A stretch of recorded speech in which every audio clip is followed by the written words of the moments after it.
Are we starting? Good afternoon, everybody from Barcelona and 888 Live. Today we have a very special influencers sit and go for you here in Barcelona. Hi, Ian. I am joined by Ian Simpson. Poker. Hello, everybody. How are we doing? How are you, friend? I'm very well. How are you? I'm excellent. Of course you're excellent. You're in your second favorite 888 city. Yes, I don't want to, you know, now that I'm here, I don't really want to be talking about how I favour a different one, especially the one in question.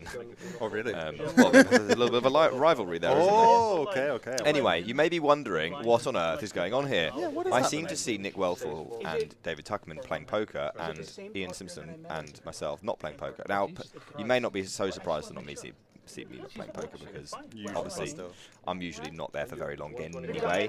But Ian, you're not playing either. You're here to provide some colour to this rather interesting event where we have a couple of well-known chess influencers. Not just influencers. It seems like harsh influencers because they are, from personal experience, very, very good chess players. Yes. You had an afternoon of playing chess, didn't you? I played a bit of chess this afternoon, and that may become something that we mention over the course of the day, such as if I was to, for example, played against Vivian Saliba and I was to have won, I'd probably mention that several times if that happened. We should get a counter going from night. Okay. How many times are you going to mention it? Okay. So once of her. So this here is Dena, who was my coach earlier. Very, very intimidating, I have to say. Oh, yeah? Yes, oh yes. If you're making a mistake around Dena, not particularly welcome, it seems. But we'll see how she does. She seems to be a lot more reserved playing poker. As this is not her game. This is maybe her third. She's in her third tournament. Anyway, we do have a flop between two players that do know what they're doing. Two top regs. Yeah, two regs. Aaron Baroni and Cavalito, and this is pretty much. Yeah. Check raise. Do you think it's a check raise spot? If he wants to give the business to Cavalito, if he wants to check raise too many combos, this is the next combo to check raise. Yeah, so we're big blind versus under the gun here, which is important. We are going to take a turn card, backdoor flush draw, backdoor straight draw, a couple of overcards to the 5, and there is a club area. That he's going to lead. It's a range lead, surely. He has all the 4s, Cavalito does not have all the 4s. Range lead, Barone. Yeah, and the dealer asking if he's checked because obviously usually you would see check pretty quickly from that position, but this is obviously a card that Aaron's going to be developing a leading range on, and if you are leading range, that means leading all of your hands, doesn't it, Ian? And look at that, gets the job done. Yeah. I think they're probably doing, because we've done this before, playing show 1. Yeah, show 1, which would make a lot of sense. Cavalito there obviously would much rather have 6s and 7s, which have the direct gut shot to the straight. 7s do not have that, and no real ability to improve versus made hands, so doesn't let it go, and Aaron takes it out. Lovely little play. And our other chess influencer, other than Dena, is Alexandra. Yes, Alexandra indeed. Prado, or something like that. Bolivian. And she is also extremely good at chess, as it happens. Might be why we invited Yeah, not going to spoil, because there will be videos on those guys' channels. I don't know if we can get those in the chat. We actually can't see the chat at this very moment in time. So I'm hoping that those guys will have their links in there. We do have, obviously, Lucia Navarro, Nick Wellfall, Aaron Baroni, Cavalito, David Tuckman. Who else have we got? Not you. You're sitting next to me. I'm here. Have I covered everybody, or am I missing? Everyone. I think I might be missing somebody. We're 800. They can't be involved. No, if I've forgotten them. Oh, Tuck with the kings. Ooh, goes for a trap here against Nick Wellfall. This is what we've all been waiting for. Obviously, these guys wanted to get involved today, and that's why we're here. What do you think about this trap, Ian? I would just be 3-betting because the rivalry's already there. Nick is going to battle back. I would not be trapped. Oh! Tuck getting the flop that he does not want to see. But the flop he deserves for not 3-betting, because obviously that would have taken it down majority of the time. Ace-Jack offsuit not in these positions the strongest hand, Ian. Indeed. So we do have Ace 9-7 Rainbow, which obviously for Nick Wellfall is a pretty good start. Not absolutely thrilling, but certainly completely fine. Does go for a c-bet, and Tuck will call. He's not going to want to fold against Nick. You No. know, the friendly rivalry, not so friendly sometimes, is going to be there. So he's going to be sticky, and he's going to have fallen in love with these kings. Yeah. Gut shot for Nick. Do you like the check? Nah, keep barreling. Do you want to keep barreling? I mean, it seems like a card that would be pretty good for Tuck. Okay, yeah, we can check this one, yeah, because we lose to all the ace X suited, like the ace 7, ace 9, ace 10 suited, ace 2 as well, so yeah, we're kind of middling straight. How would you feel from Tuck position turning this into a bluff? With the king of spades. Not quite. It's a nice block out, but it's it might be the nut blocker actually, because the ace of spades gives you David Tuckman the king of spades is the nut bluffing card there. The king It's kind of iffy. Yeah. It's kind of iffy. Thank you for that cutting edge analysis, Ian. Welcome, Nick. That's what he's here for. Nick feeling very good winning his first pot off of David Tuckman, who gets the deserved treatment on the flop after just going for the trap with kings, hoping someone behind him. In this, I guess in this Infamous game, maybe we'll see him a little bit more squeezing, but they aren't exactly deep. No, they're starting with 60 big blinds, so Yeah. it's going to be reasonably shallow quite quickly. Yeah. Nick seems extremely pleased to have won that pot. That might be what he lives on for the rest of the trip. But What are you going to live on for the rest of the trip? well, actually, I didn't mention it earlier explicitly, but I did actually beat Vivian Sleeper in a game of chess. And not only did I beat Vivian Sleeper in a game of chess, she actually swiped the board clear after I checkmated her because she's so salty. And that just makes it even sweeter, because obviously you know if I push people's buttons and if they show me weakness, then that just makes me feel good, you know. We know. I'm just not a very nice person. As we go to a flop here, I've watched you push buttons. 10-9-4 rainbow, Ian. We've got an open from hijack and big blind defense. What are we thinking here as Vivian Sleeper? I quite like this as a c-bet. Outside of normal opening range, so it's kind of a little strange to put it into either category. I think you can bet or check, honestly. You've got some nice backdoor properties for your hand going forward as well. Having a 4 is kind of nice though, because that blocks a lot of their strongest hands that defend the big blind, like 10-4 suited or something like that. Suited, pocket fours. Sure. And you can get folds from like pocket fives, so you do get folds from better hands. So it could be something you could decide to bet if you'd like. Don't hate either option. Hey, I think the goal of Vivi is going to turn this into a Viv's bluff. won like 2 days in a row.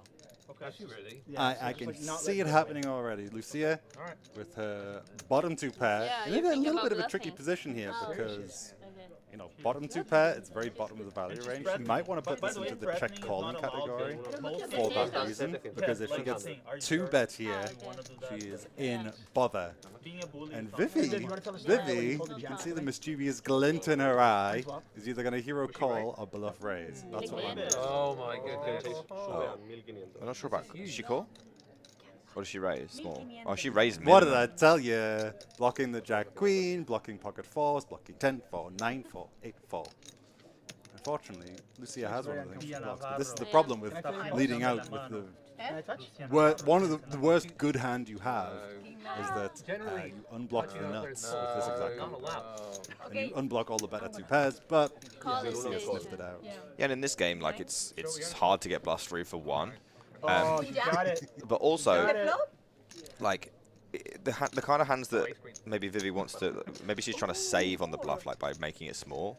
Would you not just want to jam with like a lot of these things? Like if you wanted, I like that bluff. you had like Power jam. if you had queen jack. I mean, this just seems like a very natural sizing. Because you left yourself with like just over 1,000 back. I'm going to go big. Discount. Yeah, Sure, exactly. my bluffs and my value, I'm going to go big. Yeah. Dude, that was a good effort. Hello everyone in chat, it's nice to see you all. Lots of friendly names. Although the hungry, we might have to ban you because you just said all your favorites are at the table. And well, hang on, me and Nick are not at the Yeah, table. this seems incorrect. So if we mod, Lime Ricky, I see you. Could you just give Hungry the business for me? Sorry, I think I might have made a loud noise there. We've been waiting to go live for about 20 minutes. You've made a lot of loud noises. Nick has been trolling me. Hi, Limey. How you doing? All right. Nice hand. Nice turn card. Excuse me there. Yeah. You good? Oh, yeah, I'm very good. I'm watching some cards being played, some questionable hands being opened by Alexandra, potentially here. Very strong play. But you didn't limp. No, You didn't limp. that So is you've encouraging. Taken that on board because that's one of the things we were saying is, you know. But a really dreadful hand. It is From this point, it is yeah. dreadful, unfortunately. And guys, if you think we're being harsh, you should have heard the things that were being said to me by Dena earlier. These chess players are brutal, absolutely savage. That's coming from you. They make me That's look. coming from They you. make me look weak. Seriously, I couldn't believe some of the things that were being said to me. Cannot believe I missed out on that. I was cowering. Man, I can't believe I missed out on that. So, if you think we're being harsh, guys, it's only because, well, they deserve it. And this is a very clear fold, obviously, but we may not see one. This is one of her very first poker games, so Indeed. So That's our two chess guests are brand new to this game. So we can also be a little forgiving if they're playing things outside of range or whatnot. They are brand new to poker, for as far as I know. Dena's a major trash talker while playing Blitz, says Senti7777. That I want to see. yeah, I played Blitz against Aaron Barone. I'm not going to spoil the results, guys. What I will spoil the results of is the post-chess games that we played after the shooting. I personally played against Vivian Saliba. Oh, you did? Yeah, and I You personally... should have told me. Yeah, and I actually won. Oh, you did? Yeah. I wish I you told me. checkmated her, and do you know what happened, actually? happened? It's very interesting. So, I was thinking it was a bit of a stalemate. We had the same pieces on the board, but mine were a little bit better developed. And she said to me, I was thinking this might be a draw here, and then she said to me, do you want to do a draw? I'm okay with that. And I thought, hang on a minute. Vivi would never offer me a draw if she thought that she could win. So she must have seen something I hadn't seen. So I spent a little bit of time looking. I made my move, trapped her, pinned her, checkmate, bam. Absolutely the most enjoyable thing I could possibly imagine. Man. And you played 1-3 wrong. I have played 1-3 wrong Yeah. in 888 Live Bucharest, and that is very enjoyable. But honestly, watching Vivi better than swipe that. the board away after beating her and then stropping off, maybe No exaggerations being made. Yep. None whatsoever. it's just completely enjoyable. And we do have a blind versus blind hand here between Nick and Tuck. I wonder if they managed to sit next to each other deliberately, or because Tuck seems to have position, which makes sense because Tuck is very aggressive with his well, he gets what he wants. Do you know what I mean? That's what he wants. Yeah, he often does get what he wants. We are going to try and tune ourselves into the table talk, guys, so we can give them a little bit more airtime.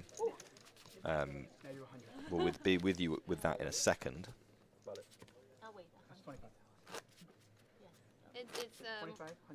Alex brought me here. Oh, welcome in. Welcome on in. Hello there.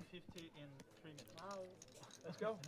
Let's play this hand quickly. So the main event here in Bucharest is in full swing. Bucharest? Some of you just talked about 1-3 wrong, so it made me think Bucharest. We're in Barcelona. Sorry, everyone. The main event is ongoing. And yeah, some of our ambassadors have already made day 2. I am not one of them, nor is Nick. But Vivi and Lucia and Cavalito all have made day 2. I wasn't looking, but I can tell you if you're accidentally. I think. Go for it. We've got Dena here. If you have questions, I can try We to can now help, hear the but as table, you can guys, which see, is super I'm not helpful. too Aaron good. Barone here. You can't win everyone. You win usually win these. Today I'm losing everyone. 250. More well here on the button with space fold. I was gonna call. Yeah, seriously. who's got the time? I was gonna call and then I was like, so 250. annoying. Can't be bothered. It's just so annoying. He's so slow. Alex in the big blind with her favourite hand. Ace for offsuit. This is Kill him. defendable. Rip his arms off. Give him one of those for a month. So I have 100 You here. have 100 in already. You wanna call? Yeah. Put the red one. Or if It's you want not the to best raise, hand you to can defend, throw though, them. is it? That's +2. Yeah, I want to raise. Oh, okay. Let's go. How much? Say Let's with your go. mouth. because Say Well, how we're much. rooting for a 3. So he's 250, right? yeah. You can make it 1,000. Yeah. You I can mean, make anything all that of them. puts Aaron in the most trouble possible. You make 500. If we keep talking, does it 800. help? Okay, If okay. everyone talks at the same time, it's easy. So this is 100. Those No, are 500. 500. Ooh, say with your mouth what amount you want. Customary, yeah. Customary, you're going to want to go at least. I think she might be raising. At least like 800. Yeah, I want to go Oh, Aaron's going to jam. All in? 400. No, 500 you can. 500, yeah. Like No, one you red, can go one for red. that. Okay, I would go as far as to say this is ill-advised. Yeah, you can. No, I Through. think I'm Lines up. So Can I pick? I'd rather three How much? this than ace 3 suited. 500. No, you can for it. It's true. Yeah. So Sorry. I actually don't hate the polarized 3 bet. Well, Aaron's just going to However, jam. I would go. Oh my god, he's cool. I would go much bigger. He's going for the trap with ace king here. Four. This is super risky because obviously, like, what do you do if you don't connect? Ooh, a little 3! We love to see it. 8-4 goes 8-4 over. is hot. We're doing the sit and go. Punish. Monitor chess. Is Aaron. Pros are here. Deserved. Why is he flattening? What, everyone's doing Flattening some a 3 bet? Where's the fold bet? Aaron is that guy. very That's weird the thing. things going on. Get him, I Alex. am him. It is a friendly sit. Yeah. So there's going to be some silly stuff. Get him. Look how weak he I mean, this seems like a very, That's just how I like, look. in this Weak league, as surely lies. it's way better for Aaron. And how much is this? 1,000. 1,000. You can say the amount with your mouth. The thing is, Aaron's not going to fold to one bet. If you can say the amount, if you can say the amount with something else besides your mouth, that would be very You have there 2,300. So this is how much you have. So With the just eyes that that you you know. I want to say right. And the pot is 1,000. Okay, 750. 1,050. So the pot. Okay. Okay. Did she just jam? I can't see the... Not to show one card. Not to show one Oh, card. she had... And Aaron's folded. She bet quite big, so Aaron just kind of has to fold, right? She has aces or kings she wants to show. Show a 3. Just show a 3. I mean, I can't beat She that. did show a 3. But I could, I mean, still. But you don't know what I have. Full five. This chess player who is amazing. Absolutely dominating the so-called and self-confessed best player in the room, quote unquote. The actual quote. Yeah, Actual quote. he did say that earlier. I'll feel real bad about it. But right now, we feel pretty good. You made a good fold on the flop. All I can do.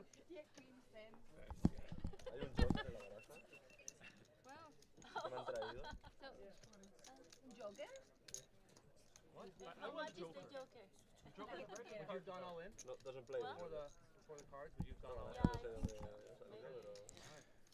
Wow. Just for fixing some audio, Wow, really good. guys. I think we're good.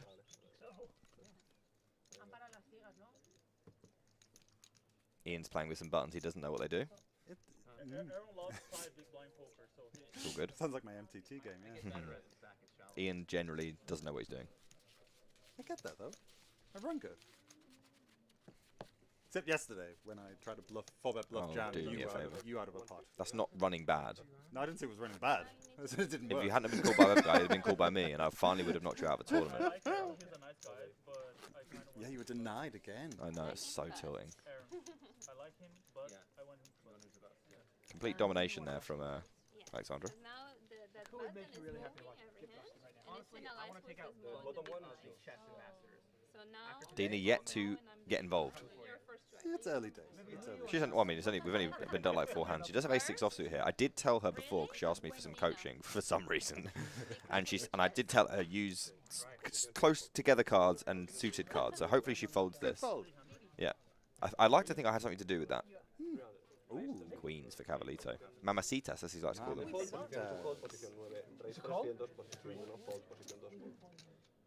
And I'm rooting for Tuck to lose as quickly as possible because Naturally. he's so. He's just got a bit of an ego, hasn't he, about his poker? 300, you can And it's just nice to see him lose. You guys can't see the look I'm giving Nick. He's talking about a poker player He having thinks- an ego. I mean, as if it's like brand new and no one else is. As if I'm not sitting next he to likes an to ego. advertise it quite Does anyone, frequently, does though. anyone watch Nick's stream? Talking to the ego. Nobody watches my stream. Cool.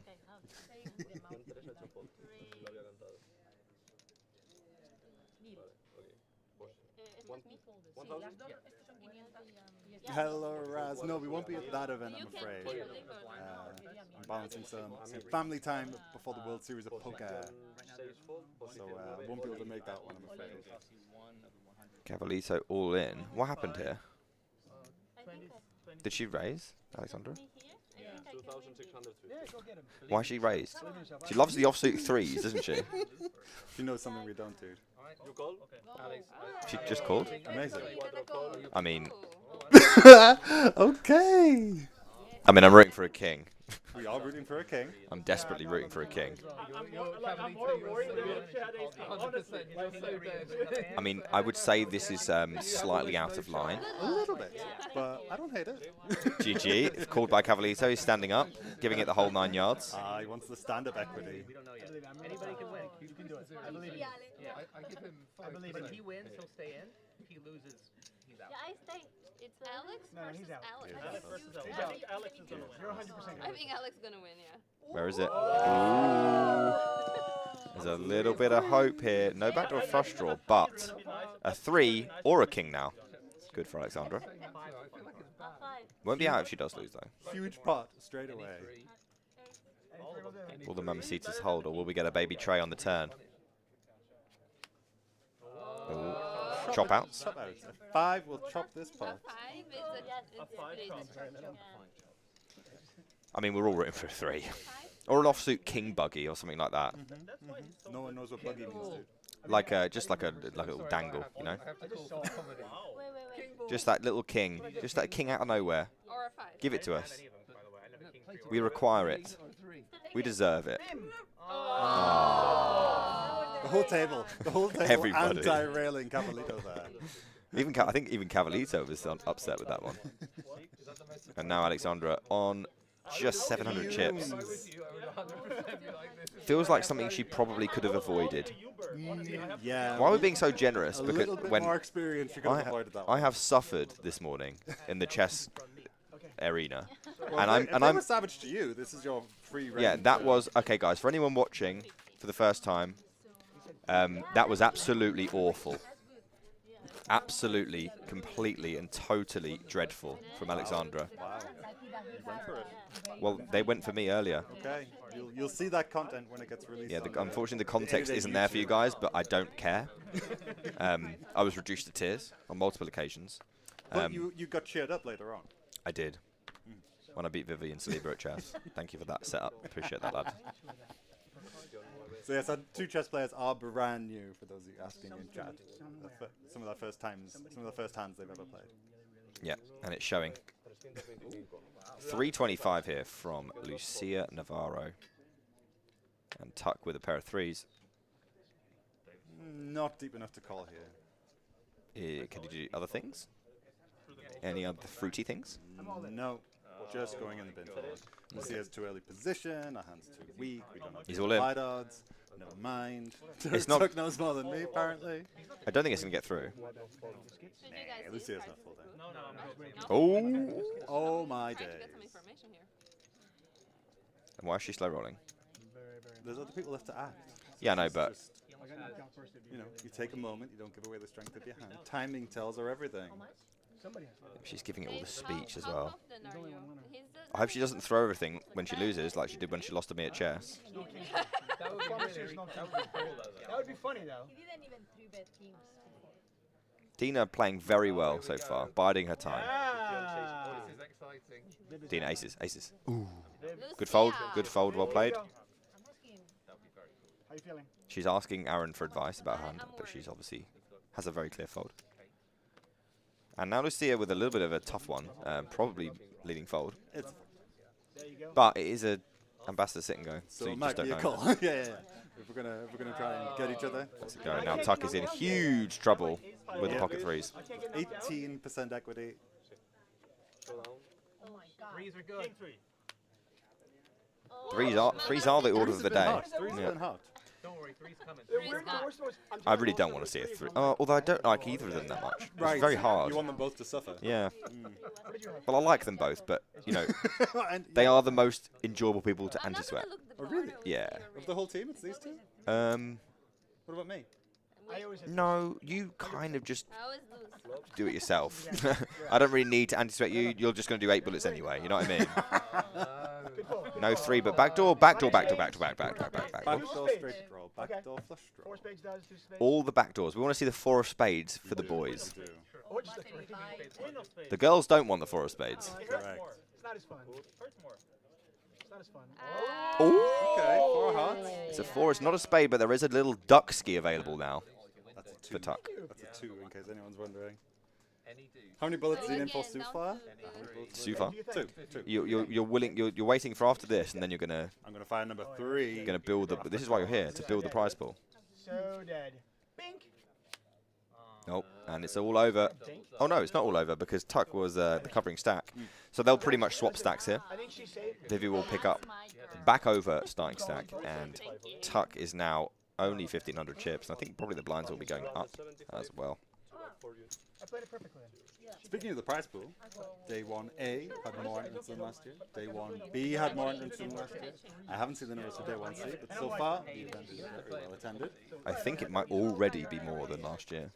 Day 1C, I think we were like 370 last year or something like that, and I think we're pretty close, if not above that already, this time, with the day 1D to go, which is always the most populated one usually. Absolutely. And day 2 entries as well.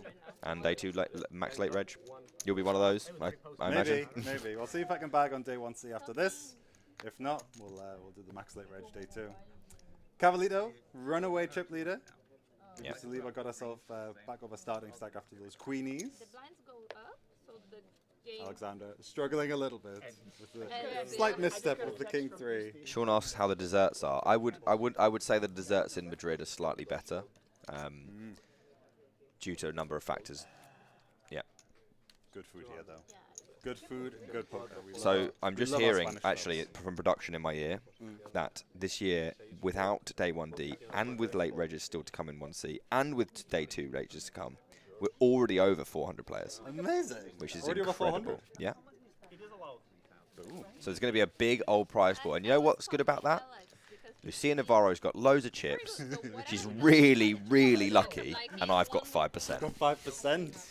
Look, guys, I know where to put my money. I've got a little swapsy with Vivi, and she's got 150k. I know where I'd rather my money be.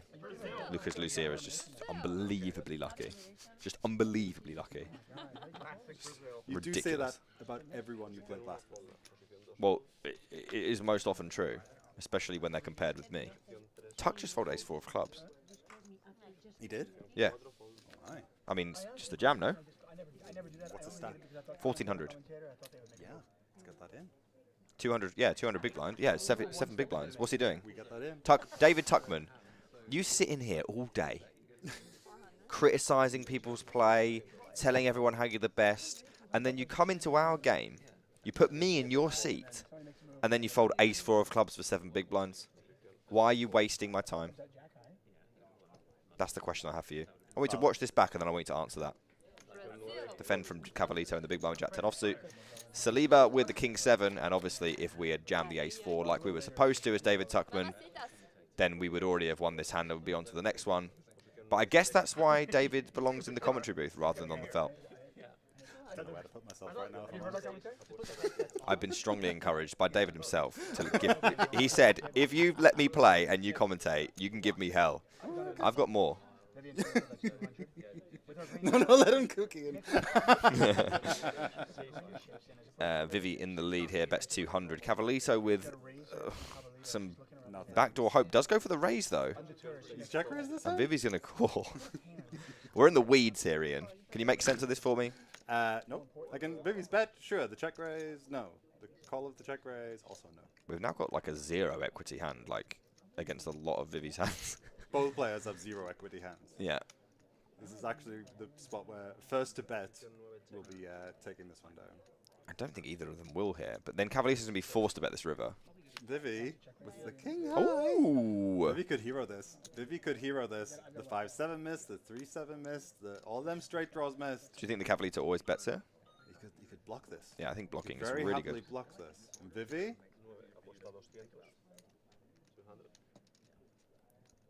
Vivi's not averse to a hero call. She does block the 5-7 though. They're playing a different game. She does block the 5-7. Clock. Clock. Don't. I have a bad bluff catch, remember? That's half a blind level on this one. She has made the hero call. And I knew you were. Cavalito going to take it down. Doesn't matter what you know. That's what you hit on the river. Yeah. Hello, Pashad. How you doing? Not a 10. You do this for a living? No. Doesn't fold for a living. play chess for a living. And now, Cavalito is looking like a pretty strong favourite. Indeed. But we do have a dark horse. We've got many dark horses. Dena has yet to VPip, which I think is the correct decision so far. Hasn't had any hands that I would have recommended her playing. Same. And obviously we've not been dealt that many hands. So Sitting tight. she's doing absolutely fine so far. Yeah, Now, we got 2 chess players at the table, Sir Mixstar. I would say that I'm being, considering the barrage of abuse I received from Dena earlier, I'm being incredibly nice. So we find the jam with the 10-9 suited, but not ace-4. You let go of the ace-4 suited. That doesn't make any sense to you. Tuck. It's really poor. You need to refine these ranges, my friend. I mean, ace-4 is more of a jam, right? Yeah, yeah. Because you get called by stuff like this. Dena? Dena, go on. Do the right thing, Dena. I did tell her that big cards are good. Cards are good. Expert advice. Yeah. Expert advice. She said that she.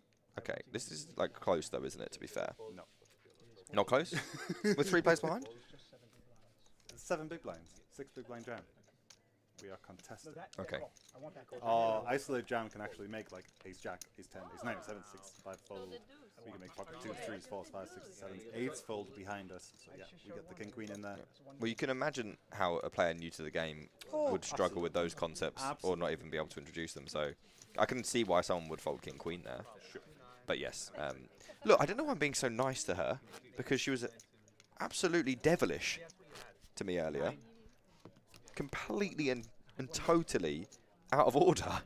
And here I am being like, oh yeah, no, I can understand it. No, Dena, that was just get it in, would you?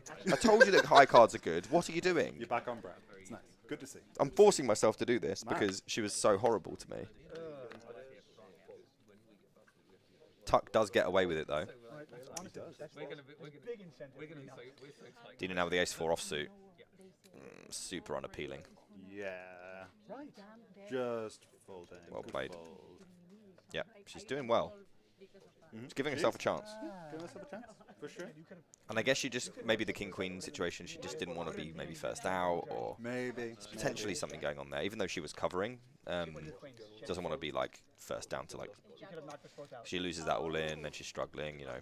And if you're not sure and you do something that you're not sure about, maybe she just feels better letting it go. 2 very awful hands here. Yep. Completely Cavalito awful. getting way out of line on the button. But that min bet gonna do the job. Yeah, that's the winner. That's the Mamacita.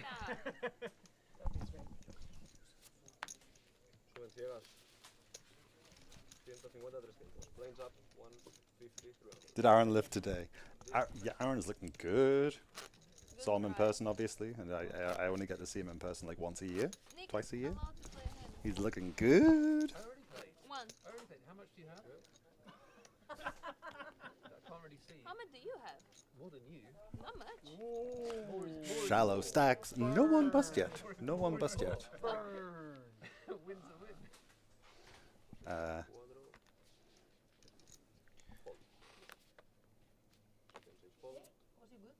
Very bad. Dena with ace-queen. This has got to fall in the remit of the hands that I gave her to play. Yes, absolutely. Depends how she wants to play it. Does she? Oh my. Did she just fold ace-queen? Oh my days. Okay.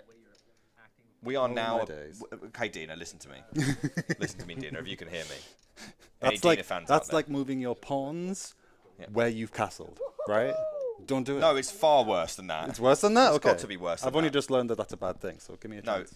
Okay, that was an egregious display of folding. Like, that was awful. I'm afraid so. I mean, It's like- ace-queen. What does she? There aren't that many better cards in the deck It's than like those the two. 7th best hand, something like that, right? Dena, what are we doing here? When I even looked near the wrong piece earlier, she screamed at me, batted my hand away. Wow, batted your hand away. Dena, what on earth are you doing? Come on, you've come here to sit here and fold ace queen. We need to question our boss's like decision pairing us two, because you are on full tilt today. You are in full Easty mode, and I don't know how to handle Listen it. to me, she just folded ace queen for 9 big blinds. I know it's bad, but she's brand new to the game. I don't care. I'm brand new to chess, and that left me no wiggle room No wiggle at room. all. I was. I think completely you've been wiggled. a little bit hurt by this afternoon's content creating. I enjoyed being hurt. I have to say. Vivi with the nuts and a shallow stack.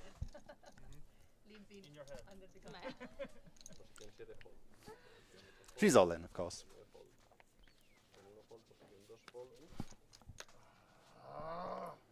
He's gonna call. Nah. Alexandra very short in the big blind. Too much of my chips. Did you have to call here? 300 Yes. It's only 2 cards. We get the last couple of chips in, I'm afraid. Even when it's this bad. Friend? You wanna call a friend? Yeah, just explain, yeah. Because you get in only for 400. Probably my hand is better than yours, but you. If she calls here, she's still got 32% equity. Very bad hand. You wanna gamble? Yeah, Probably want to gamble. creo que es Probably. muy probable que debas jugártelas todas. Here's one of those. Very But just saying, I have a good hand. You probably have live cards. I have a good hand. because But make your decision. You're behind. You're behind. If you call, you're behind. the gamble. But it maybe still getting a good It's up to price. you. If you feel como it, que te go quedas for it. If sin you don't, fichas. she's behind. Y ahora ya tienes ahí 300 puestos. There are. Como que si son ok, igual te interesa. But remember, your goal is to win the tournament, Pero aún right? tengo So juegos. to win all the chips. First place ¿Dónde? wins the ¿Fondeando? prize. So there's some pride about it, and you went out. Es que te quedas con 300 porque en la siguiente tienes que poner 200. Te vas a quedar con una ciega, no sé, igual. Cosas malas. Yeah, and you can say you were the last chess player standing. You should show him and he I helps. said it. Oh, can I? Pretty bad. Can we just? Can I? To deal with Yeah, third yeah, card show on top. Lucia, yeah. A ver. See, same thing I said. Yeah, but it's only like two blinds and a half. Guys, this is not I a think committee. you- It's not a committee. Alex, think- what would you, Alex, come here. what would you Alex like? is short No, stack I expert. think You know what? Why don't we just turn it over and vote? Wait, what would you like Turn to it over do? and vote. It's Go up to for her. it. It's her hand. Go for it. Pero si pierdes no es mi culpa. Yeah. It's her hand. A ver, es que te vas a quedar con. What are your What does your heart feeling? say? Your gut Wherever feeling. you want. You have 3 there. With the You're king gonna 3, you had it. Lines are up. But now you're gonna have to put 2 and you're gonna have 2 back. So not even 1 blind. I think Yeah, I think my hand is good. Well, Alexandra's still yet to make a decision here. she's alive. No, I went not to then show something very good and she feels like she was You're gonna forced. have a course of You're prepared? Did you prepare? I can already too, but yeah, I think Good luck. Okay, the money's going in. You're good. She's ace king. Can Alexander find an 8 or a 4 and dodge the ace and the king to get herself back in this tournament? is your favorite hand? I said, but I don't wanna take call and when she lose and it's my fault. I think I had a king. You said call, so she loses. It's your fault. But if you win, it's also your fault. If you win.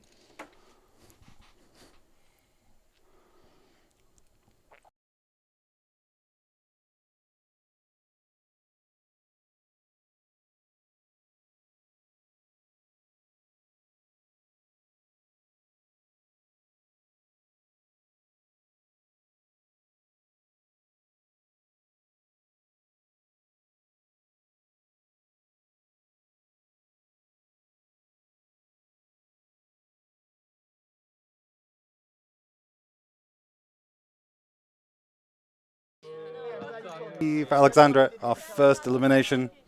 Bad luck, bad luck. Me quedaba como muy corta. Estaba ya obligada a ir. Maybe now you know what it feels like. Yeah, and she, well, didn't play very well, let's be honest. Yeah, I'm afraid there's things to learn from if she watches this back, right? Yeah, I mean, don't go all in with king 3 off. What else do we have? Don't open ace 3 off from under the gun. Afraid so, yeah. Basically, the offsuit 10, 11 gappers, maybe leave those ones. Maybe leave those ones. Yeah, maybe leave those ones. He'll figure it out. He'll know.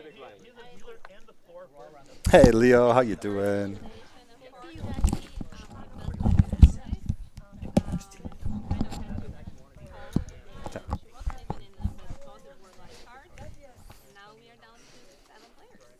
7 left as we lose our first.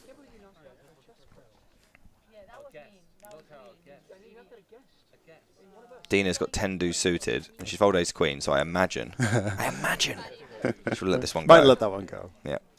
Aaron with a playable queen 10 off. Dena looks she looks like me trying to play chess. Doesn't like it, throws it away. Too early position for Aaron there. I'm thoroughly enjoying how unhappy Dena looks. Look at her. She looks like she lives in a house that's haunted. Look at her. She's actually visibly miserable. She looks like she's had a conversation with you. Well, look. Ooh, the ace 3. Ooh, top and bottom versus middle pair here. I mean, given the dynamic between these two players, this could be problematic. It could.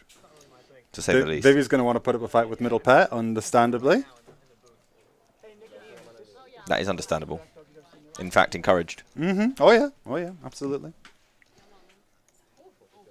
Okay, wants to deny any equity from Lucia. She could not have called quick. Where is the slow roll? Where is the slow roll in this game? Not everyone's unique. My God. Imagine if everyone was. Imagine. I'd have to quit everything. My God. Life. I just have to stay in my bedroom and ignore everyone. Yeah. Poor Vivi down to 2 outs. Jack of spades, jack of diamonds, or it's all over. Yep, let's have a look at the turn. I mean, we could do running 9s. That would work. Otherwise, we are going to need to see a jack, or we're going to lose Vivi Saliba in 7th. Turn card coming. You know what? How fitting that you did that in her memory. Huh? Yeah, in Alexandra's memory. Vivi looks sad. It could be that she's all in with 9% equity, or it could be that she lost to me in a game of chess. We will never know. It could be a combination of the both. A 9 on the turn. That helps. That helps. 4 outs keeps her at 9%. Is it bad beat after bad beat for Vivi Saliba? Although this is kind of self-inflicted. 9 or a jack. It has to be one of them. And it's a 5 of spades, and Vivi is out of there. We have a good news, bad news situation though, because you might have sensed a little bit of friction between Nick and Vivi, just a little bit. Vivi has very kindly offered to take over my commentary duties, so I can have another shot at day 1C of the main event here. So, without further ado, thank you very much for tuning in, guys. I'm out of here. Vivi and Nick, well, enjoy the show, everyone. This should be fun. Enjoy the show.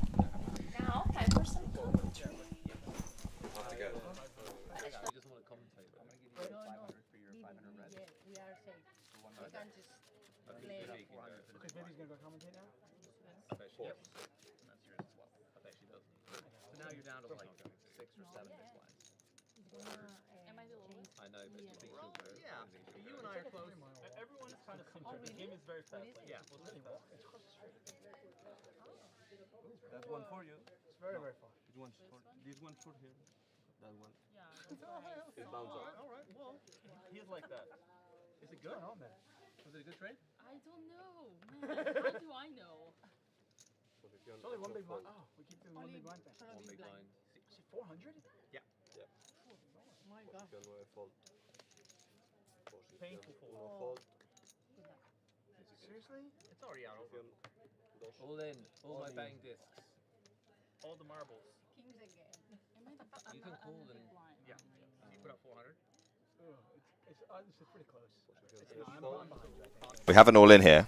Nick Wellfall is all in with a very good hand. I'd say it's above par. What would you say, Vivi? Hello, guys. I'm so happy to be here with Nick Eastwood. I hope Nick Wellfall wins. Do you? Why? He's my friend, and Dena really beat me at chess earlier on. She's a great person, but would be a little even, you know? She had ace queen offsuit and was just like, yeah, I'm going to fold that. Oh. It was hard to watch, especially considering the amount of grief she gave me earlier when I was struggling to learn her game. I wouldn't necessarily call this my game because I'm, obviously not the best.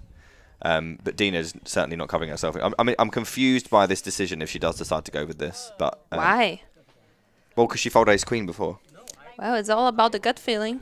Yeah, she might go with this. I mean, she's in the big blind. How many big blinds does she have now? Not many. Very little. When I left, the big blind was 400. This is what it is right now. So maybe she has 2 big blinds or so.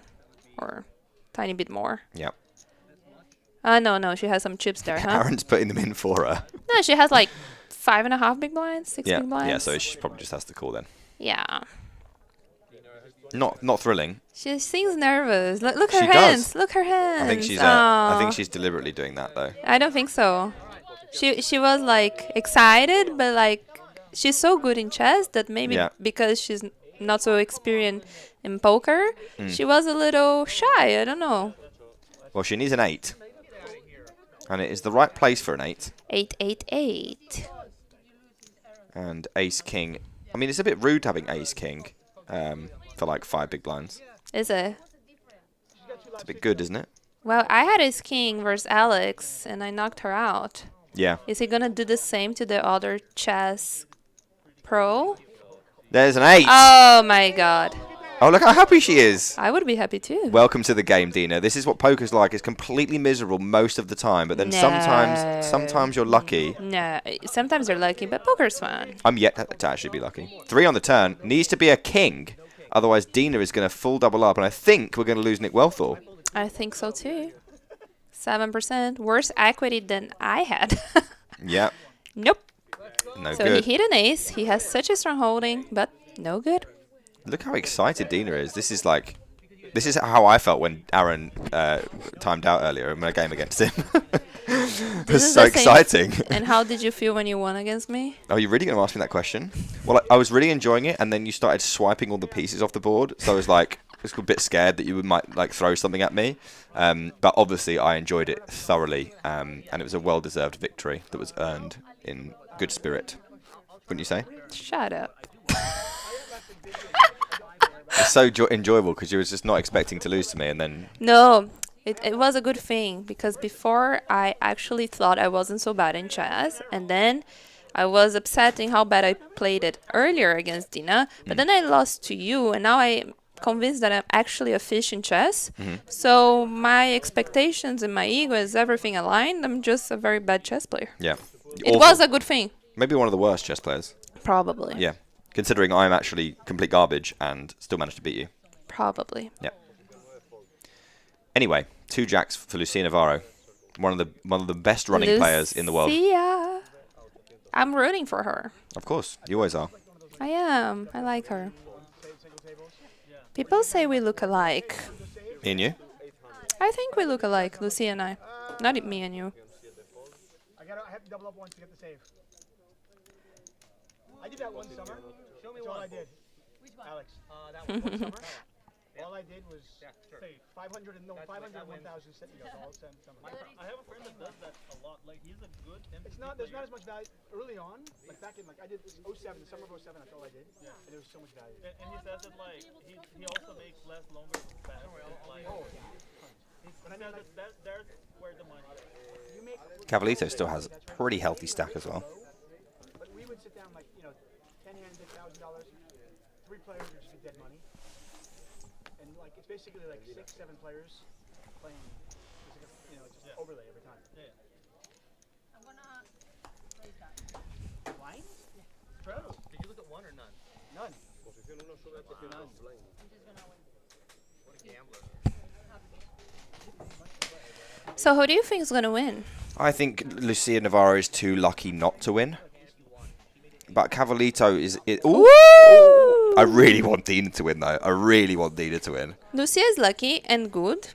And Dena folded ace-queen earlier on, but she ran good with the ace-8. Maybe she will go now with the ace-queen. Let's see. It's interesting because she got the ace-8 in, but not even ace-queen would have been the best hand against Nick Wealth with ace-king. So that might, in a beginner's mind, make her think that this isn't a good enough hand to be all in with, but when obviously it is. But I think Aaron was telling her that actually she should have gone with the ace-queen. She looks confused and sad. Yeah. I have to say, the shoe being on the other foot is incredibly enjoyable. Please do not fold this hand. Well done. She's all in, seems happy about it, which she should be. And Lucia's going to fold, I imagine. Yeah, I think so too.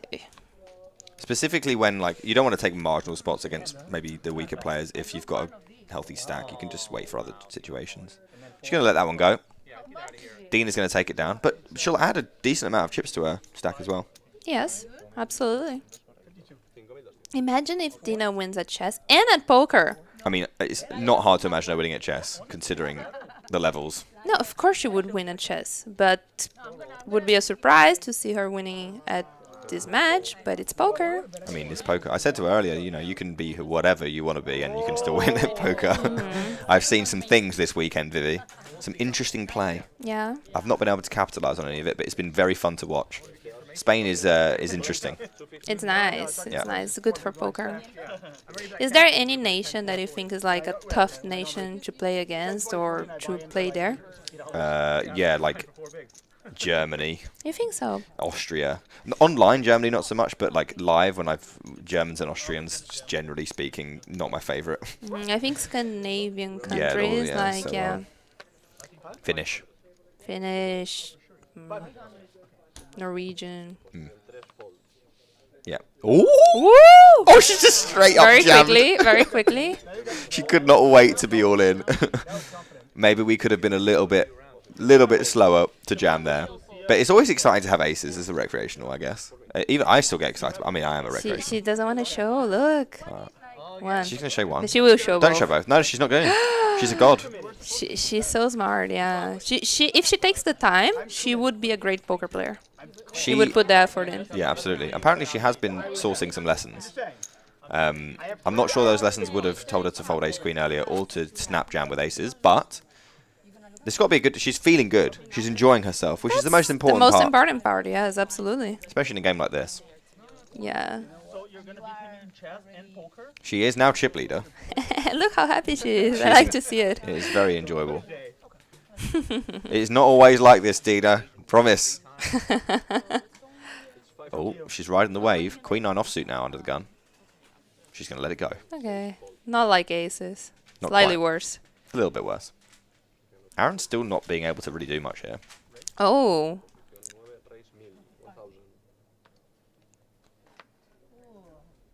What? How many blinds you got? Okay, like. 12. Okay, I'm gonna give a credit that he's the. 5-4. Stare him down, see what he's got. Tuckman. All in with 5-4 offsuit. Okay, let's see who runs better. I have 3 big blinds. So we have David Tuckman here with 5-4 offsuit all in against Cavalito with the ace-9 of diamonds. David Tuckman has been giving a lot of big talk about his play, hasn't he? Absolutely. And it's good to see him at risk. Will he bust? He runs very hot, so does run I'm, good, doesn't he? I'm not sure. And he has 36%. 36% is a lot of percent to have with 5-4 offsuit, I have to say. Is it enough? No, it is not. Well, we're gonna see like a 3 or spades. Trust me, it's David Tuckman. Well, he's going to need at least something like that in order to retain any equity in this hand. There's a lot of turn cards that leave Tuck dead, and that will mean... Spades. It is a spade. From 11%, now he has 20%. And only a spade will keep David Tuckman on the poker table rather than the poker commentary booth. I know where we'd all rather see him, guys. So let's send him home. No spade on the river. Get him out of here. 1700. 17? Yes, and off he goes. Full house for Cavalito. David Tuckman sent to the rail. He will see you later on for day 1C of the main event here in Barcelona. And we are down to 4 players. Cavalito is the chip leader, followed by Dena, Lucia Navarro, and Barone, the short stack with 4 big blinds. Barone was saying how good he is when he's short stacked. So let's see if he can spin this one up I mean, Barone says he's good all at the time. everything. Barone thinks he's the best in the world, and he might just be, but it's not the kind of thing you say about yourself, is it? Why not? I mean, if you are the best, you might as well say you're the best. Why not? And also, people are just sensible. confidence is a very big thing in poker. It allows you to make good decisions more often than not. I guess so. It's a good thing, but the truth is nobody really knows how good other players play. Poker players are always talking about other one's game, but nobody knows. Cavalito getting some good hands. King 9 of diamonds, pretty good around 15 big blinds. Wait, I have that too. Debatable. If it wasn't another card. And we've lost both of our commentators. Maybe they should stick to their day job. I appreciate you know. So don't raise unless you expect me to. Yours is not like Well, we are poker players and we're doing commentary. This is true. So I mean, I might... I busted, so... Yeah. I mean, earlier on you wouldn't have seen it, but Tuck had ace-4 of clubs in the hijack for 7 big blinds and folded. Oh. And I gave him what he deserved. Dena? Dena? No, please don't do it. Come on, Dena, we talked about this. Big high cards we like. Okay, so But how much did we move? 500? Yeah, it's a good I have fold. 3 big blinds behind. Oh, Baron will have to go, and Yeah. there is a king out of the deck. Yes, but he's in the lead at the moment, Vivi. So he doesn't need help. But should Lucia... Well, it's life cards and one king is out, so if she hits a queen or a jack... Well, after Lucia inevitably hits this queen or jack, Aaron's going to be in trouble. Because he will need that king that's pretty dead. I've never seen Lucia lose before, one of these, in my life. Me neither. No? Never seen it? She will win. That's why you swap with her all the time, isn't it? That's why I swap with her. Because she's so lucky. So, 44% for Lucia as we head to a flop. She knows she will win already. Look how happy she is. Like, oh, Ooh. okay.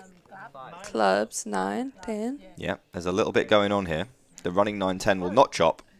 Because Lucia will have the infamous 7 cards straight if that was to happen. Queen or jack still obviously the main target here. 10. Oh, And now that 9 does come into play. Queen, jack, or 9 will send Aaron Baroni to the rail.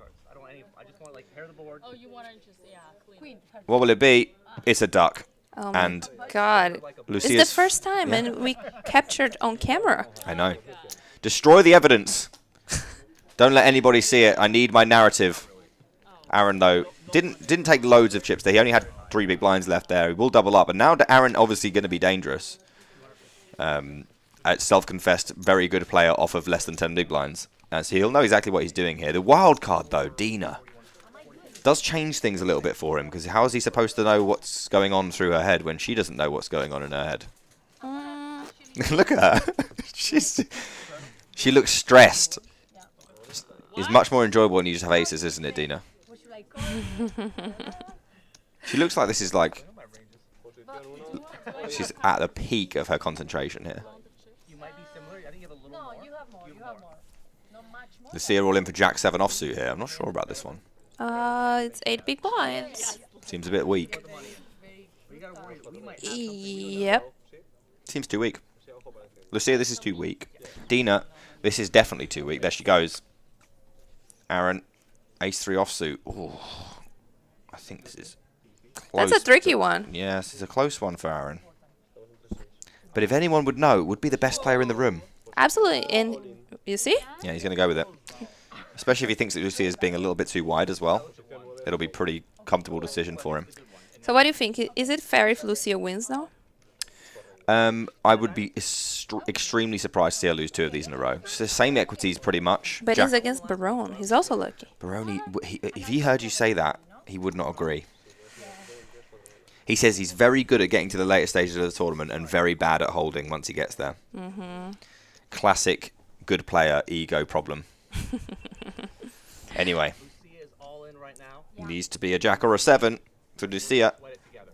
Yeah. When you said you looked at the good one, it was a 3, right? Yeah. Aaron Baroni in the lead at the moment, 58%. He has a 3, Lucia.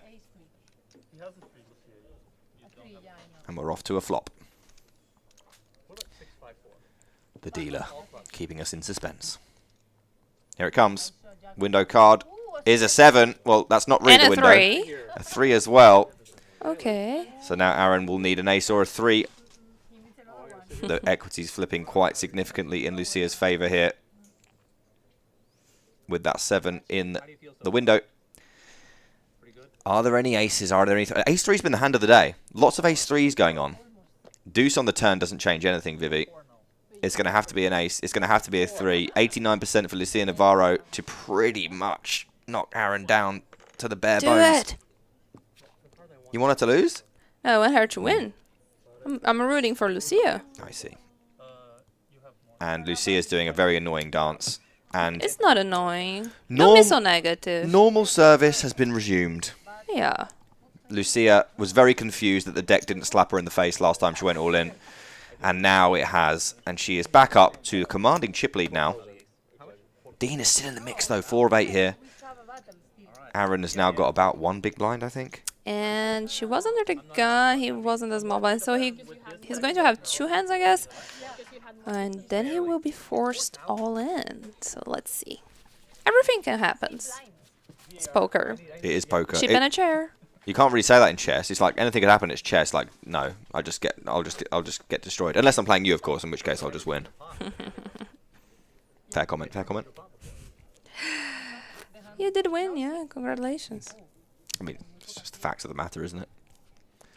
There's hardly anyone in the world that's worse to lose to than me at anything. So. Well, I won against you in poker. Yeah, this will happen, but I'll always have that game of chess.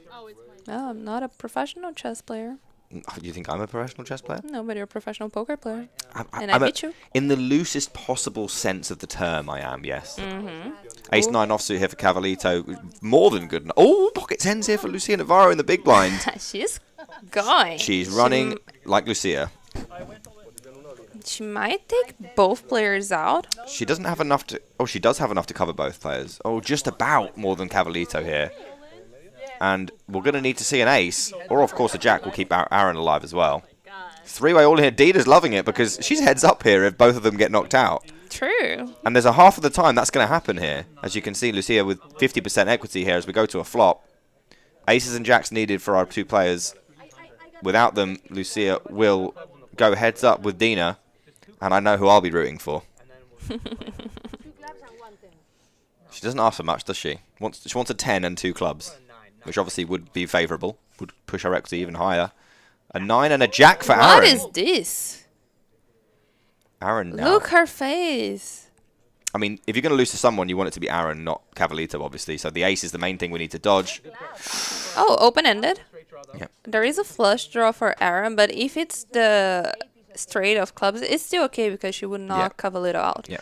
So, guys, king, 10, or 8 for Lucia. That's what we're looking for here. And Aaron will stay alive most of the time here. And Lucia's going to knock out Cavalito here. According to our numbers, it's very close. But it looks like Cav's out, Vivi. Which means Aaron will triple up to a mere 2 big blinds or something like that when the blinds go up. Might be a comeback story. Could be. For a second, I thought she lost everything. No, she took Cavalito out. Yeah, she took him out. Needed an ace on the river or a 9, and it wasn't either. And now we're just checking to verify the fact that Cavalito is now gone. And it looks like it's over. She has more. It's over for Brazil. And that's it. The 2 Brazilians take their leave. And Lucia Navarro, now big chip leader. Dena into the final 3, Vivi. She might win it. I would love that.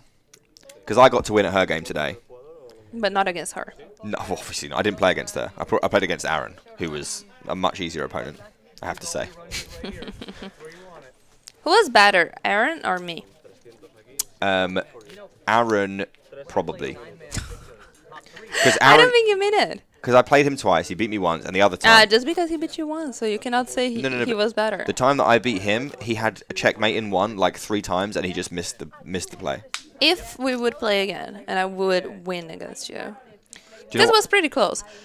Then, would you reconsider saying who's better, Aaron or me? Well, what I'm going to do, Vivi, is politely decline. So you're going to remain the champion. The champion. Yeah. Okay, I can live with that. I'm not good at chess. It's okay. Yeah, you could have fooled me earlier when you said you didn't look like it was okay when you lost. You looked like it was... I had to cover my face to make sure no rook hit me. No, that's not true, guys. He's making all this up. It's Nick. Yeah, to be fair, they're going to believe you, but we know what's true in the booth. Dena here with Jack 5 offsuit is not really a very good hand, Dena. We can let this one go. We're dominated. We need a better hand than this. Let it go, Dena. Come on. She wants to go. It's okay, Dena. Let it go. She might be thinking, last hand, a jack made a pair. I don't know. 600 to see the flop. Yeah. Yeah. So even when you have like mediocre hands, you want to. Aaron's giving us some advice, which is Valuable. yeah. I really liked Dena's tips for me before. It really helped me to see chess in a different perspective. Oh, me too. Definitely. She gave me a lot of advice. She scared me a lot. Are you still scared? It's okay. I see her and I think I'm going to get shouted at again. But I think it got through to me. I think it worked on me. It works, yeah. Yeah. Does she shout at you? Not necessarily shouted, but when I made a bad move, she was very explicit about it. Oh, she was aggressive. She was like, "What is this? Yeah. What is yeah, what yeah, are you doing?" exactly. Yeah. Well, there's no jack and there's no 5, and probably Lucia's going to win here with a bet, but you never know.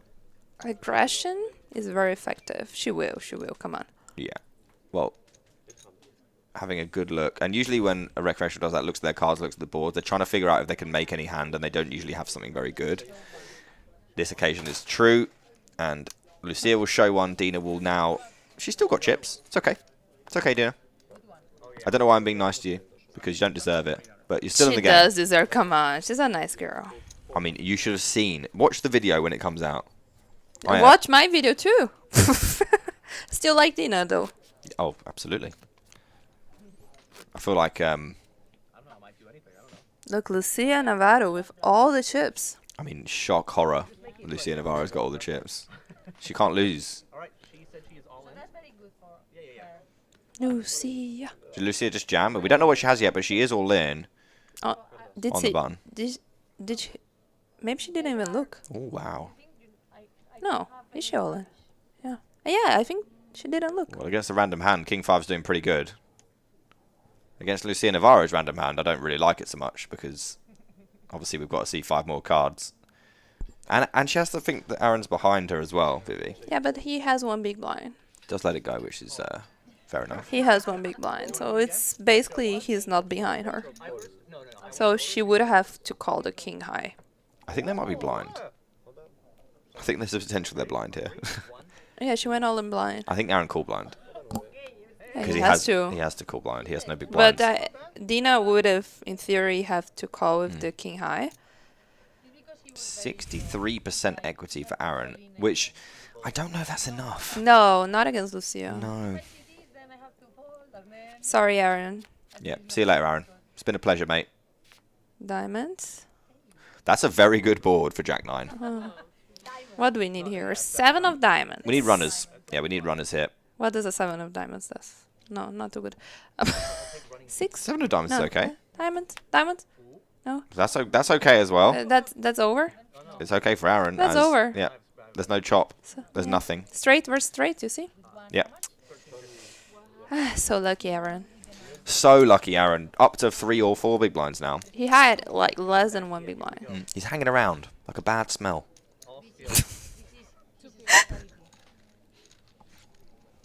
Winning all in. Yeah. Lucia seems happy. Not obviously not an impactful defeat. Come on, Lucia. two blinds. Oh, like the, yeah. Like the blast. I would like Dena to win. I don't know No. about you, but it just seems like it's the right thing to do. Because what it does beautifully is it showcases our game is just incredibly volatile. If she was able to win. Chess, you can't go in and just randomly win as a random player. No. It just doesn't happen. In this game, it's the kind of the beauty of it. You know, anyone can win. Anybody can win, even Dena. However much we have. Yeah. Sorry, Dena. We only win up to what she has. Dena is smart. Yep, she is very smart. I mean, that's absolutely true. But very, very new to the game. Yeah, but she does some things that are not common for beginners. She's going to get a She walk. has also good posture on the table. It's going to give you a walk. It's like one of the only hands that Aaron's going to fold, obviously. And Lucia had it again. Obviously, it's Lucia Navarro. You knew her? I heard about her. I'm a fan. I'm also a fan. I really want her to win the main. It's going to make me a lot of money if she wins the main. You know? Would it make more money to win the main if she wins the main, or if you would win the main? Because you played it once, right? You had your shot. Yeah, I played once, yeah. I'm already out, obviously. Completely. I mean, my only equity left is in Lucia Navarro, which I'm comfortable with. I wonder whether it's better to have 5% of Lucia or 100% of myself. Yeah, that's the question. It could be that it's... Yeah. 7 deuce offsuit there for Aaron, and Lucia's going to put Dena all in, I imagine. Oh, she's just going to call. Dena with queen 4. She's giving her the options. Dena's got... It's interesting that Lucia just called. Yeah, it's strange. I would expect a jam. It's... Oh, okay, yeah, check. She's going for the check. I don't see why.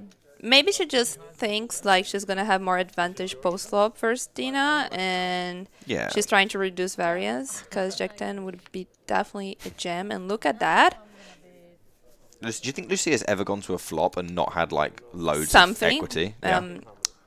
Never seen it. No. No, I've literally never seen it. There's not really much you can do here with queen 4. Going all in pre-flop would have been probably the best thing to do, I imagine. She doesn't look sure. Engage your brain, Dena. You can do this. Think about it. This is what you told me to do earlier. You know what you're doing. We learnt this. Our hand is bad. We have nothing. No backdoor. Just an overcard. Just a little dangly queen. Let it go. Let it go. It's okay. She's struggling to let this one go, though. She's trying to piece together anything that could possibly help. And let me tell you, there's not much. No. She does have the best hand, but it's hard to continue. Slightly. Yeah. Lucia's going to go all in on pretty much every turn, so Dena does fold.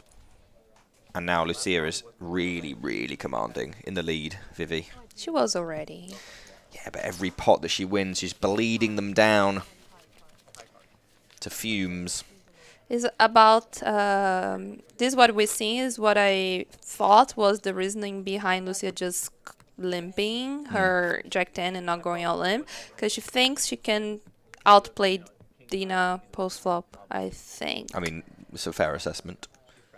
But she'll also, you know, not understand which hands to call off when facing an all in. So anything she does is going to be good with Jack 10 there, I think.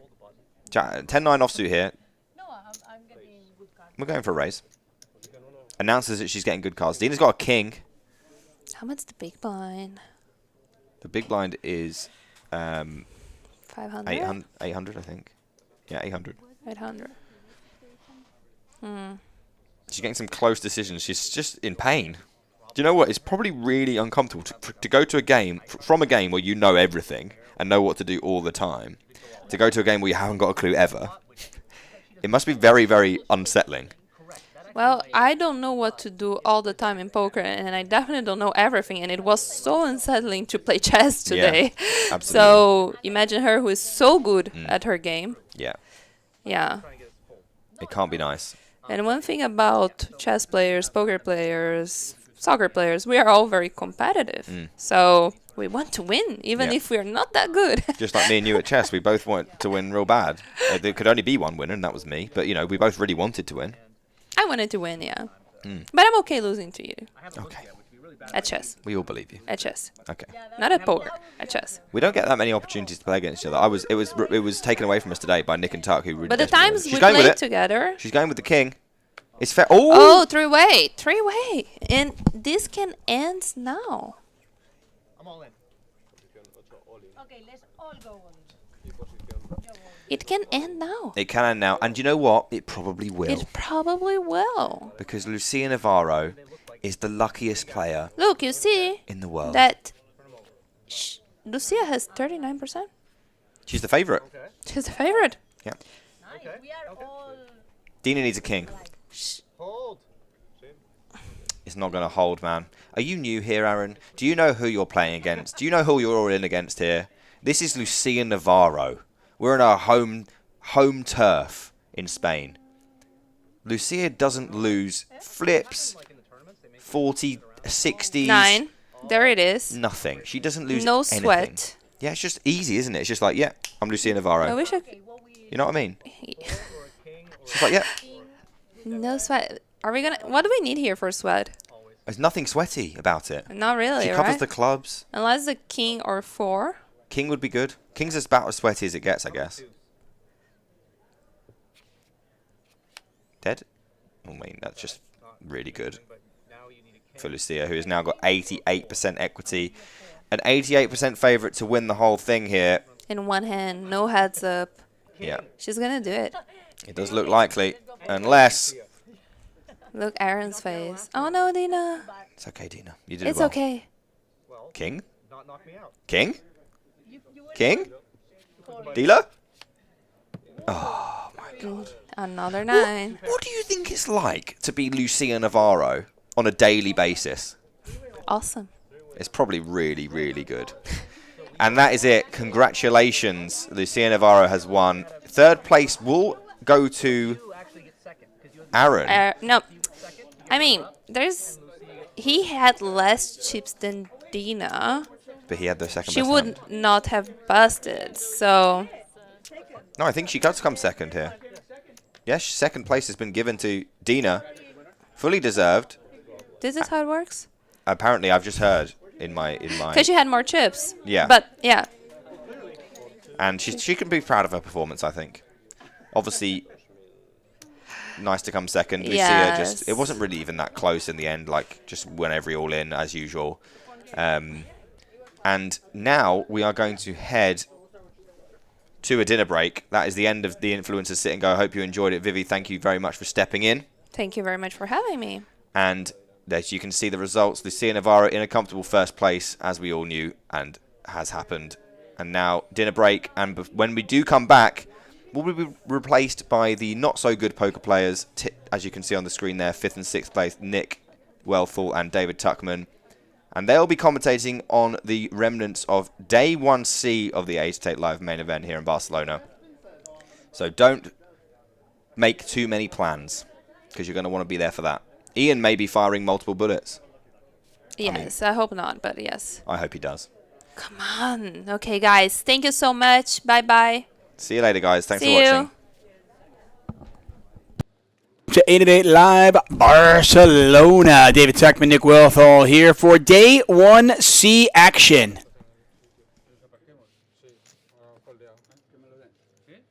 Pero la música me la puedo posar o no? Si me lo guardo, hablaré con el director de torneo, no, o tiene que estar fuera de la mesa televisada. Lo vamos a About halfway through Day 1C. My brother has it over there. I want to welcome all of you here on Twitch. And, of course, if you're watching it on YouTube, that's certainly fine as well. We pick up the action. As you can see, we get a raise from Mr. Palm to the Jack 10. Fendu going to call out of the big blind.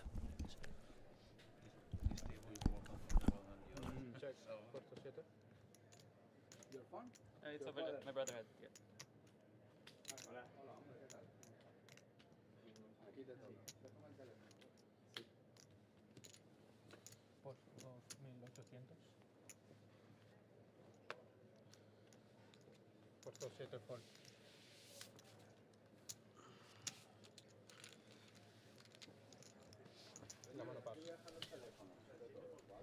So quick bet and take it for Mr. Pons. I want to welcome all of you here. Day 2 coverage. We got 4 days of live streaming here in Barcelona. Nick and I had an adventurous day. We played some chess against chess pros.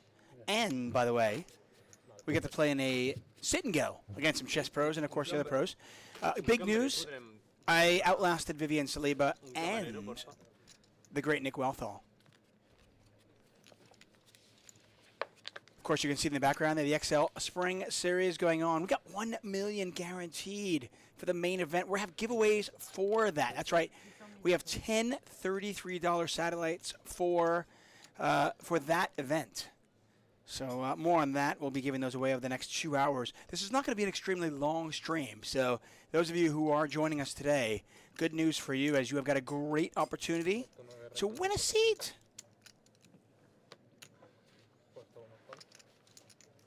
I'll say hi to, what's up, Noob Frost Mage? Lime Ricky is back. Not that we don't love Hayden, but we also love Lime. And more lime is better. That's right. Like I said, it's like having a Corona without a lime. It's just not the same thing. What'd you guys think of Easty and Ian Simpson and then Viv, of course, in the booth? How many of you guys watched the sit and go?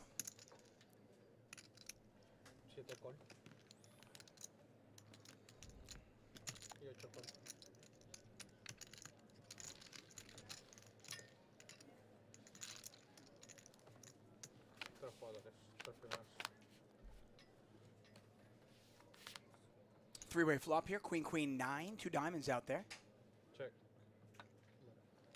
Puesto 7 check, puesto 8 check.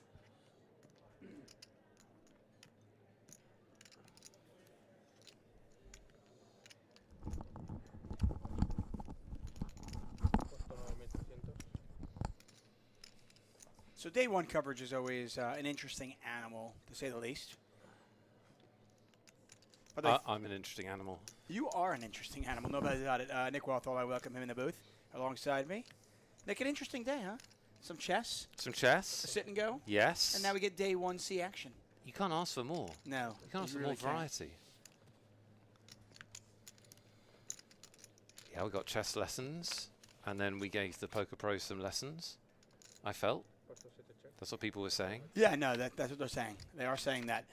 Nut flush for Fendu on a paired board. Verdi, or Verdi, or Verdi, I don't know. Either way, a Frenchman. Deciding if his jack is good. Not much they can beat. It can't beat a queen, can't beat straight, can't beat diamonds, but they do have a bluff catcher.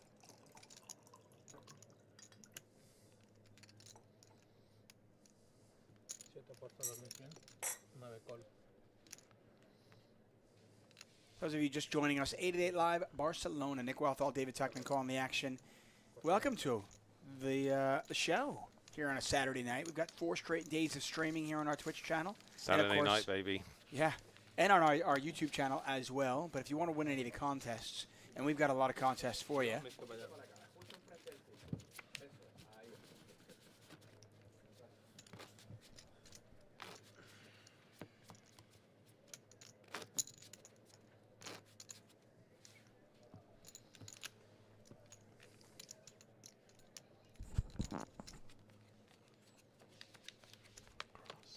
So exciting news, by the way. We have a free roll, which starts at 8 p.m. GMT time. So that is, I believe, I think 50 minutes. If I've got my GMT Spain time correct. Yes, plus Yes. 2 hours. Look at that. So yeah, in 50 minutes. So registration is open.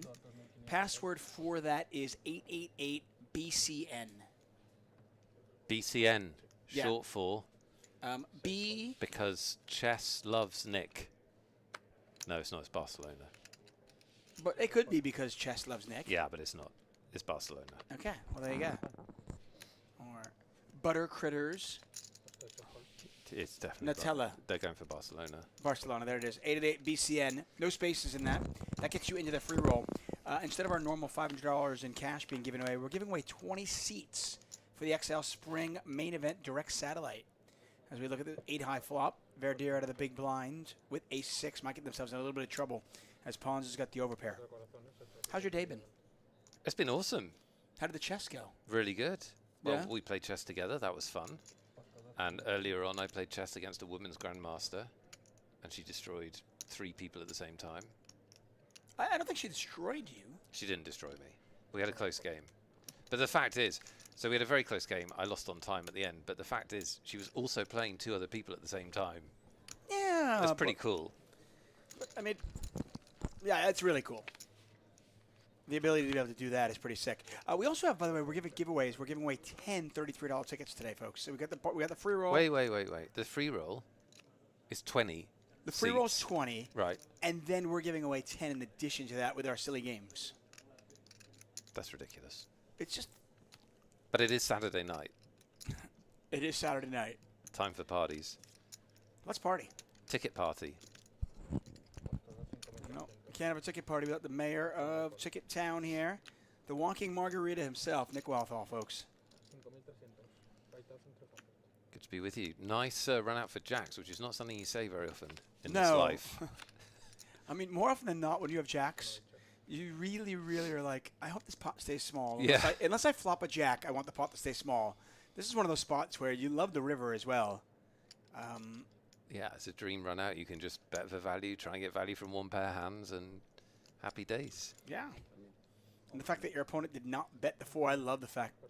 Pawn just continues to fire. Look at this.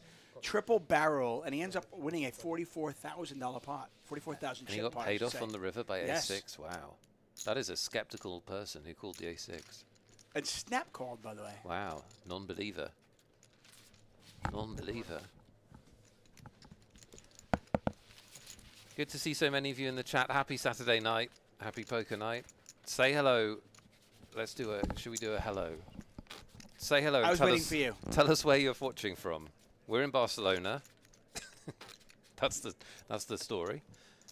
Where are you watching from on this Saturday night? I hope you're relaxing. Maybe playing some poker, having some fun. Glass of wine, that sort of thing.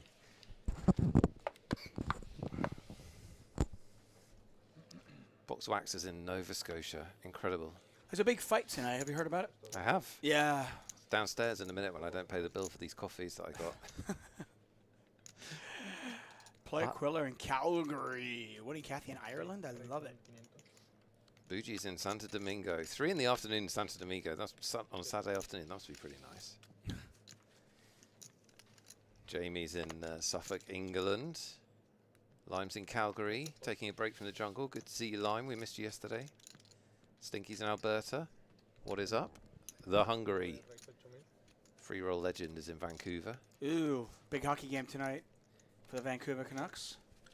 Is it the playoffs? It is the playoffs, and they are in Game 6 versus the Edmonton Oilers. If they win, so they get into the Final Four. The hockey playoffs are at the same time as the NBA playoffs? Yes. Ah, is that always true? Yes. Ah. You sort of fight for attention? It's not much of a fight. But, yeah, I suppose so. I think hockey fans are just hockey fans, and NBA fans are NBA fans. And I don't know if there's actually a huge crossover. Right. Yeah, that's probably true. But, yeah, there's only 3 of the Final 4 have locked their spot in. And there's 2 teams fighting for that last spot in the Final 4. Ooh. The Edmonton Oilers and the Canucks from Vancouver. Best of 7? It is a best of 7. What the is Canucks are winning 3 games to 2. Oh, so if they win tonight, they're in. If they lose tonight, there's a Game 7. The American playoff system for sport is awesome. It is really cool. Like when you get down to like games 6 and 7, it's so exciting. Like a Game 7 overtime. Like last night, for example, the Dallas Stars beat the Colorado Avalanche to make it to the Final 4 in double overtime. So look how nice I'm being to you. I'm letting you talk about hockey on the street. And overtime, by the way, is sudden death. It's not like in football. Like first goal wins. First goal wins, sudden death. So every shot, if you're a fan, every shot you're at the edge of your seat. Yeah. You'd be every heart attack. Oh, numerous heart attacks. Yeah. And it went 2 overtimes. Oh my God. So almost 2 full games. If that was my team, I would really struggle. Yeah. What happens? It's a lot of fun. Even if you're not an ice hockey fan, the playoffs are certainly something to watch. Do you know what I used to love? Back when I was more nocturnal and I used to stay up at night, 3-way pot here with 3 pretty mid hands. And bingo. Yeah, bingo. Set for bonds. I used to love baseball playoffs. Regular season baseball, very dull. Baseball playoffs could be so exciting. I'm on the same page with almost all sports. NBA, Major League Baseball, all sports to me, generally speaking, unless you're a fan or have got money on the game, I'm just like, it's regular season, who really cares? Now, if I'm a fan, but playoffs, though, I could have no rooting interest on either side, but the playoffs, you just see the intensity just amped up on both sides. And baseball, because it's not a dynamic sport, which a lot of the time hurts it, but in the playoffs, you get these situations where like there's 1 run in it, there's like the bases are loaded. Like these situations are just incredible. But yeah, all the American sports have great playoff excitement. It's just pretty crazy.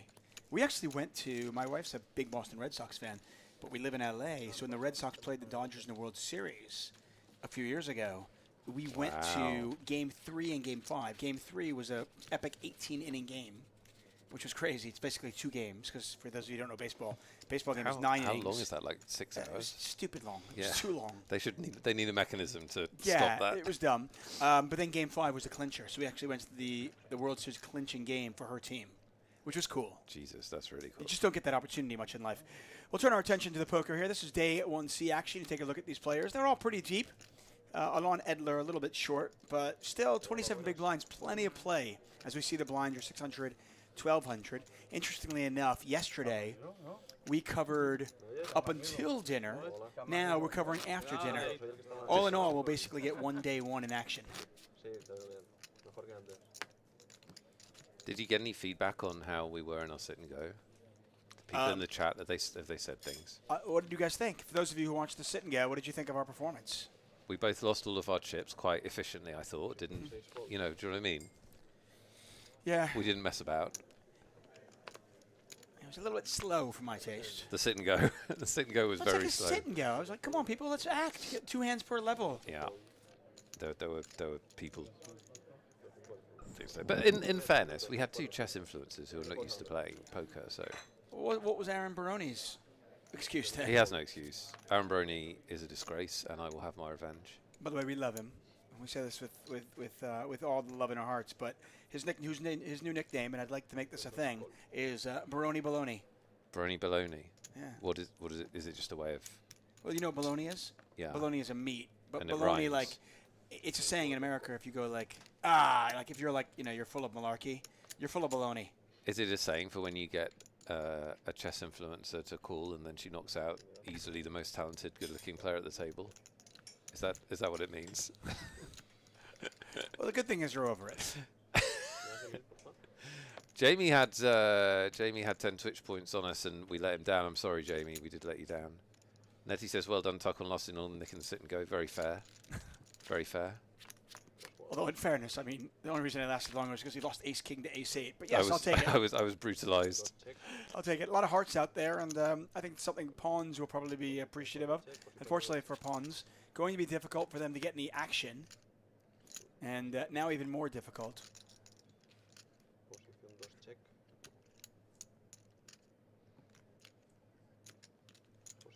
So, Eldar, by the way, I actually played with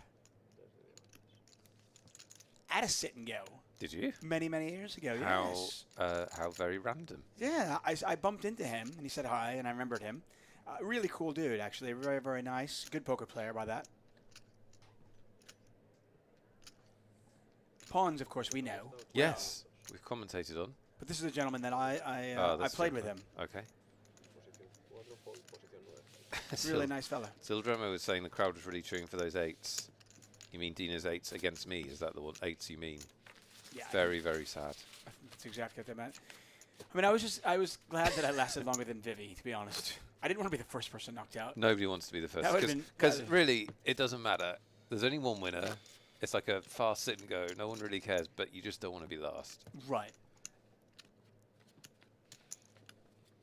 I did think I set a really nice trap early on, though. For like 3 hands in, Nick on my right raises with ace-jack, and I looked down at 2 kings, and I couldn't believe it. I was like, well, I don't want to just win a pot against Nick. And I thought, okay, well, I'll call, and one of those crazy wizards on the other side of the table will, like, they'll try to squeeze against the 2 commentators. I know it. Yeah.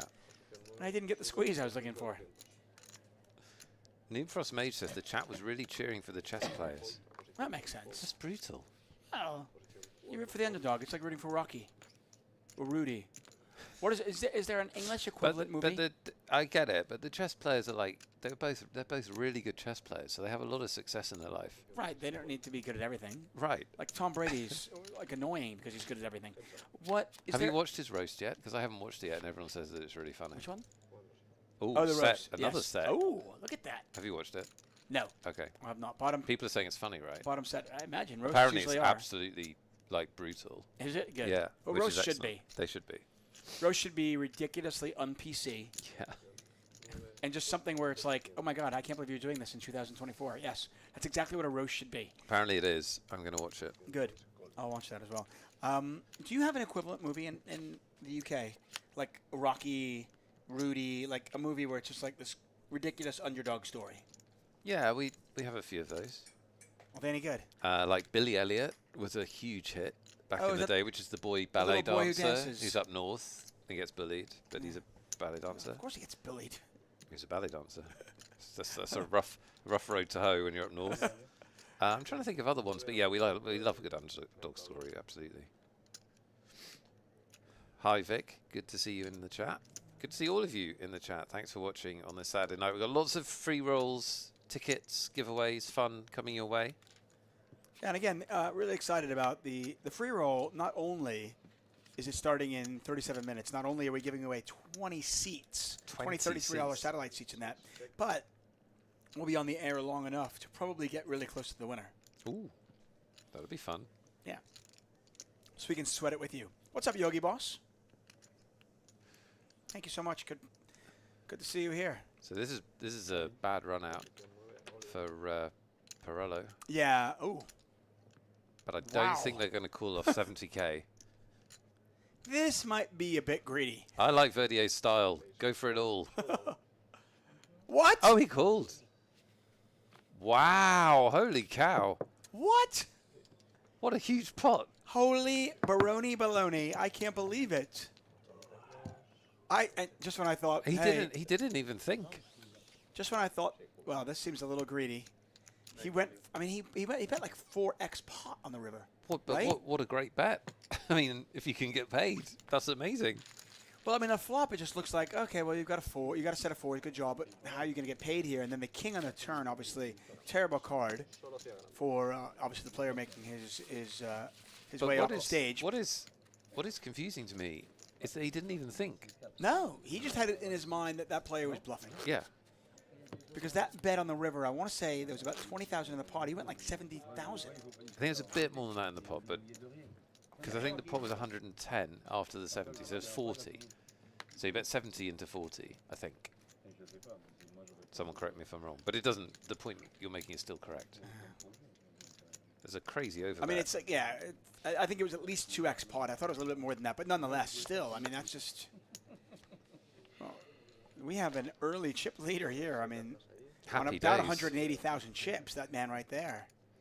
And so I don't know, obviously, the player that was busted out, but I wonder if that is because Gil in chat says "lol's call for TV." I wonder if it is the pressure of playing on a live stream because we've only been streaming for like 5 hands. Listen, not just that he called. I'm just saying how fast he called for such a huge stack, right? There's a lot to that, I think. As Elder raises on the button with ace-deuce suited. I think there's a lot to that in that particular spot. You look at a situation like that, and okay, first of all, we don't know what's happened in the last. They might have played together the last level. Yeah. He might have bluffed him a big pot the last level. Who knows, right? I mean, the Frenchman might be crazy, and he might be just going nuts. Yep. That's Who possible. knows? Possible. The lights under the lights, the live stream. There's a lot of things going on here. Yep. That we don't know right now, but we do know that man right there, or on the right side of your screen with the glasses on seat number 9, has just a heap of chips. Good point, chat. And Need Frost Mage asked the question, and Scuddy gave him the answer. Eddie the Eagle, of course. Great British underdog story. The guy who built a ski jump device in his back garden and then entered the Winter Olympics. Like, how did he not die? That's amazing. Yeah. It's a great story. It's incredible. Just literally a random trap in north of England. And I'm sure there's probably going to be there's got to be an underdog story. What was it Leicester who that won the Premiership a couple years ago? They have not made that story. If they will, that will be made. You'd have thought so, but you'd have thought so. It's still too fresh. Well, I suppose. But that's going to be made. It's like yeah. Because that's one of the was that the biggest underdog to ever win the Premiership? Oh my God, by miles. Right. So that's going to be a story. At some bookmakers, they were 5,000 to 1 at the start of the season. They were at least 1,000 to 1 at every bookmakers. Okay, so yeah, I mean the true odds were probably closer to 10,000 to 1. If they're giving you 1,000 to 1 and 5,000 to 1, you know the odds are like basically okay. If this person wants to throw their money away, let them. Yeah, it was really strange. So they had a bunch of players who everyone by the end of the season and as the years went by knew were good, but that nobody actually knew were good at the time. And I don't think they were the best team in the league. I think they were maybe like the 3rd or 4th best team in the league that season, which is still amazing. But then they ran really pure, basically. But undoubtedly, that will be a movie at some point. Yeah, and it'll never happen again. The chances of it happening again is so slim. Yeah, so now that you've said it, it's amazing to me it isn't already a movie, actually. We've had a few amazing underdog stories like that for real. Rudy is actually a true story. Okay, yeah. Rocky's not. But I bring up Rocky because of the big fight tonight. Boxwaxer says Karate Kid. Very good shout, yes. Can't remember who that was based on, but... by the way, we had Blindside, obviously. We had 86 players join the fray on day 1A, 141 yesterday. I expect there'll be a pretty good turnout today as the numbers start to balloon up. So we are well over 220 right now. Welcome everybody in the chat. Vic, Eric Kale, Scuddy, Alexandra. We will play some games at some point. We'll play Nick Thinks and Dave Thinks. We'll tell you the rules later on. Well, let's do keyword giveaways as we have 10 tickets to give away today. Appreciate all of you spending your Saturday evening with us. Pair of 9s for Fenu. Pair of jacks for Baltazar. Baltazar, by the way, also is a name that I recognize. Maybe it's just common name. I don't know. Wasn't he in the nativity story? Is that correct? I don't know. You're asking the wrong guy. This is a fun flop. Flush draw and middle pair, backdoor straight draws for Fenu and Baltasar with the top pair.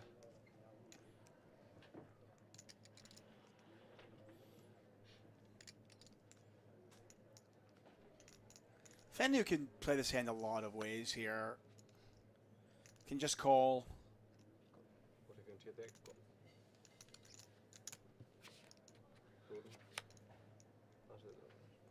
Unfortunate turn card for Baltazar as they make 2 pair, but Fenu does make the flush. There's just a lot going on there for Fenu. It's you got the flush draw, you've got a pair, you've got backdoor straight possibilities. Certainly not going to fold. And he goes check, check.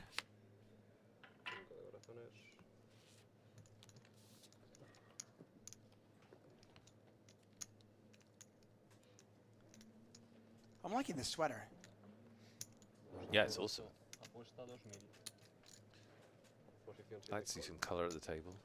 Baltazar with a, yeah, I'm 100% raising that, by the way. When it goes check, check on the turn, and then my opponent bets 2,000 on the river.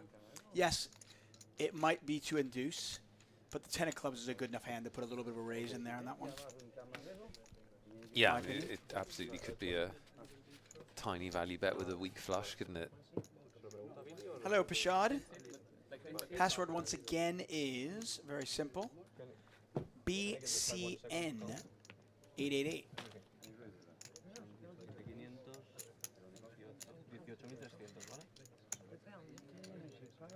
So over 220 runners after the first 2 days.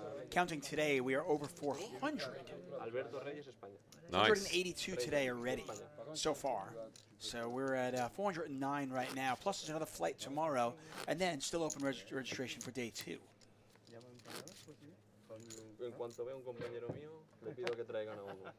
So a really nice turnout here in Barcelona, as you expect. I mean, it's just a great poker town. And obviously 888poker puts on a great show. Absolutely. You know how much we love these events. Fantastic value, great structure. Really good mixed, I think a good expression for these big 888 live main events is that it's a mixed field. You get some very strong players, you get some recreational players, it's a really good mix. Really fun. Pashad, we're both doing very well. We spent the day playing chess and playing on a sit and go. In a sit and go. So as for the chess lineup, by the way, I just want to let people know. So while Nick did lose to Dena, women's grandmaster. A women's grandmaster. Dena Belankaya. And you lost because of time. You timed out. Yeah, and also because she's really good. Those are the two. Those were the 2 reasons. But I will give props to my co-commentator. We did play heads up, and he did beat me. Yeah. I battled valiantly. You did. But I'm no match for Nick. I think, as we knew, he's just better than me at chess, and that's okay. Yeah, but you were like I knew you were, but you were underselling yourself. You're definitely a solid player.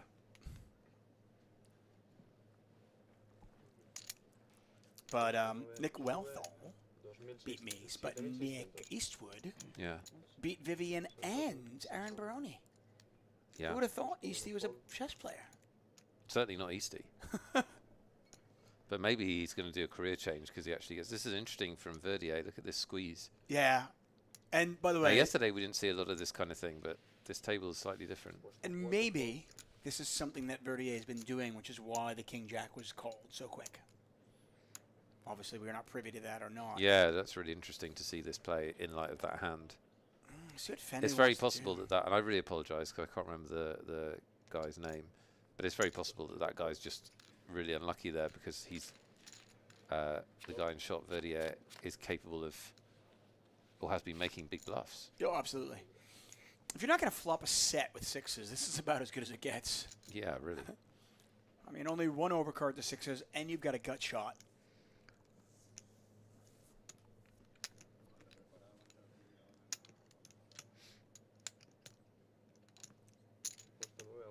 Verdier gonna put a small little sprinkle out there. I think you can call this. I also think you could theoretically raise this. It's kind of a freeze raise where you're going to win the pot a lot right then and there with the raise. Sometimes you just kind of stop your opponent. You can check back turns a lot if you want to.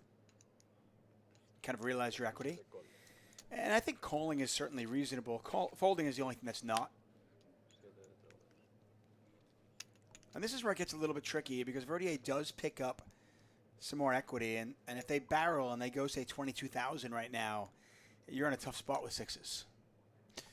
What we want to do is see Verdier move all in because then we have to rewind the tape, get the guy's name, like, and what a call. offer him a massive apology for... I mean, we didn't. I don't feel like we took the micking out of it. It was just a matter of we didn't know, and it was just. It was surprising, if anything. It was just wow. Oh no, I still think he shouldn't have made the call that fast because it's just such a big pot, such a big decision. Yeah. But. And I just said 22,000. I really like the sizing from Verdier. Verdier, he's dangerous, man. Yeah, there's a raise, and there's a 3-bet and a call. You're not necessarily really worried about the 7. But this absolutely sucks with. And like, Fenny does make the right decision like now. What do you do on the river though? Well, when he moves all in? what we want is a blank on the river to make it exciting to see if Verdier can pull the trigger. How about like a red queen? Yeah. Oh, there you go. I mean, I will say that Verdier has the 8. It's a nice blocker in the sense of, straight draws, 8-6. And does he move all in? Put his player at risk. Well, I think he's trying to figure out, does his opponent have enough to fold? And he does. Oh, and he gives up. And Fennu wins a big pot, 76,000. That's a well-played hand by both players, actually. I like the squeeze from Verdier. Picks up the club draw on the turn, applies max pressure.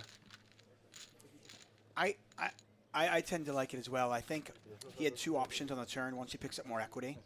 I think you go small on the turn. Not small, but smaller on the turn, and then you set up a shove on the river. Yeah. Or you go large like he went, and you shut down. I definitely think he can count himself. He's going to be a little bit disappointed to be called by sixes, I think, because that's exactly the kind of hand that he's trying to shake with that turn bet. Yeah, 100%.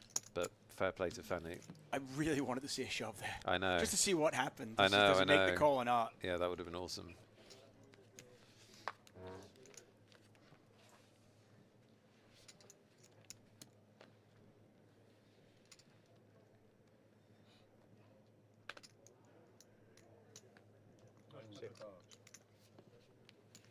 ¿De quién? Sí, ya está. Puesto 3 sube 2.500. Puesto 4 fold, puesto 6 fold.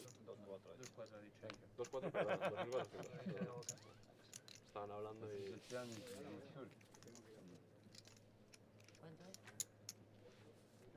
El 3 sube 2.400, el 4 fold, el 6 fold. Y el 7 fold. I have to say, also, great scarf. It's the 3rd great scarf we've had on stream this weekend already. Yeah. They're already mentioning that. Last week. Yeah, yesterday, sorry. They're already calling 2024 888 Live Barcelona the year of the scarf. I can see why. Strong scarf game. ¿No?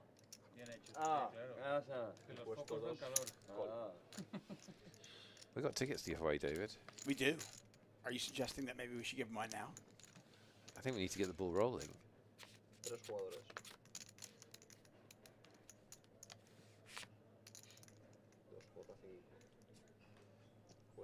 That's what I think. I mean, I'm not against that. We got top pair versus top pair, and Reyes in a little bit of trouble here. I'm also not against these action flops. No, me neither. Reyes is in trouble, though. The pot is already 7,800, and they just bet 5,400. So they just put 1/3 of their stack in the pot with top pair. I don't see them getting away from this. No. I don't see Balthazar folding. No, this is just this is an unfortunate spot for Reyes. I mean, when you don't have a lot of chips, you really don't want to flop top pair. Unless it's good. There's the all-in, there's the call, and as you can see, just 7% of the time, Reyes will survive. Another 40,000 chip pot. I mean, we have a big pot after big pot. I know, it's fun. Really fun so far. Love it. That's what I came for, David. I came to see blood. I came to see action. We like carnage. Yeah. Let there be blood. Reyes for looking for help on the river. Only a queen. We'll save him, and as you can see at the top of the screen, one of those queens is dead, so... Balthazar's got a good poker stare. Like, I wouldn't want to hit this hand. I feel like... I feel like she'd throw chips at me or something. Daggers to her eyes. Yeah. That is not a queen. 4 hearts on the river, and Reyes has been eliminated. Balthazar wins a nice little pot, up to 82,000 chips. So we've had 2 eliminations in about 11 minutes. Yeah. Fast and furious. Okay, let's give away some tickets. Let's do it. I love it. We're going to do a keyword. We're going to keep it simple at the start. Lime is the keyword. Ready? It's always ready. Yeah, I know, but people love it. They love the theatre. Lime is the keyword. Ready? Oh, maybe not. It might not be ready.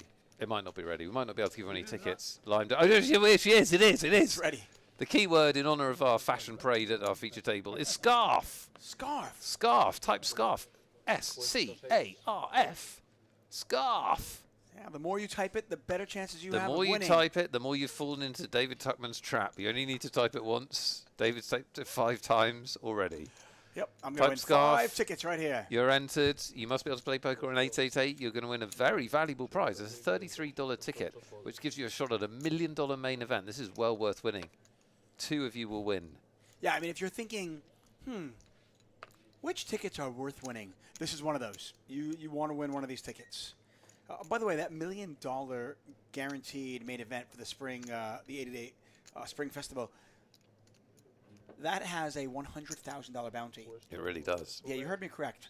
If you just knock out somebody and you knock out the right person, you could win $100,000. Somebody's going to do it. It might as well be you. Somebody's absolutely going to do it. Yeah, you want to get into that main event, But one way or the other. I haven't won in a while. I'm trying to think that maybe it's rigged. You haven't won the keyword giveaway. Yeah. Oh. I mean, I'm here every week. You're very enthusiastically participating. No one can. Always do. No one can take that away from you. I feel like one of these times I should win.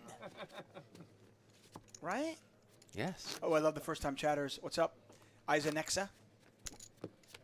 Asedidi 28. Shout out to first-timers. I love it. The nice thing with Nick and I, every time's like the first time. Exactly right.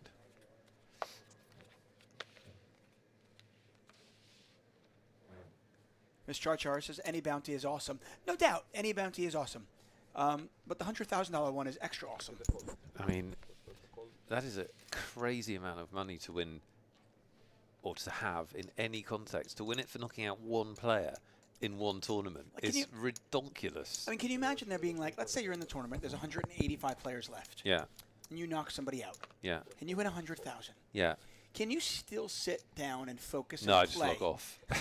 Just log off. Just go, thanks very much. I mean... Thanks very much, I'm going to book holidays now. Like, just sitting down and focusing on playing poker the rest of the way might be different. Really $100,000 hits your account. We'll see if... ooh, this is an interesting spot because Pawn's hand is really under-repped. You have a raise from the hijack. Pawns could certainly 3-bet on the button with 9s, but they had decided just to call. And now Bertoli, who's in a really good 3-bet squeeze spot, actually wakes up with a real hand. And does do the squeeze, but with queens. Verdier says no. I like Verdier. Nice double barrel. Knows to raise and fold the king-jack. As we mentioned before, Pawns we've seen on our screens many times. Very, very good poker player. Very dangerous.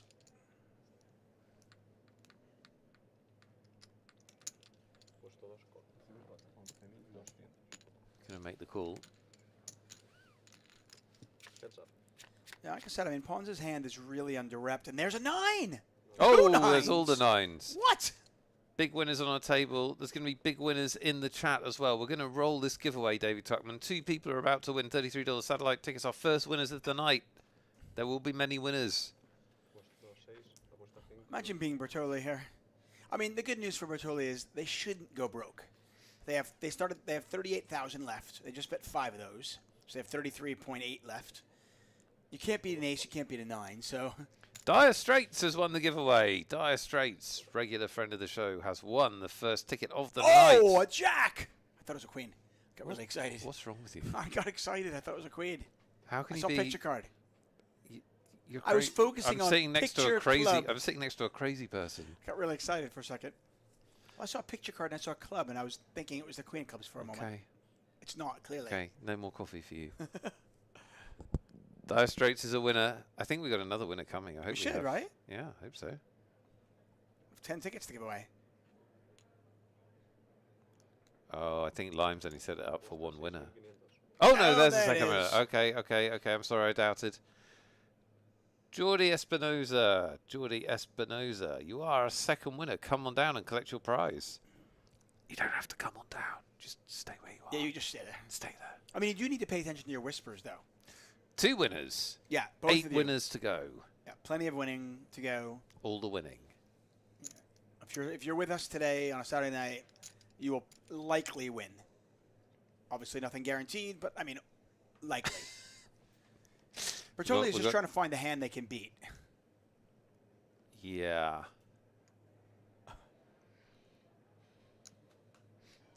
Fabregas, I appreciate you being a friend of the stream. I think they're just having a little bit of a hand funeral right now. There's times where I call this when you know you're going to fold. You know there's no way you're going to continue, but you kind of want to just hold on to your hand for a moment before you let it go because you're upset and you're saying goodbye. It's kind of a eulogy thing. Sadness. It's a sadness. Right. I mean, you're getting a really nice price here, and that might be the thought process. But the problem is, like, what's the plan on the river besides hope to hit a queen? And obviously, as we can see, they hit a queen. They're just going to lose all their chips. You know, Pons is a known player, and maybe that slightly gives you pause. And you think, oh, am I being bullied? Am I being whatever? But ultimately, like, nothing good happens on the river. If you fail to spike a queen, what are you doing? It's horrible. I mean, Pons called a raise and then called a 3-bet. You start thinking, okay, what kind of hands does he have? I block like the queen jacks, the king queens. So I have 2 queens. He's going to have some aces in there. And believe it or not, he's going to have, you obviously don't put him on quads, but he's going to have like 10-9 suited sometimes, 9-8 suited. Yeah. He also is capable of turning hands into a bluff, though. Absolutely. Like smaller pocket pairs and stuff like that. I think it just sucks to be in that position with queens. Do you know what I mean? It just sucks. It really does. Because he could easily have just been bluffed, but there's just not a lot of room for maneuver there. So we've been talking about the XL Spring Series and the $1 million main event with a $100,000 bounty in that, but that series has actually got $2 million guaranteed across the board. Nice. So it's and that's running now. Running now, yeah. Get involved. Plenty of events for you to get your toe wet. We're ready to close. What? They asked me to be here. Just reading what line we're ready to close. We've done it. We've done the competition. Are you all right? We've done the competition. We're not doing another one? No, yeah, but we're not running one at the moment. Oh, I got excited. I'm really worried about you. It's late. The jet lag has really kicked in. I mean, I'm pretty sure. Was this like 4? Were there 4 espressos in here? Chat is very concerned about your mental well-being. Chat's not, just you. I think you just put everything into chess today. I really did. You put everything into chess. And then the sit and go. And then the sit and go. That's a lot of brain power. That's a lot of emotional energy. It really was. Miss Charles and Cindy Bear are worried. I appreciate that. It's okay. You've only got 3 hours to go. You'll be fine. Oh, easy. Easy peasy.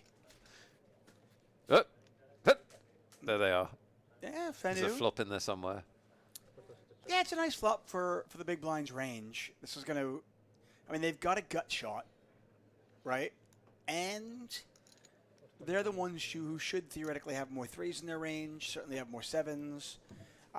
If I was going to continue at this, I probably would check raise. I don't think your hand is strong enough that you'd want to call. V-Crits in chat has entered the competition you were running in your head. Good. Scarf!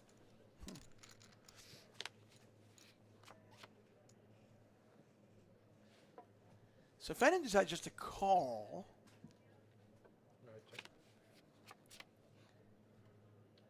and just get there, that works too. Fene has a little Indian sign over Verdier at the moment. I was kind of wondering what Fene was going to do. I mean, just calling the flop bet, then checking the turn.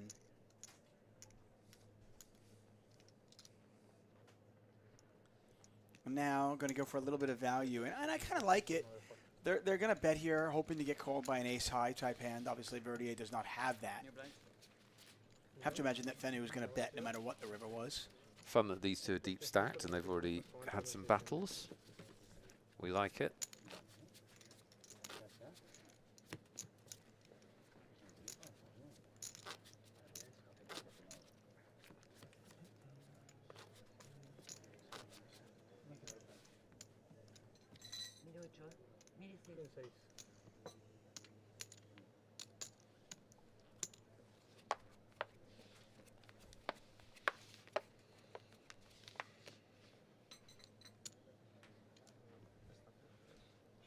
Once again, thanks for joining us here, 888 Live, Barcelona, Saturday night. Day 2 of 4 days of streaming action. We're back at it tomorrow at 5 p.m. local time, 5:15 p.m. local time, which is, I want to say, what is that? 3:15 p.m. GMT? That's correct. There you go, look at that. Battle of the Ace-6s. Eldar in the cutoff. Gonna bump it up.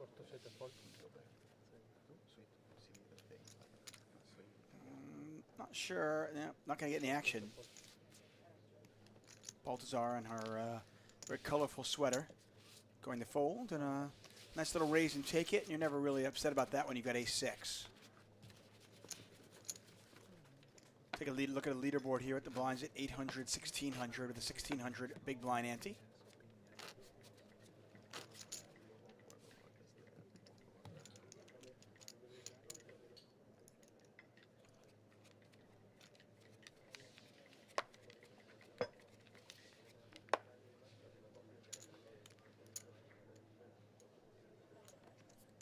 If you're looking for the free roll, for the password is the free roll password, I should say, is 888BCN. Once again, it's 888BCN. We're giving away 20 satellite tickets, and those satellite tickets are to a main event, the $1 million XL Spring Series main event. That is. Going to be a fantastic tournament.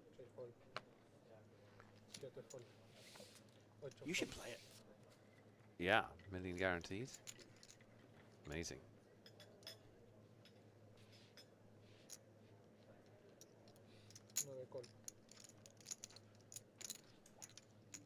Verdier is going to defend. We're closing in on the start of the free roll. 8 minutes to go. Get involved. Password 888BCN.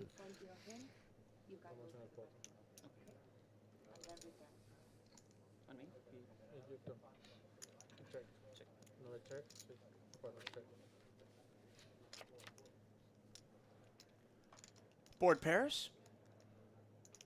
A lot of chop outs here, but the 9 at this point does play. Not a huge pot, but every pot's big for Elder, who's on just 27,500.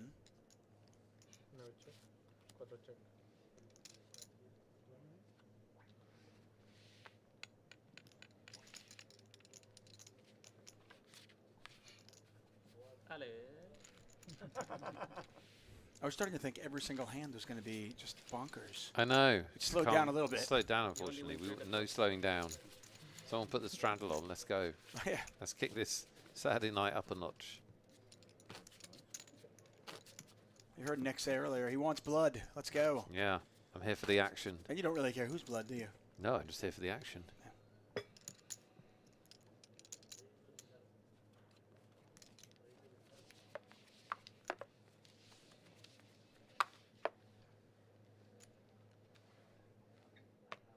Hi, Gregorius. Good to see you.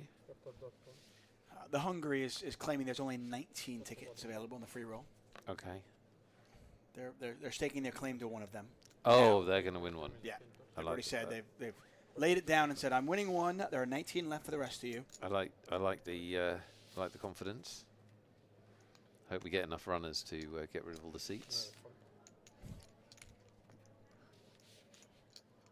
Yeah, maybe there'll be only like 14 people. Yeah. You all win one. Possible. Unlikely, but hey, you never know.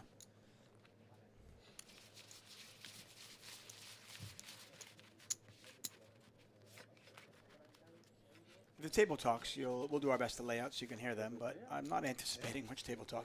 That's one thing about tournaments. A lot of times you just don't get a lot of table talk. I mean, you might get some today because it's day one. You get, you know, less and less as the tournament goes on. Yeah. Cash games, very different vibe. People talk about the weather, politics. Well, you're in the middle of a hand, and they'll be the like, waitresses. So what did you eat the other day? The Let me tell you about the sandwich. Yeah. What's the bet size? Oh, $2,000? Yeah, sure. I still haven't got my sandwich. I actually played a little bit of cash last night here at the casino. The games were great. There's a lot of games running right now. There are. If you're in Barcelona and you want some action, just walk through. There's a lot of games. Yeah, and they do a good job here. The staff here, dealers, floormen, women, all across the board. Shout out to Casino de Barcelona. And games from 1-3 all the way. I think I saw 2040 game, plus PLO as well. If the four-card thing is your four-card game is your thing. 3-bet here from Verdier, who just continues to kind of push the action. What is the play if you are Acetuno? He decides just to call.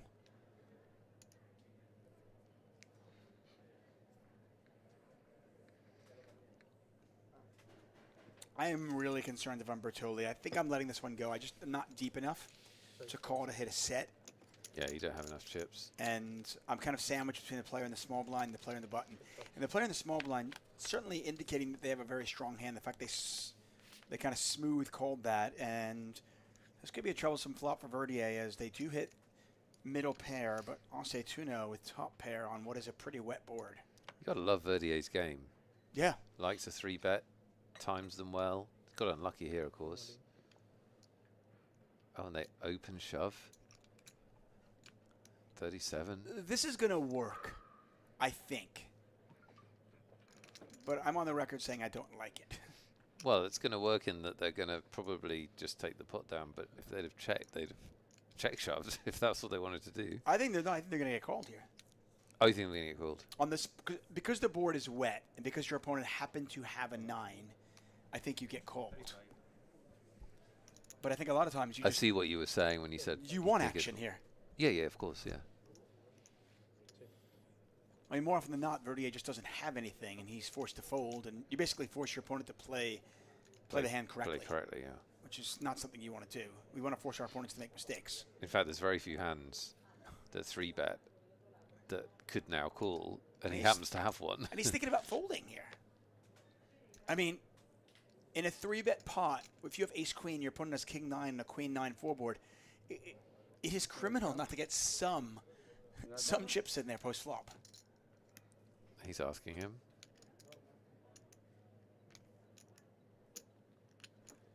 Possible they know each other, of course. Or they've been playing together before, who knows? Yeah. Verdier's definitely trying to get him to say something. He folded. Wow, soul read. That really is on a board like this, because I might have just put my opponent on, like, flush draw. Flush draw, straight draw? Yeah. Who knows? I mean, the thing is, when your opponent does have a flush draw, straight draw, You're not doing that well even against that hand. No, like, or a straight draw. Like, he could have a lot of things. I mean, he's, you know, who knows how tight he is or not pre-flop, don't know. Nice fold, though. That is a soul read of a fold. I mean, I'm not sure if I'm making that same fold, so Nope. give him credit. Samir 229. While I'm clearly not on my game, even I know that the contest is over. But I do appreciate your effort at this point. Don't worry, we have 10 ticket giveaways. We've only given away 2 so far, so still 8 to come. Many, many tickets. Plus a free roll that starts in 1 minute. Get in the free roll. Hurry. Don't miss a hand. Yeah. 20 seats in that free roll for a $33 satellite into the $1 million guaranteed XL Spin Series main event. I'm loving Verdier. I'm just loving this guy.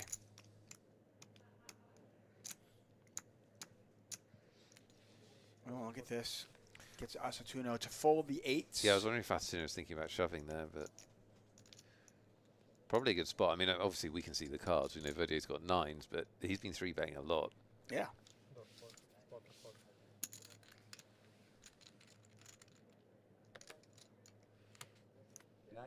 Picks that one up.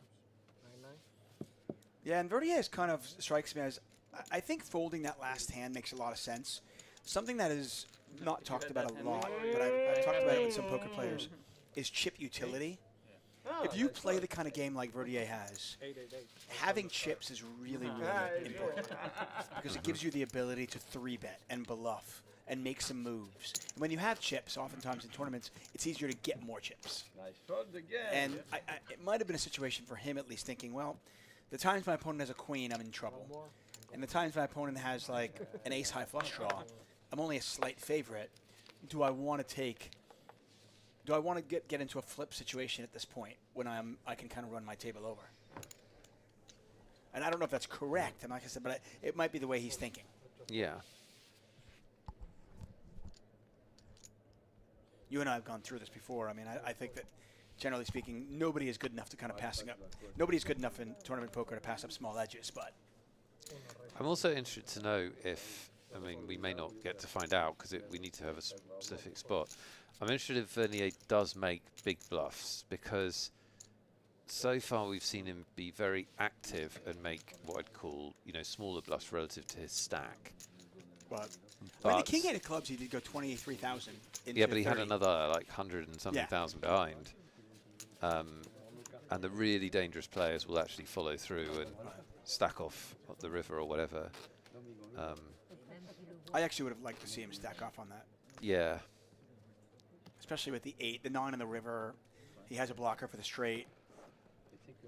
He's certainly repping like he's got aces, kings, queens, something like that. His opponent sort of has to, unless he's like uber trapping, he sort of has to have the kind of hand he's got in that spot, like most of the time. I mean, he could have a full house, but that's it, right? He's either got the nuts or he's like always got that kind of hand. Yeah.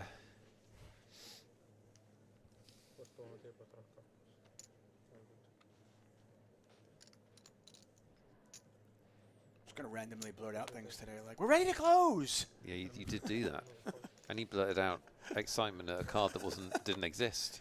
Well, I mean, it existed. I just got excited over a card that well, really it was anything. a different card in your head is the thing, exactly. Good evening, Sleepy the Old. Good to see you. Happy Saturday.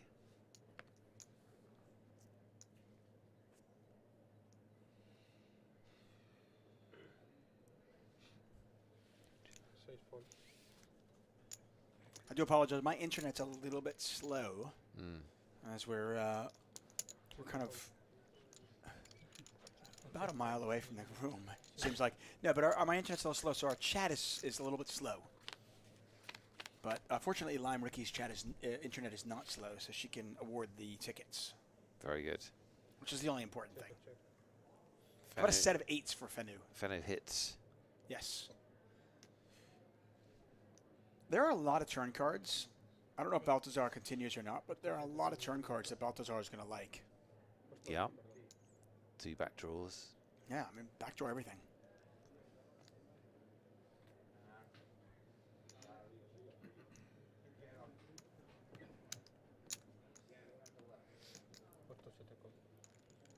Fanu just calling.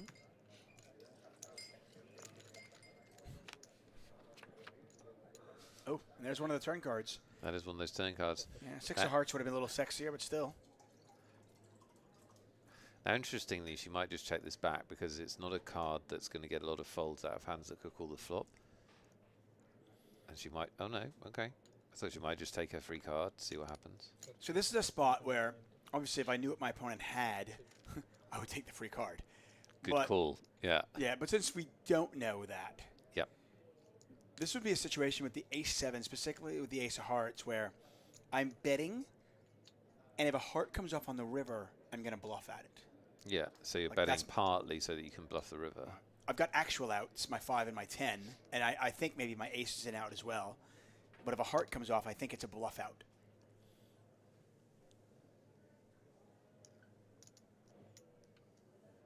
Let's see if Fender wants to raise here. And there's your answer. An emphatic yes. And I like this. I mean, the fact that Baltazar has fired twice is indicative that she actually has something. And if she does have something, well, then let's build a pot up. I've got a set of 8s. It's a nice sizing too because it keeps her in. And if she does have something, he can possibly get it all. He can go all in on the river. Yeah, I mean the only problem with this sizing is it does give her odds to call if she does happen to have a draw. That's the only issue. It's a really easy call for her at this point. Yeah. 14 into 54, 15 into 54. Wow. Oh, okay. She lets it go. I mean, she may be, you know, she may be drawing dead to a straight. Obviously, that's possible. It's possible. Who wants some more tickets? Already? Yeah, well, we're not on air for that long, and we've got, like, a lot to get through. Okay, let's do it. And I feel like, you know, let's give the people what they want. Fun Times Poker wants more tickets. What do they want? Look, the people, look at them in chat. They want the tickets. They want tickets. Okay, fair enough. Yeah. Well, the mayor of Tickettown has spoken. Let's do it. We're gonna play. You're here and Lime are here. Forget it. I have no power. No, you have no power. You have the power to announce the pokers. You are the host. I'll do that. We are the ticket dispensing machines. Okay, first person to say scarf. Not really. That's a joke. That's a joke. That's a joke. Stop it, everyone. Behave. We're going to play Lodden Thinks, except we're going to play David Thinks. I've got a question, David. Ooh. I've been thinking about this for some time. So the way anyone that types scarf is not allowed to win the giveaway. Behave. We're doing Lodden Thinks. We're not doing. Just relax. If you've never played before, if you just found the channel, welcome along on a Saturday night. You just need to be able to play poker on 888 in order to enter. Very, very easy. You don't have to have ever played before because you just have to make a guess. And we are going to climb inside David Tuckman's head. I can see his head from here. It looks involved. One guess per player. You are trying to guess what David thinks the answer to this question is. One guess per player. Lime Ricky runs the contest in chat with an iron fist. She will ban your ass back into the Stone Ages if you make lots of guesses. True story. She'll ban the rest of you as well, not just your ass. Yeah, but both cheeks and the rest of you. Gone. So, David, you ready? I'm ready. There is a very big boxing match tonight. Boom, boom, boom, boom, boom. Exactly that. Between Alexandra Usyk and Tyson Fury for the undisputed heavyweight championship of the world. Huge. How many punches will be thrown in tonight's fight? How many punches will be thrown in tonight's fight? How many punches will be thrown in tonight's fight? That's the question. It's 12 rounds, right? 12 rounds. Yeah. Good Lord, some people are expecting some action. Jesus. Don't give anything away. I haven't figured it out yet. Okay. How many punches will be thrown tonight? Now it's heavyweights. Heavyweights, yeah. Right, They're it's not. not They're like the the least. featherweights, They're the right. least active, yeah. Right. Least amount of punches. Oh, look at this. Well, you think about that. I'll think about that while you cover this, because talk about heavyweights. Ace King versus Aces is about as heavy as you get. Absolutely is. Poor Asatuno here probably isn't close to deep enough to get away with it, and Pons will play this. Perfect. Yeah, he'll play it really well. He usually plays his hands really well.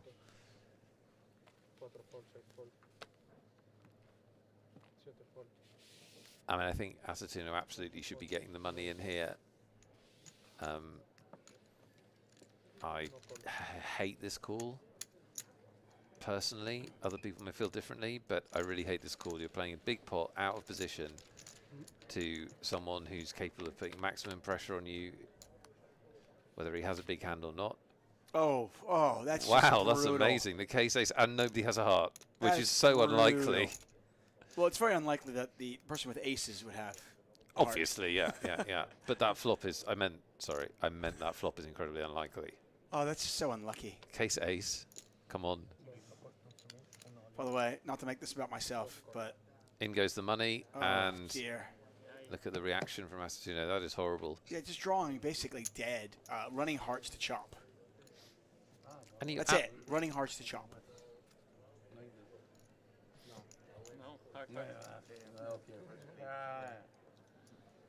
Corazón, queen, queen jack. What a just an awful spot. I mean, there are spots you can get away from it. Asatino certainly could have gone all in pre, decided not to, then sees this flop, and like, okay, well, I've got to go with it. I've got ace king. Yeah. Just a nightmare. Running hearts without pairing the board. That's it. That is it. That's going to do it for him. And Asatino is has been eliminated. And by the way, a little bit of PTSD for myself, because a few years ago, I got knocked out on day 4 of the World Series Poker main event with that exact flop, ace-7 deuce. I didn't have ace-king there. I had ace-7 against aces. You never forget those big busts out. And if you're David Tuckman, you never let anyone else forget those big busts out. It was just funny because Lucia, we were having a little bit of food between the sit and go in here, and she asked me about that hand. Yeah. So I brought it up, and I just saw the ace-7 deuce, where you have, an ace, and your opponent's got a set. Like, come on, like at least give the poor guy a chance, right?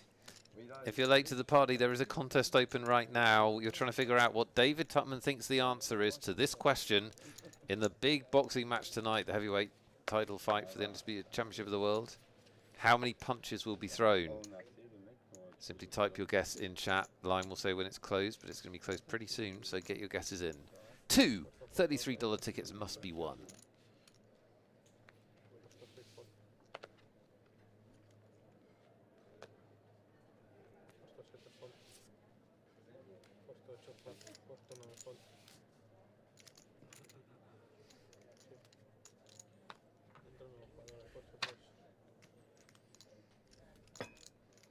If you're Senor Pons, you just want to play your entire poker career on 888 streams, wouldn't you? Like, he seems to do. This is the 3rd time we've had him on a stream. Yeah, I feel like I've seen him a lot. He just seems to always do well. And well, there we go. I jinxed him. Commentator's curse. Commentator's curse. Well, listen, we know Pons well, and as I mentioned, I do know Elder pretty well, and 2 good players battling here, and on a board as wet as this, and with Elder's stack, I find it. This certainly should be a double up for Elder. We'll see how it plays out. Just a call so far. Purple chips, by the way, are 500. Yellows are 1,000. The blues are 25K. Well, does that... Guys, as usual, you're asking for clarification about the question, but what you're trying to figure out is what David's guessed based on the question. Yeah. So the question is, how many punches will there be in tonight's heavyweight title fight? That is the question. So you're trying to work out what David thinks. So it doesn't matter if it's CompuBox score, punches landed, it doesn't matter. Is what David thinks. Right. Part of the game, part of this game, by the way, and we'll play it again, don't worry, everybody. Part of this game is trying to figure out how Nick or I view the question. Exactly. Right. Exactly. There have been many times where I might ask Nick a question, he interprets it one way, and I meant it somewhere else. I have interpreted many questions wrongly. Happens.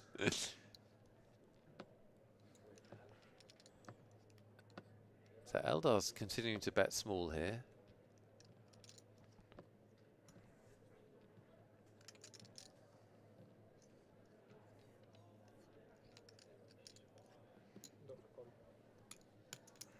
And not too tough a decision, this one, for Pons. No, but if a lot of chips go in here, I don't know if Pons is going to put much more in. I mean, Elder's stack to pot ratio is under 1 right now, and he certainly should be betting. just a question of how much can he get paid? What are you going here? What's the sizing? Well, he's not going to get paid too often here, actually. No, but can you Because- go 11,000 maybe? Yeah. He's just going to check it back and take it to showdown and win the smaller one. He's does add about 13,500 to his stack, so he's up to about 46,000, which is close to a starting stack. That's what he started the day with. Yeah, he'll take it. So will Mario. Here's little Mario. What's he doing? Jumping on a mushroom. Classic. You want me to move to the side again? Albore. Alessio. Alessio Albore, italiano. Alessio Albore. Alessio Albore. Italiano. Le pido el stack, lo cuento. Solo, I need your stack.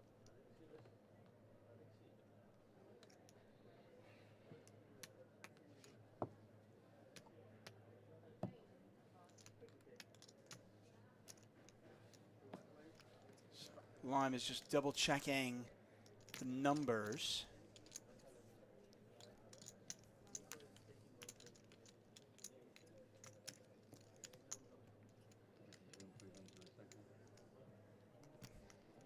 Make sure that we get the right winners.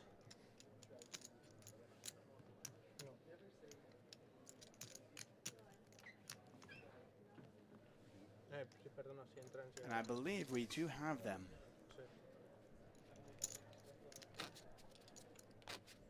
You want me to move again? That's so Little random. award tickets? No, not yet. Do we have them? We have them. Yes, let's figure out what it was that you thought in your brain here, David Tuckman. Yes. How many punches are going to be in this heavyweight fight we're going to be watching tonight? Yeah, well, my little brain tried to figure this one out, and I did think, I have not watched a heavyweight boxing match in quite some time. I mentioned that yesterday. I've watched a lot of, like, middleweight, featherweights, and I do know at the end of the rounds they always point out, like, how many jabs, how many uppercuts, and they do count them, right? And I was trying to think, I kind of figured, I said, heavyweights, I figured that they'd throw about, I think it's going to go the distance. Okay. So I said 12 rounds. It's going the distance, yeah. And I figured they would average between 30 and 35 punches each per round. Okay. Not sure if that's on the high side or not for heavyweights. I want to say that like the middleweights and the featherweights. I think that's pretty good. Like I feel like middleweights and featherweights get into the 40s and 50s. Yeah. But I figured the heavyweights would be like low 30s. So then I just did math. You did math. I did math, and Well I done, came up you. with 812. In total. 812 punches in total. 812 punches in total is exactly right. And I'm here to tell you, David, that the fourth guess in this slightly random competition was exactly right. What? Literally the fourth guess we had in. I don't know how Chameleon did it, but they landed on your exact number. Lots of other good guesses, but the second ticket goes to Anne Baptiste, who guessed 822. 822, which is 10 away. Raspberry is trying to make fun of my math, but there's two boxers, Raz. Mm-hmm. So 67 per round. Just completely out of idle interest, you're going to like this. I looked up. I'm curious, yeah. I looked up Fury versus Wilder. Did it go the distance? Which went the distance. And in that fight, there were 757 punches. Wow, okay. So you're in the right precinct. You're in the right precinct. Nicely done. Nicely done. Well done to our winners. We've got 6 tickets left to give away. And if you can't wait long enough for a ticket, you should be in the free roll because we're giving away 20 seats in the free roll. Passwords in chat. It's 888BCN.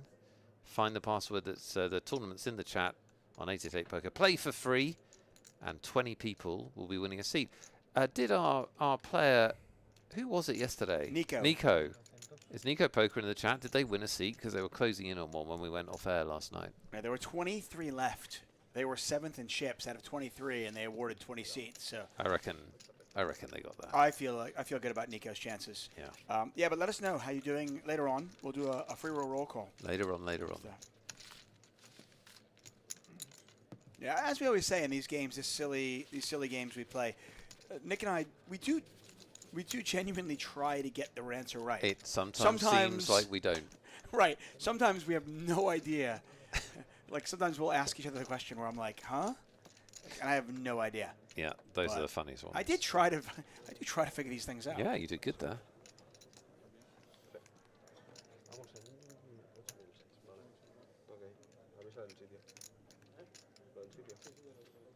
So, and Batiste and Hemilion. Hemilion, by the way, well done, getting right inside my head and getting it exact.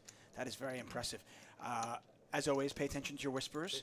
So the one and only Lime Ricky can get you your ticket. Lime, not in Costa Rica right now. Back up in Canada, Calgary.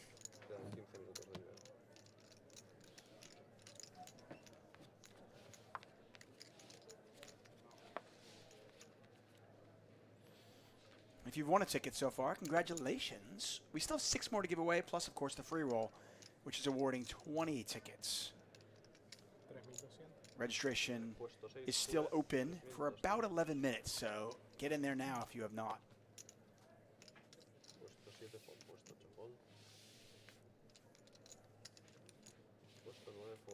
Fun times in poker says big hockey game in Edmonton tonight. Lime, maybe go check it out. Edmonton and Calgary are not quite as close as you think they are. It's like 2 distinct cities, separated by many, many miles. So my Canadian geography is absolutely terrible, but I certainly know that 2 Canadian cities could be very far. Well, I mean, I'll put like, it how far is Vancouver to Toronto?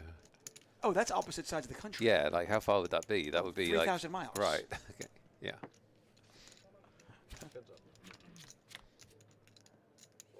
Oh, look at that. Nico Poker was in 2nd place. Nice. He got down to the last 20. Well done, Nico Poker. Nice. We want at least one of you, hopefully more, to emulate Nico. Do like Nico and get yourself a seat in that free roll. Pair of kings for Eldar. Bertoli. Sorry, pair of 4s for Eldar. Pair of kings for Bertoli. My bad.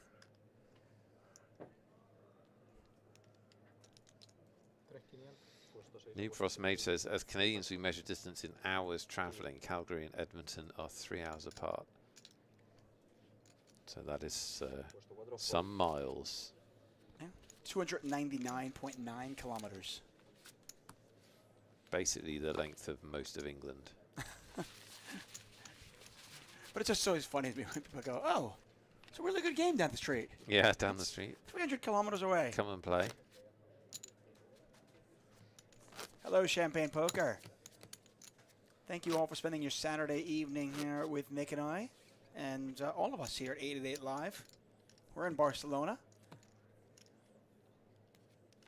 We've got more stops, by the way. 888 Live is going to be in beautiful Manchester and Coventry later this year. Excellent. Nice to get around the country. The London Grosvenor Victoria venue is having some work done. Can't host a tournament, but that means we get to go to Manchester. So if you're in the UK or you want to come to the UK, make sure you check that out.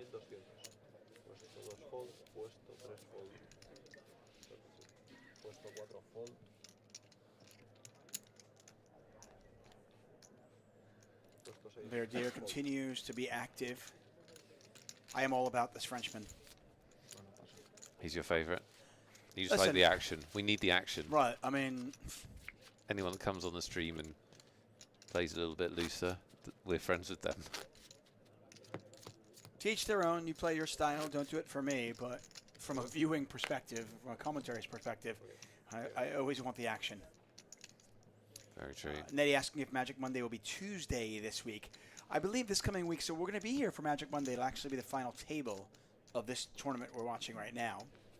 Now, wait. If that is true, what happens to the Wheel of Justice? We'll have to, I'm going to have to get clarification on that. Yeah, maybe that's we important. Maybe we can run it. I don't know. Tuesday's travel day for Nick and I. He's traveling back to the UK. I travel back to sunny Southern California. And then on the following week, we're going to have home game Monday because the final table of the $1 million main event, XL Spring main event, that one, that'll be on Tuesday the 28th. Very good point, Tuck. And that'll be our next like Magic Monday show, but it'll be on a Tuesday. Put it in your diaries right now. Yeah. You're going to want to watch on Tuesday. That's going to be a huge final table. Huge. I mean, put it in your diary and then actually make the final table and be on it. But so, an hour and 20 minutes into our stream, clearly I can't tell the differences between jacks and queens. Agreed. I don't know when the contests are over. Right. But I know our schedule. That's, you know, I think we'll take it because that's slightly surprising for you. Yeah, there have been many Mondays where I go on our message, I go on our chat, and I'm like, "We have a show today?" Yeah, it's almost every week. The Is there a people show that today or the people tomorrow? that type out those schedules for you and then email them to you must just despair. It's like, seriously, bitch, open your email. I just assume it's always Monday. That was my impression of someone from 888 thinking about you. 100%. I'm sure Lon does that. And by the way, deservedly so. Well, listen, on Mondays, Yes. I need to commentate. So if we don't have a Magic Monday show and our show's on Tuesday, I just do it myself. Right. I commentate On something. usually about our dogs, to our dogs. They're a captive audience, as long as I give them treats. There was a guy who went viral in the pandemic in the UK.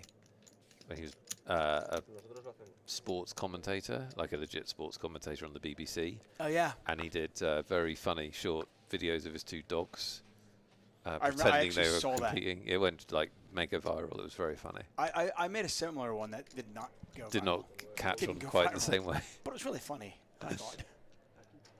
But no, that gentleman's was really, really funny. Oh, there you go. It's bank holiday next Monday. Yeah, it's great. I'm going to be doing something fun. I'm It's sure actually a everybody in Memorial the Day UK for will us. be. Okay. So we have Monday's off. It's a bank holiday in the States as well. Okay, so everyone can have fun. Or you can just play in that big tournament. That's fun. Yeah.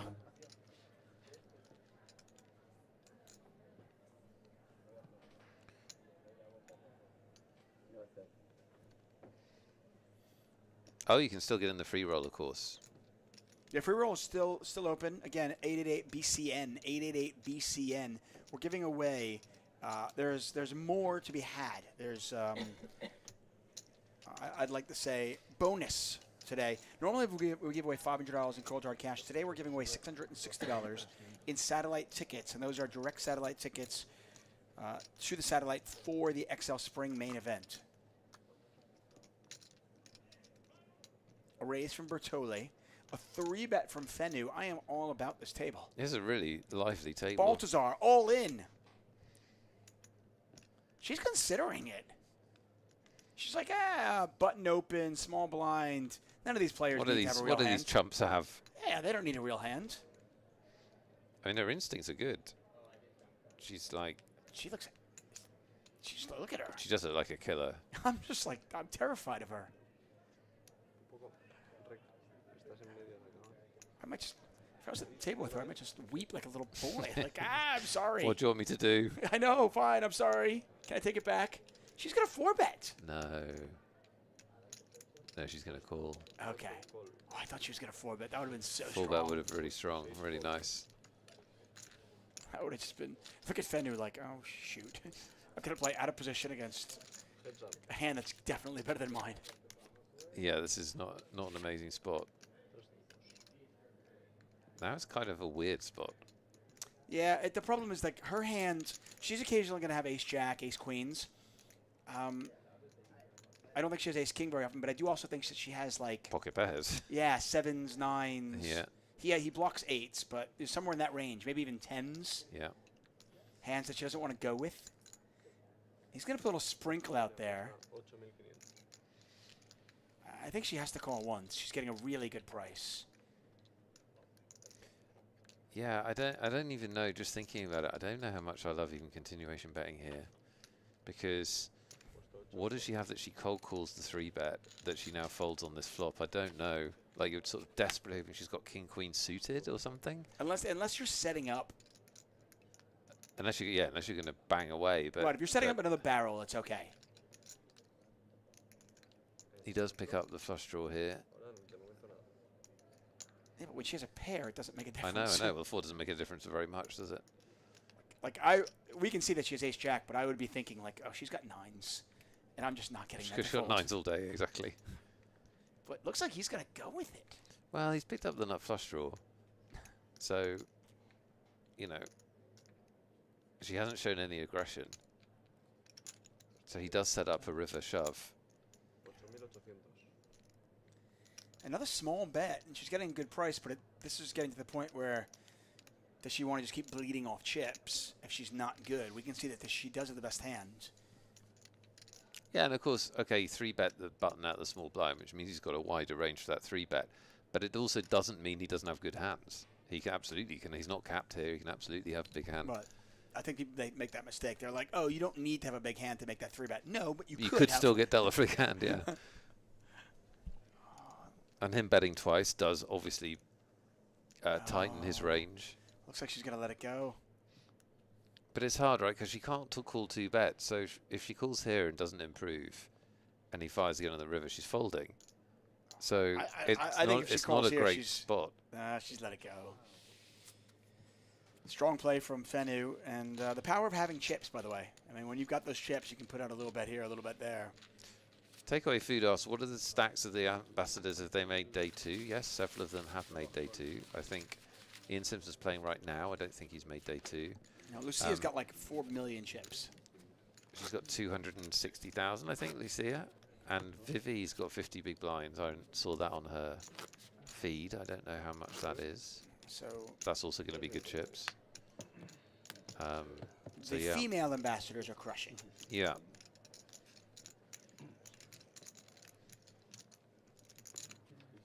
The male ones need to up their game. Always the case. I know Baroni is he's gonna directly enter into day 2. Okay. He's already said, I'm all about the 19, 20 big blind stack that I'm going to get on day 2 when I enter. I'm in it.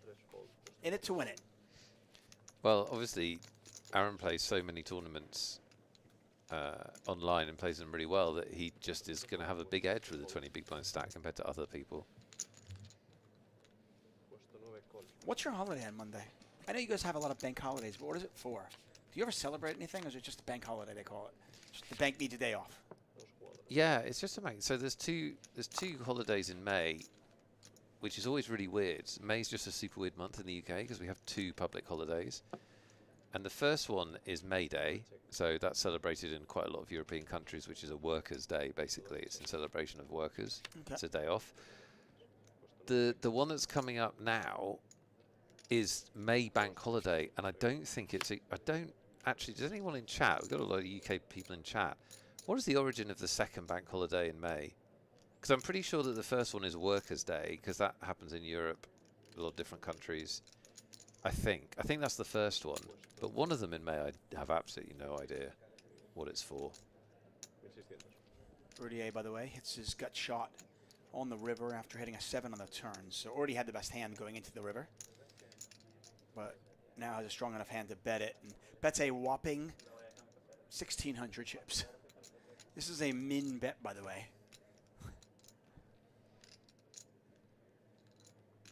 And Pons is pondering for the small bet. Well, he might also be thinking of raising. Oh, he's just so disciplined. I'd be so seriously thinking about raising there. Getting like 8-1. No, raising. I'm like thinking this is just like a blocker bet, which it wasn't. No. Actually, might have been because Verdier is so tricky. It's maybe like a bet to induce. Actually, he's like trying to get raised. I mean, why else are you betting 1,600 into 95? Yeah, he's literally trying to look weak. Okay, you got to watch this Verdier. He's a trappy guy. People are saying different things about this bank holiday in the UK. It's Whitsun. Okay, but what is that? Why do we have it off? It's the Queen's birthday, says Player Quiller. Limerick says Victoria Day for the Queen. But the Queen, I don't know how to tell everyone this, but the Queen isn't here anymore.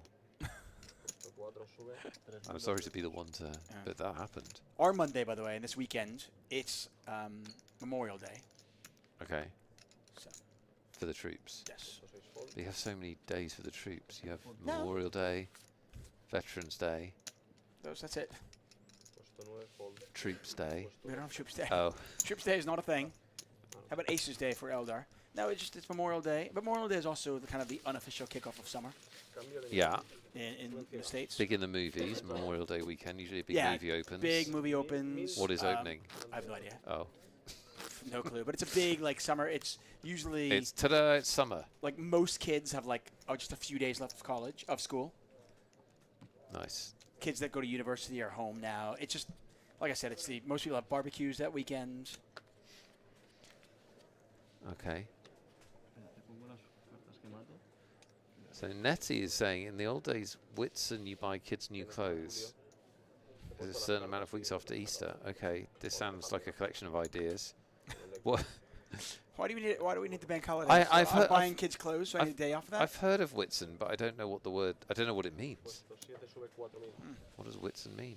This is your fault, David. You asked why we have holidays. Well, I have no idea. I just remember when I lived in the UK, I remember people saying, like, oh, it's a bank holiday today. I'd be like, why? And then nobody knew it, any of them. The only ones they knew were, like Guy Fawkes. Like, there was a few where, like, right. Oh, I know why today is off. But many of them, nobody knew why they had them off. And everyone always complains in England because of the structure of our holidays. So we have these two in May, and then between the end of May and the end of the year, we only have one public holiday, Hold on, and then Nick. Christmas Day. I'm going to interrupt you here for a second because we've got a monster flop. Haven't we? Yeah, Fenu with the ace-jack on the ace-5-3 board, and Albor's got a pair with a gut-shot straight flush draw. I mean, Albor's got a pair of threes. He's got 58%. And it's 58%. Yeah. The only way you can play this wrong is fold. Yeah, don't fold. Check. Wow. Fenu checking it back. Like, that's amazing. And now suddenly Fenu is a 3-2 favorite. Not out of the woods yet. Albor can win this with a club, a 3, a deuce, or a 4. Going to bet 5,200.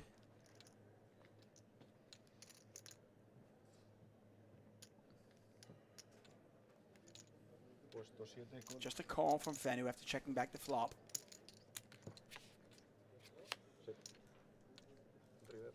Where's a blank? Somehow. You hate these big flops that don't go anywhere. Oh. They just force you to put chips in. They sucker you in, tease you in, and then nothing. Yeah, it went check on the flop, so you don't necessarily put your opponent on an ace. Albore, yeah, he's going to bluff at it. I mean, I imagine he's trying to get his opponent to fold a queen. And obviously Fenu not going to go anywhere with his hand being under-repped. Cagey little check back with the ace-jack. Yeah, made him money on this occasion. Yeah, although might have made more because he bets if he bets it, it might all go in on the flop. Who knows? And he would have had to sweat it out. I don't mind the bluff, by the way. I do think that you put a lot of pressure on a queen.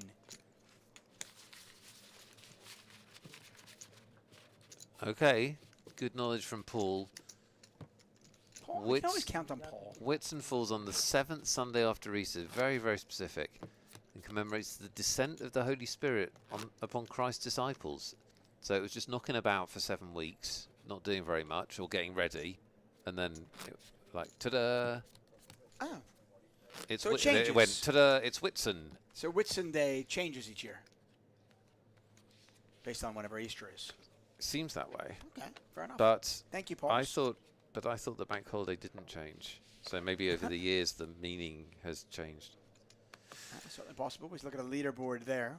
Who knows? I don't even work in a bank, so this isn't relevant to me. Well, when you say bank holiday, does that mean like are kids off school? Yes, it means public holiday. Yes. Okay. Yeah. Well, you don't have kids either, so that's none of this is relevant to you. I have been known to, in my past, when I was playing a lot of poker and staying up late and not knowing what day it was, I have been known to not know it was a public holiday. Well, yeah. Why would you? Yeah, just wandering around, going, "It's Monday. Where is everyone?" They're at the beach, Nick. I mean, honestly, I think before I had kids and a wife that's a school teacher, I don't think I would know. Yeah, exactly. Be like, whatever. I barely know it's Monday. It's very poker to not know. Yeah. Not know what a holiday is. If I know what day it was when I was playing poker full time, if I knew what day it was impressive. Yeah, it's true.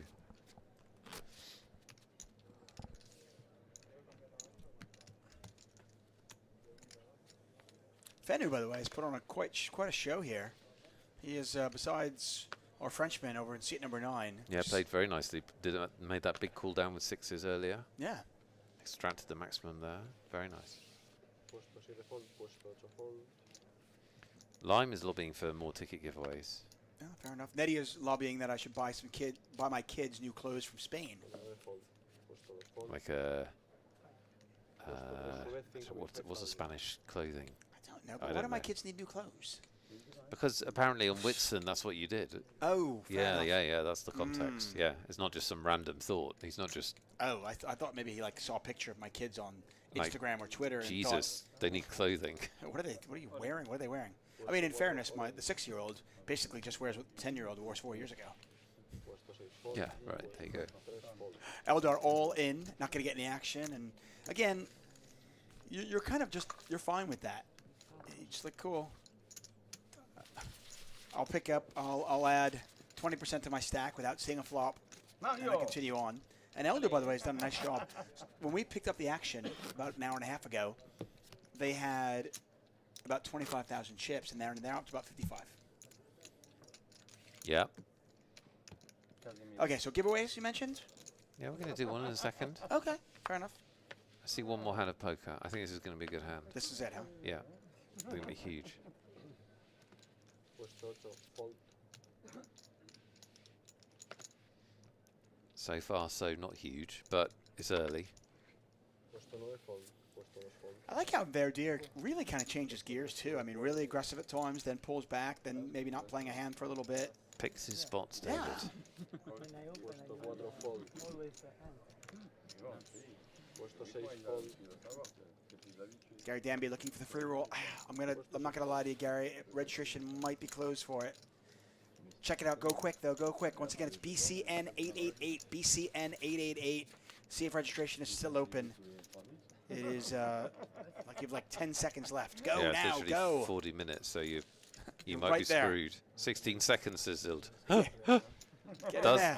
Does he make it? We're giving away 20 $33 satellite tickets. Those are satellite tickets to possibly get yourself into the $1 million XL Spring Series main event.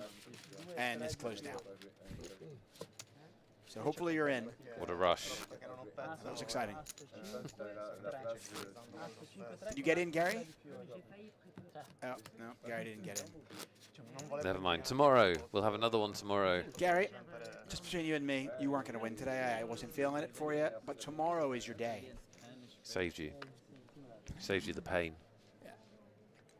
By the way, tomorrow we will be here at 15:15 GMT time. That's 3:15. 15:15. Yep. 3:15. Very good. And there will be another free roll tomorrow.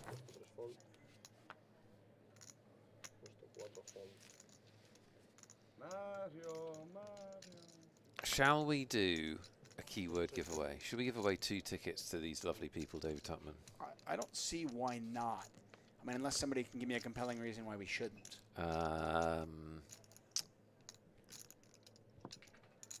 You're bored of them? You want to punish them for some reason? No, I'm not bored of them, and I don't want to punish them. I like them. Okay, good. Well, let's do it. Let's do it. Lime is the keyword ready.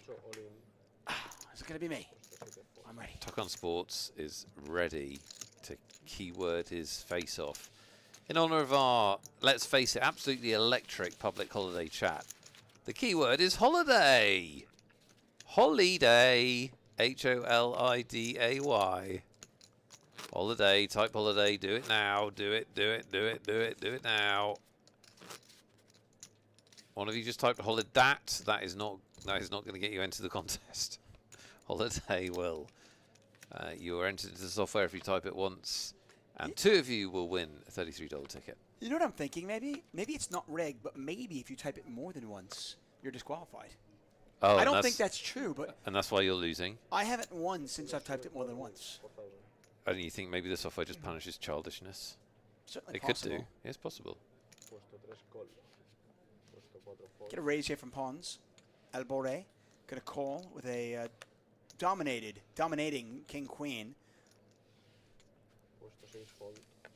I think ace-5 offsuit is just fold here. Balthazar is actually an interesting spot.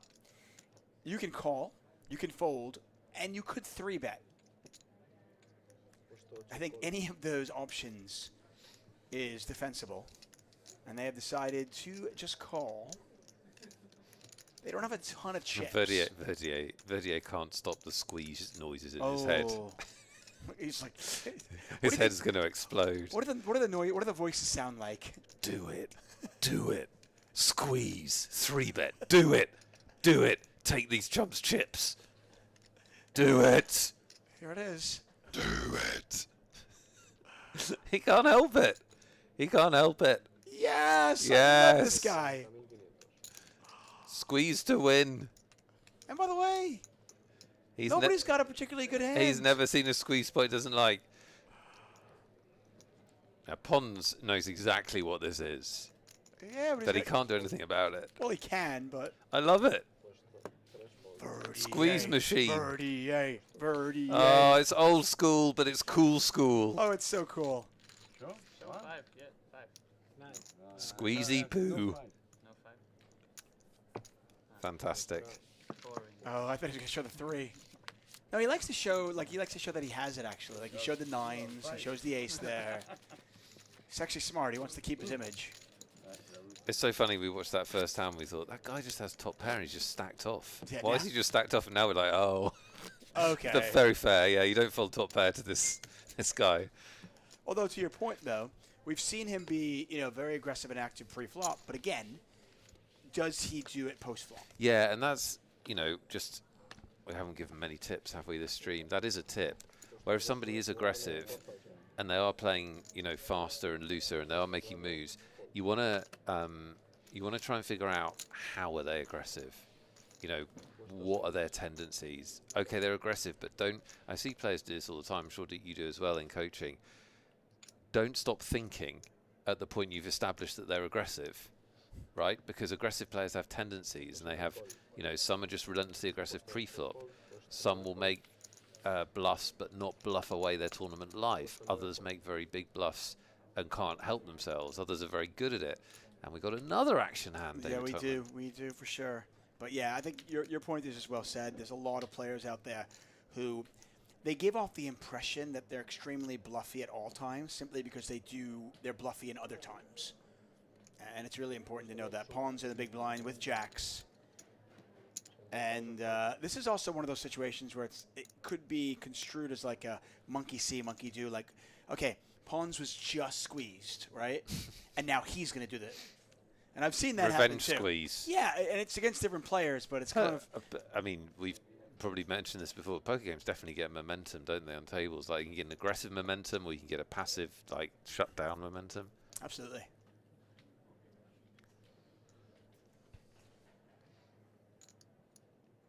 Even if Albore thinks this is a bluff, there's just not very much you can do with another player to act in Queen Jack.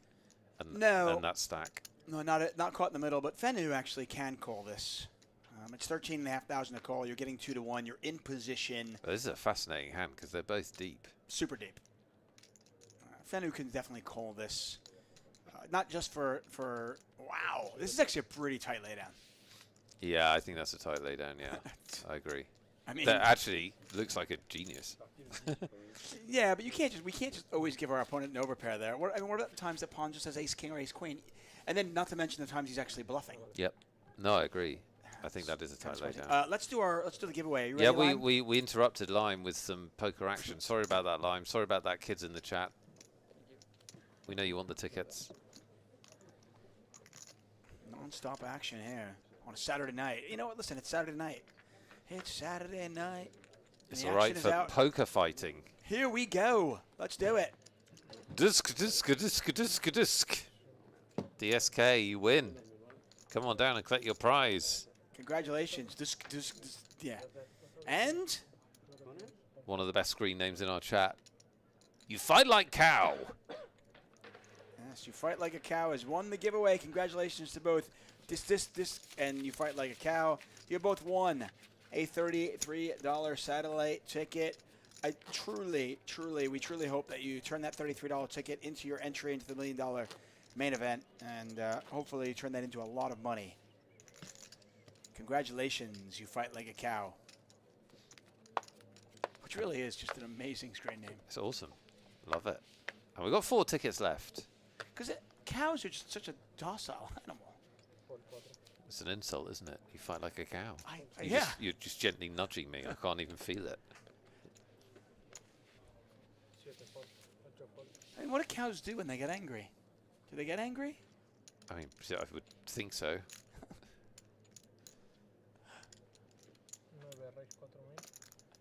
As always, everyone gets angry pay sometimes. attention to your whispers. I'm just curious. I mean, I've never seen... I mean, and I grew up in an area with cows.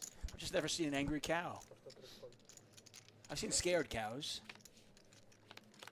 Don Variant says cows kick like horses. I mean, that could be serious. You definitely don't want to be caught by one of those if they do kick. I think it's out of fear, though, more than anger. Player closest they headbutt. It's kind of like a head nuzzle, though, isn't it? Do they? I don't know. Like I said, imagine if a cow actually, like, you know, proper headbutt, like it brought his head down onto you. That'd be the end of you, wouldn't it? Well, they're strong animals. They're very heavy. Anyway, like I said, I grew up in an area. My wife grew up in areas with cows, and I don't remember ever seeing an angry one. Like I said, I've seen scared ones. Albore somehow backed into trips here. Yeah, that works. No action. Is completely missed.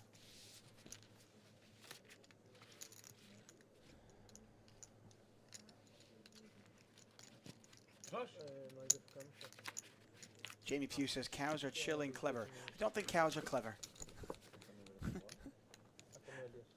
They might be chill. I don't think anybody would look at a cow and go, yeah, that's a clever animal. They do have personalities, which is obviously very tricky for... Pigs, on the other hand, are extremely clever. Pigs are clever. Very smart animals. Have I told you about my pig, Puppy? Yes. Oh, okay. So I wasn't sure. It's still with us. Yes, she's still with us. She didn't turn into a delicious sandwich at any point. She's not. She's not. She's a wonderful, wonderful member of the Tuckman household. I miss her. Just give me a moment. Okay. David misses his pig. Amazing. Pawns on the button with 8-6.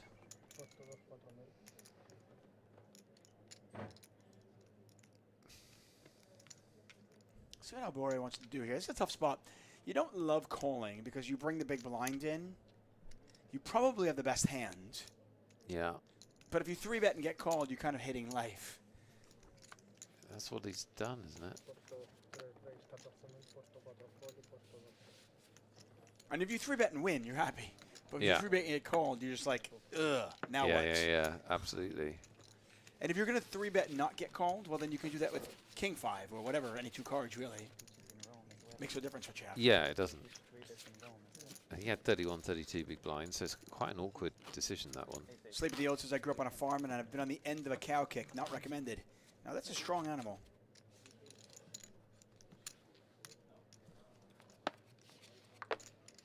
The Hungry says, 22 people a year are killed by cows. Okay, that's good knowledge. This sounds like good Law and Things question. Well, we just blew it. That was a good Law and Things question, yeah. Nice job, The Hungry. I have to think of another one now. Actually, you've got to think of one as well. Just let me know. I've already got it. We've got 4 tickets to give away. Is that correct? Yeah. Okay. And we've had a lot of tickets. We're gonna have a gap. Okay. You guys are gonna have to work for your tickets with some entertaining chat. Now, does Pons get in trouble here? I think he'll just flat call because the raiser's from under the gun.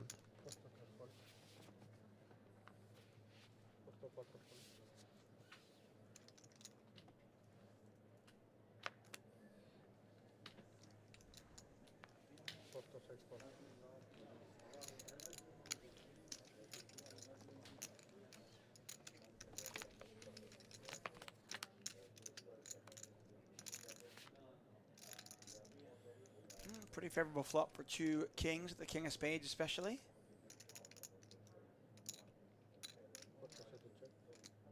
Oh, and Fenu. Fenu was a little trappy. We saw it earlier on when he checked back with ace-jack here. He checks with kings. Pawns not taking the bait.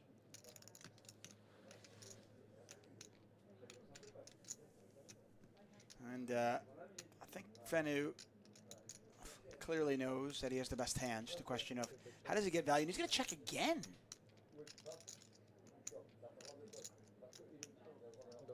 Well, he just thinks pawns can't really have very much, I guess. He does get there in the end. He just knows it's coming. Yeah, I'm going to check until I know you can actually get something or we can get some chips in the pot. Yeah. Uncanny. I mean, I do think that if Fenu bet the flop, he gets called, though. You know? Yeah, I mean, you know, I'm not in love with the line, but it's worked. I mean, like, players just sometimes, every poker player just sometimes has these sessions where whatever move you decide to play, you know, works out for you. Yeah, I'm going to play devil's advocate, though, because I think this could have worked out a lot better. I think if, and I could be totally wrong. I have no idea, and I don't have a crystal ball to know. But I feel like if Fenu bet the flop, pawns calls. I feel like pawns might not go anywhere on the turn. Yeah, I was going to say pawns is going to raise this. Yeah, he does. And I think once the river comes out, he's going to get paid even more. And pawns is going to see the card like, wait, what do you have? Yeah. I definitely did not have you on kings there, sir. I actually was wondering if there was a world where, if there was ever a world where Fenu would 3-bet the river, bet, raise, and then re-raise it. Yeah, I mean, there's not much you get paid by, I guess, but it's quite interesting because of how weird it was played. That's the thing, yeah. The hand just plays out so weird. And I remember Dana Negrano talking about this. He goes, when hands make no sense, I default to call. Yeah. Yeah, you don't give credit.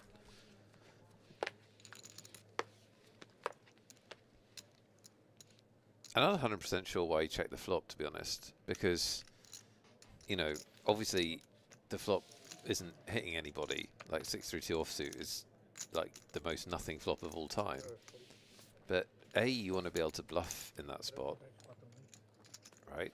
You're just going to get a lot of floats. And then B, you're just going to get called a lot. Right. I mean, even not just ace-jack suited, but even like hands like queen-jack. Like just hands that are overs just don't automatically fold. They're gonna float. They're gonna take one. Pons might call a continuation bet there with his entire range that he called your pre-flop raise, just because there are so many times you have to give up if you have ace king, ace queen, ace jack, all of that. 100%. I love the fact that we can have some inane conversation, right? And chat, I'm going to say this because I genuinely love you guys. You're a great community. I love that we can have some inane conversation, and then they just take it, and they run with it. Yeah. Like, holidays? Okay, they go. And now we're still talking about cows. Yeah, there's a lot of cow content. More than I was expecting tonight, if I'm honest. But very strong cow content.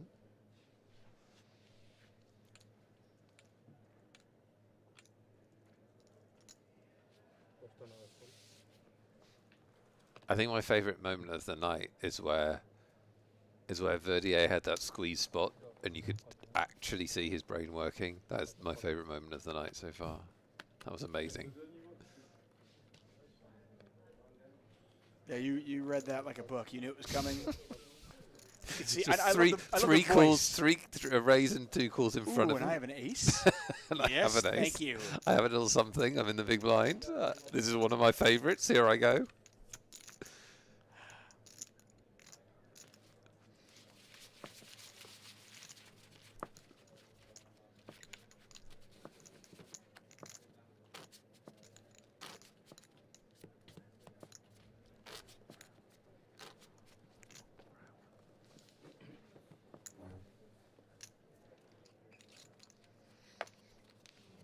Raspberry says cows can walk upstairs, but they can't walk down. That's why they never go on a holiday. They get stuck on the plane.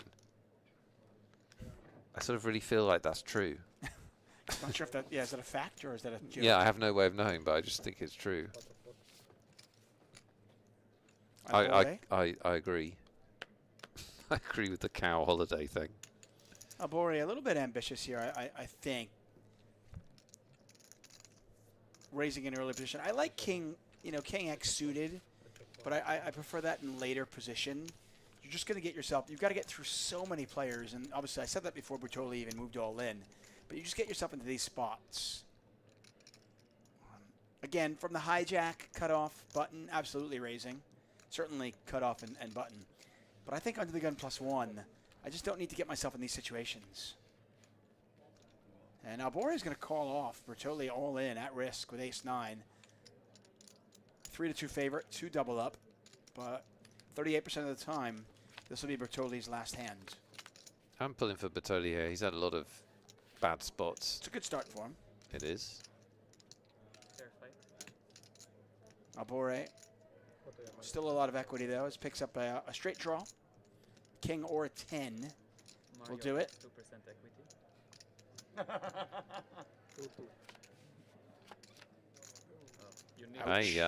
There's the king, and now Bertoli. This has not been Bertoli's table. No, Bertoli needs an ace or a 9. Well, that is going to be it.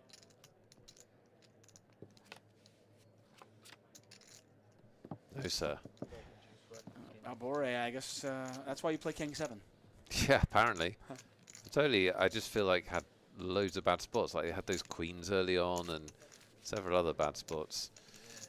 They flopped that big draw, which didn't turn into anything, and that is how it goes, right? I mean, isn't that the frustrating thing about poker, but especially tournament poker? Because some days it's just, with escalating blinds, you have to play hands. And some days are just not your days. Absolutely. You can't rebuy. You can't, it's just, okay. I mean, they can, but. Yeah, and you just have 3 or 4 bad spots, and your stack's gone, and like that's the downside of tournament poker for sure. Definitely everybody has, even the best in the world have those days. You can't always do anything about it.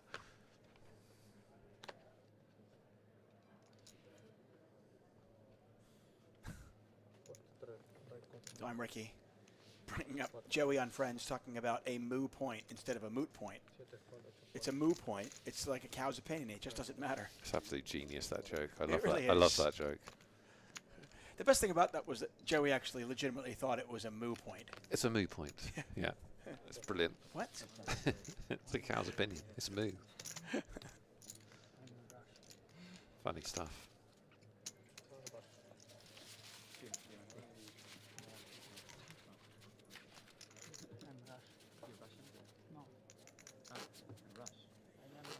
If you're enjoying the stream, make sure to hit the follow button. You can check out 888poker's other, also on YouTube, Twitter, Instagram, Reddit, Discord. We're everywhere. YouTube's got a lot of great footage, a lot of great stuff going on over there.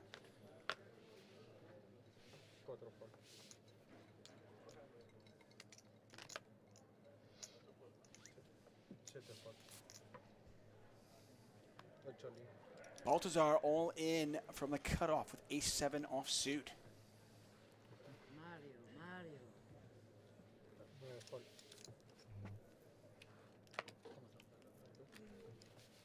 Has to get by one last player and does. She'll take the blinds and antes and earn herself a smile. With that, New Frost Mage asking if you missed the YouTube password. No, you can just go to the 888 YouTube channel. Enjoy yourself. There's actually a lot of content there. Some cool strategy videos.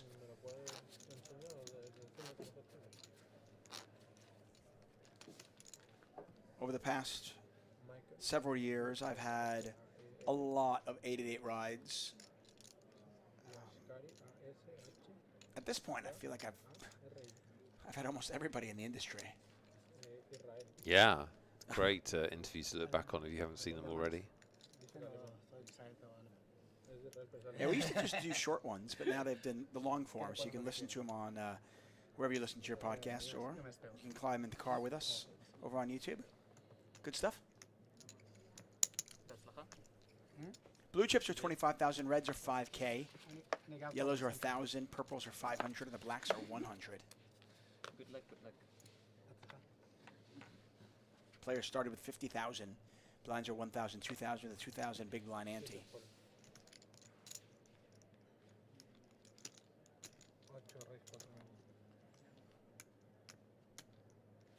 Lyman saying, if I come to Vegas, maybe we should do an 888 ride on the New York roller coaster. I'm in. That would be very amazing.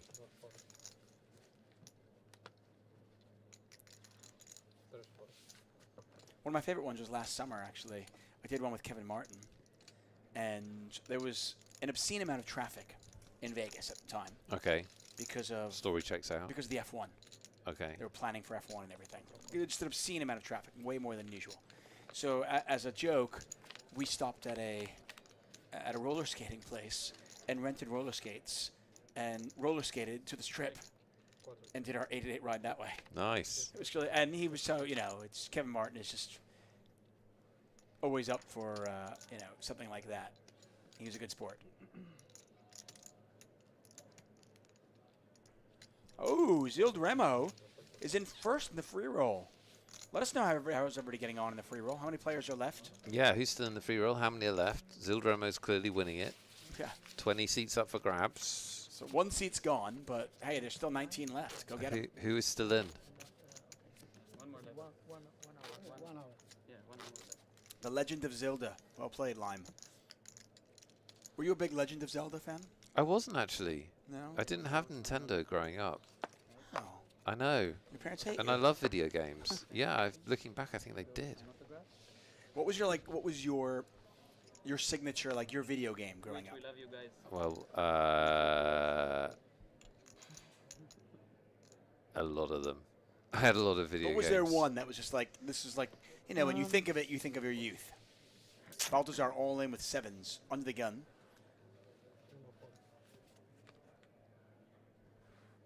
I don't think Pawns wants to call off. This is still a pretty big shove.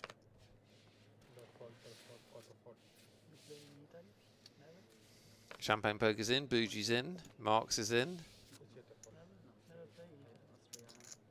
Good luck, players. Zild's in first, Champagne Poker's in 23rd, so great chances. But nobody should give up.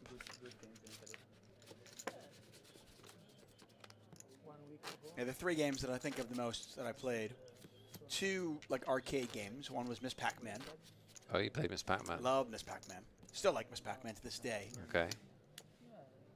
The other game, this is old school for some of you out there, Tron. The video game. Was that at home or that was arcade? It was an arcade game. Okay. Tron.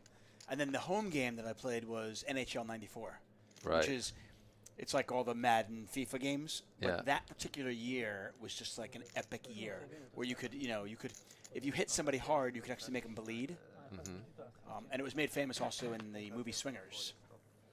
But NHL 94 was epic.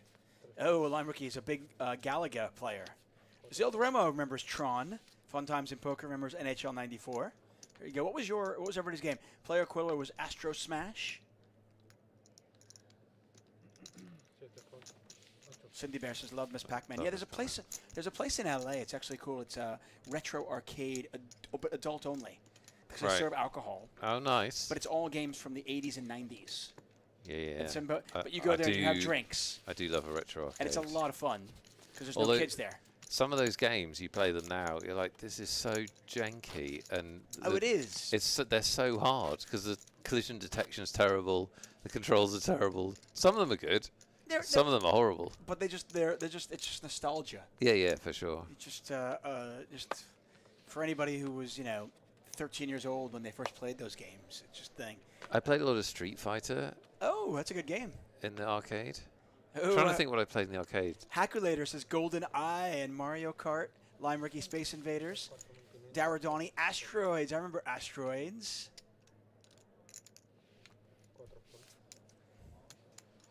Asteroids on Atari. There you go. Wow, when would that be? I have no idea. Well, there's 14 different Early Ataris, 80s? I guess. Early 80s? Probably. I think the first Atari was like right around 1981, 80. Yeah, I think that's right. Something like that. Line, track and field. I played track and field. I busted a lot of controllers on track and field when I was little. Defender was really good, the Hungary, and on the PlayStation 4, a company called Housemarque remade Defender, and they called it what's the name of it? And I played the shit out of that game. I love that game, and I love that game, and I can't remember what it's called. I was on like I was high up on the player rankings for that game because I wasted so many hours on it. Oh, what is it called? It launched with the game. Resogun on PS4 was awesome. But it was a retro type. Well, it was remade. Okay. It wasn't called a Defender remake, but it was basically a clone. It was exactly the same type. You're in a spaceship, you go very, very fast, you save humans, you shoot a lot of stuff. It's like a bullet hell game. But I love those super fast shooters. Even now I love them, but they don't really make them anymore. But that's what I loved. Really fast shoot 'em up games with a high score. My wife was a diehard, to this day, Zelda fan. Okay. And she got my oldest son into it as well. So the two of them will play together. It's actually quite sweet. There's not many like Zelda now. Like there's a whole new. But I'm saying there's new Zeldas now. There's new Zeldas, but I was going to say there's very few game franchises that have lasted that long and stayed really high quality and continue to sell really well. There's not much competition for Zelda. The fact that my wife is 43 and my son is 10, and they both love Zelda. Both love Zelda, yeah. There's And not, I think there's not much. I think my wife played it when she was 10. Right. Which is crazy. Yeah, and so Nintendo have got that cracked, haven't they? 'Cause they've got Mario as well. Although the Mario games have changed so much, there's so many different Mario games, whereas Zelda has always been pretty similar. Just the graphics have got better. Oh yeah, please. I'm pretty sure I've got a Mario game that's like Mario selling drugs in the corner. How did that one do? Didn't do well. Traffic Mario, that was called, wasn't it? You had to get the drugs into the fantasy land. Right, exactly. You had to bounce them to the users. Right, exactly. Instead of bouncing off mushrooms. That's right. Different kind of. So it's a fun game though. Fanu bumping it up here in the hijack with Ace Jack. As we continue along here, day 1C action again. Well over 400 entries so far, and we still have another flight tomorrow, and direct entry into day 2, by the way. Yeah. So more players will come tomorrow. A little bit of something for both players.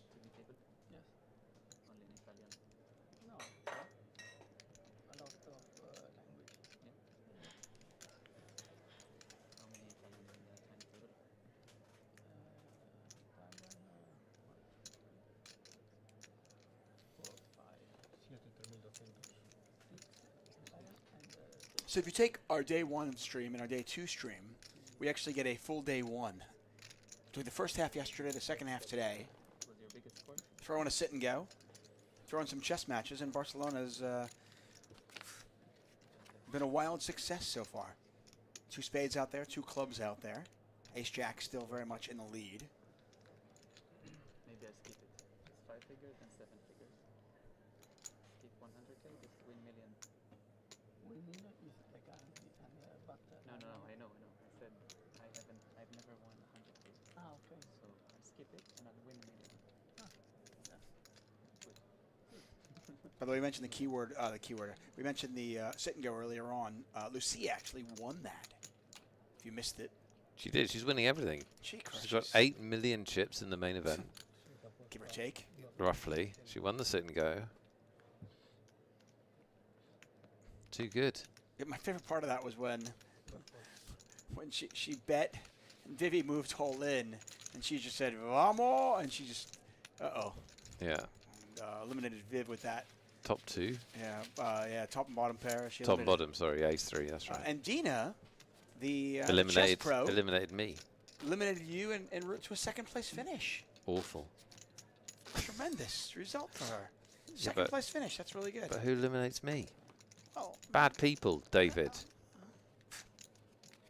People that put bad beats on me are bad people. Not Dena, but in general, it's discouraged. And as I established, it was Aaron's fault. So it wasn't Dena's fault, it was Aaron's fault. Always Aaron's fault. Yeah. In fairness, he actually convinced her to make a terrible call. And then she got lucky. Yeah, but it's like he's never played a sit and go against new players. Obviously, once she calls all in, I'm screwed. Right. Like, whenever she turns over, I'm getting boned. No, yeah. That's how poker works. Get a raise here from Ashkari. Ashkari, new to the table. With an ace on the button. Albore, wow. No, no That is thanks. a very, very tight fold. In the big blind, closing the action with queen 10 against the button open. You just have a better hand in the button there. And you're getting a really good price. I'm a little bit baffled by that fold.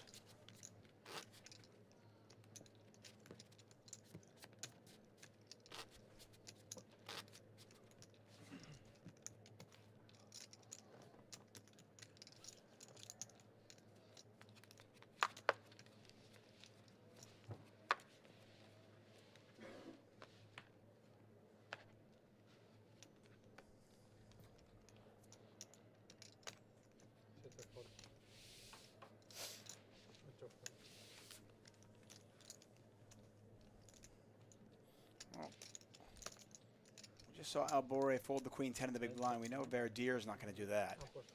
Oh, he's going to make it 4,000 to go, which is a min open. There's Ashkari.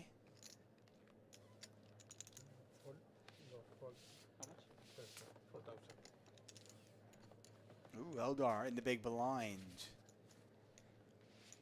I think calling is certainly reasonable, but I would not put it past 3-betting this here. There you go. He's just going to go with it. Doesn't want to see a flop where he has to worry about what's going on. And he's just going to win it so often. And he does.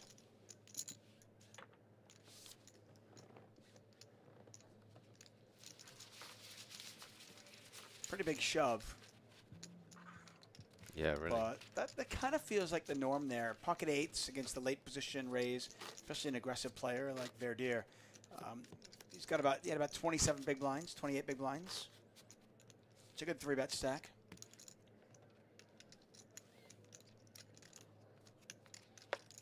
What time does the fight start tonight?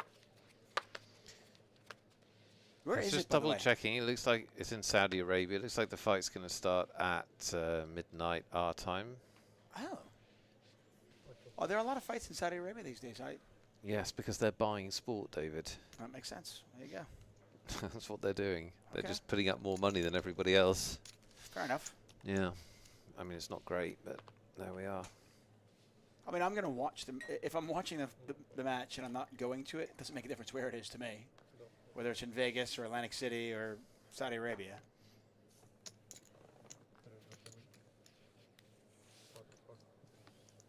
Although it is strange, though, because you just start to think of, I guess, boxing's so worldwide that it doesn't make a difference. 3-bet here from Albore on the button. Yeah, we've seen a nice selection of 3-bets today. Good for the action. Unlucky champagne poker. Out the free roll, didn't quite make the seats. Who's still in the free roll? Yeah, how many left? Who's still got a shot at a seat? We yes, close? and how many are left?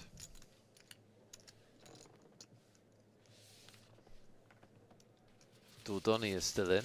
Zildremo is still in second. Awesome. 122 players left. 20 seats. Wow.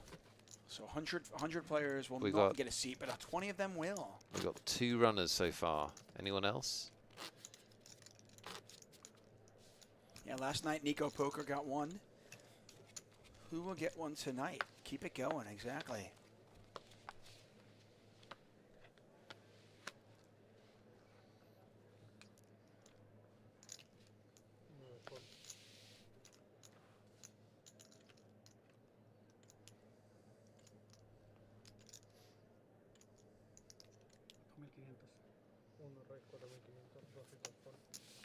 Ashkari bumping it up to 4,500 with ace-9 offsuit. Scuddy and Marks also looks like they're both in the free roll as well. Good luck to you, if that's the case.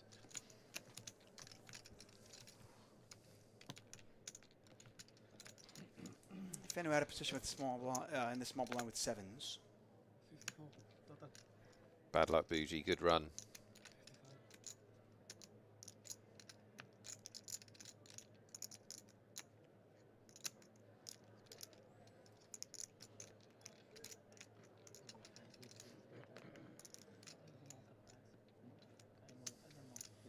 Fenno deep in the tank on this. There's no shot clock, by the way, on day 1. I do believe that comes into play on day 2, right? Okay, good clarification. Fenu all in. And Ashkari has to mark it. You've seen some really aggressive play as Fenu approaches 200,000 chips. Netty's still in the free roll. Good luck, Netty. We're going to be with you till about the top of the hour, roughly, till play finishes here. And we've got 4 tickets left to give away, David Tuckman. I love tickets. 4 delicious tickets. We're going to have to play Lod and Things quite soon.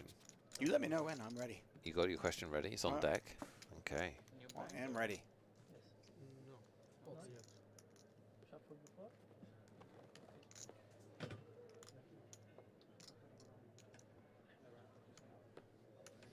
Yeah, we needed dealer change because that last dealer run out of action flops. They definitely produced some good ones, but now we need new action. Yeah, there's only so much action in fingers. You've got to. That's correct. That's just that. Once you use it up, you got to move on. That is just science. What science? I have no idea, but it is science. Yeah, it is some kind of science, pseudoscience. If you're just joining us, by the way, those black chips are 100. Purples are 500, yellows are 1,000, reds are 5,000, and the blues are 25K. So that man there has a lot of chips. Ashkari is not the owner of those chips. He's on about a starting stack.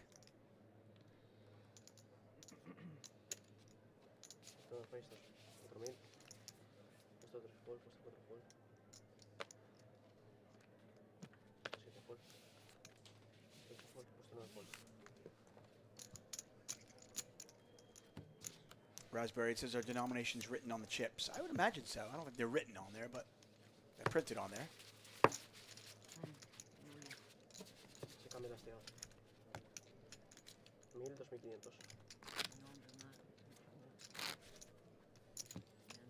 I'm a fan of the chips. I have seen places, most notably the World Series of Poker even sometimes, where the chips are just too close together. Oh, God. Like the 500s and the 5Ks. Such a nightmare when they have chips like that. I just don't know. Like, I have seen really bad ones too, where you're like, who's the one that green light this one? Yeah. And then you feel bad because you get somebody who just makes a mistake, yeah. And suddenly there's a 50K chip in the middle of some crazy stuff. Right, you're talking about one of their biggest moments ever.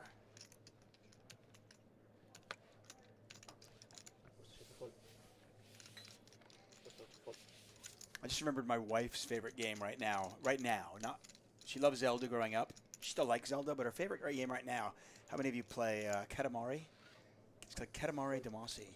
It's basically this Japanese game where this ball which rolls and picks things up, right. And then it gets bigger. Okay. And if you pick something up that's too big, it's no good. But you can get bigger and bigger and bigger and just keep picking things up. The people who play it know what I'm talking about.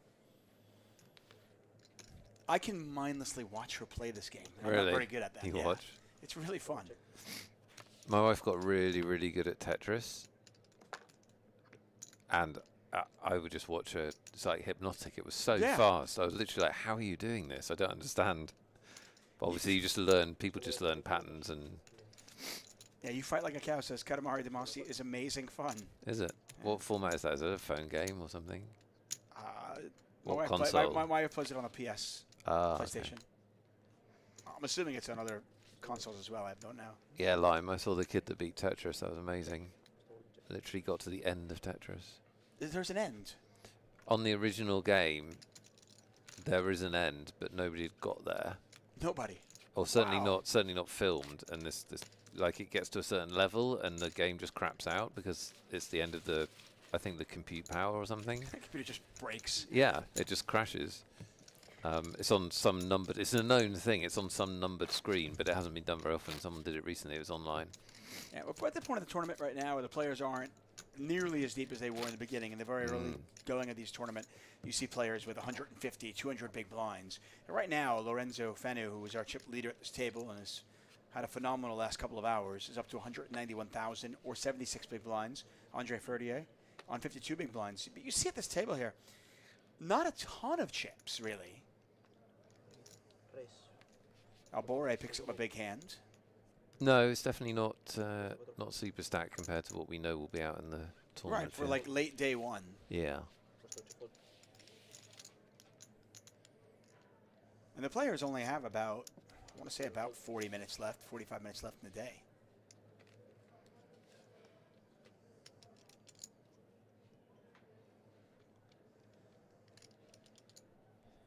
This is a tough spot for Ashkari, mostly because Albore's raise was from under the gun. And you do want to give that player a little bit of respect. Ashkari, I believe, just moved all in. Yep. And I think Ace-Queen just too strong a hand to fold. 38,000 to win 53. You don't love it, but I just don't think you can fold Ace-Queen. And he does make the call. And he's going to love it because I think a lot of times you're up against like a pocket pair. Maybe sometimes you're up against Ace-King. The fact that you're actually dominating your opponent is just beautiful news for Albore. Thrilled. He is thrilled.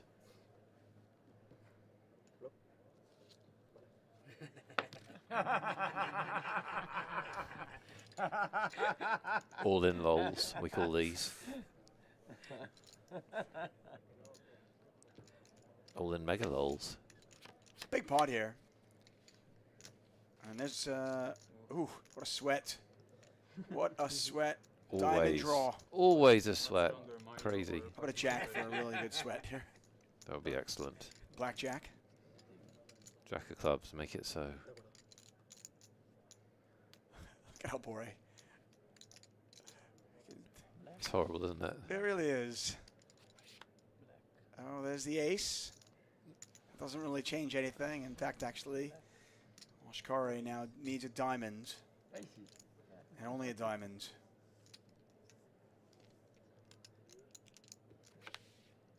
The river is a four of hearts. That was scary. Yeah, another if red you're card. Albore, yeah. How many red cards are in that deck? But unfortunately for Ashkari, not a diamond.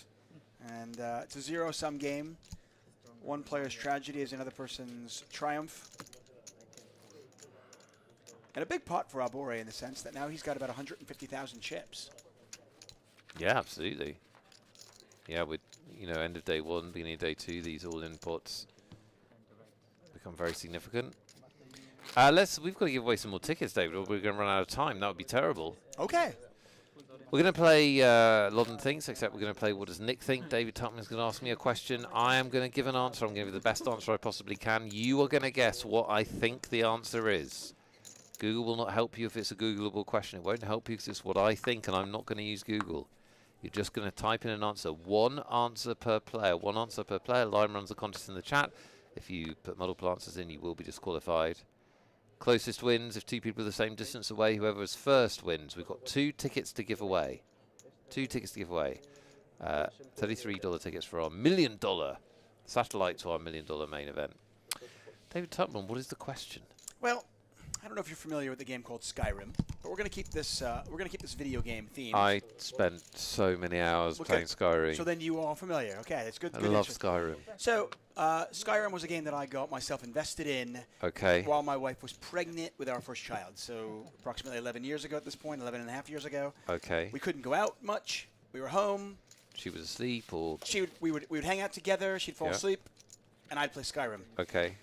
How many hours? Good question. Did I play? Well, I know. Do you know, weirdly, I know how many hours I played it. There you go. And my wife wasn't pregnant, so I think you're going to be higher. How many hours of Skyrim did I play during my wife's pregnancy?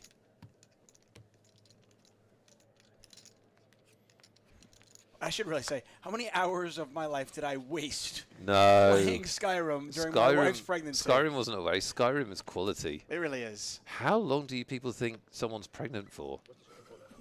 What are these guesses? She's not a triceratops or something. Right. A woman is pregnant for approximately 40 weeks. Yeah, and for most of that, she's not, like, actually at the point where you can't go out. Right. Keep in mind. I mean, the first 10 weeks of it, I don't think we knew she was pregnant. But anyway, how many hours of Skyrim does Nick think? That's the important thing. Yeah. That's the key. You can only answer once, everybody. Yeah. How many hours of Skyrim did I play while my wife was pregnant? It's not tournament bounty tournament. This. No. Why? Two. 2 bounties. I also played a lot of Skyrim. Right. I mean, this is actually usually people don't give this much information. Nick gave away a lot. I did give away a lot of information. Because the fact that he played it that much knows exactly like, okay, but then how much would you play until you kind of like conquered the game? Yeah, so I'm basing it on that basically. And if you haven't played the game, obviously it's going to be harder. But this is actually a question which I've got some context for. Right. Although you might have just like played it 4 times, you might have like started again with a new character, Right. depending on how into it you were. I've conquered it with the assassin. Now let me see if I can do it with the other guy. Exactly, yeah. Yeah. People have done that. There was a game this year which I played, and so I still play video games, but I don't play them anything like I used to, because I have too much else going on. I know. But I play. I wish I had the time. I know. I play them a little bit on nights after Mia's gone to bed, and there's a game called Baldur's Gate this year. Oh yes. Which is absolutely incredible, and you could easily spend hundreds of hours playing Baldur's Gate. My friend told me about that actually. It's kind of the same. It's a Skyrim-esque game, right? Yeah. I heard. Skyrim-esque, but it has amazing characters and amazing dialogue trees, and your decisions actually matter. So it's very, very addicting. How many hours did you play? So I played over 100 hours of Baldur's Gate, but like only in short spells, you know. But see, the great problem, game. The problem with a lot of those games is you sit down, with your significant other. Yes. Maybe they're dozing off, so you decide to play. Yes. And I can't tell you how many times that I played the game. Right.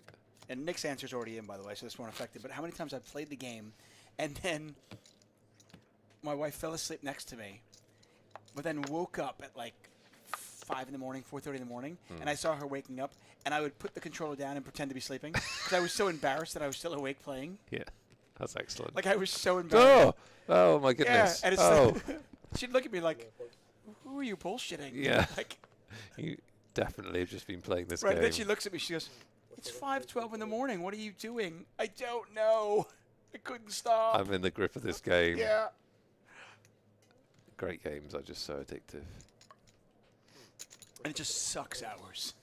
Like you blink and you've been like, wait, I've been playing this for 4 hours. What am I doing? So I deliberately never played World of Warcraft because I was scared of it.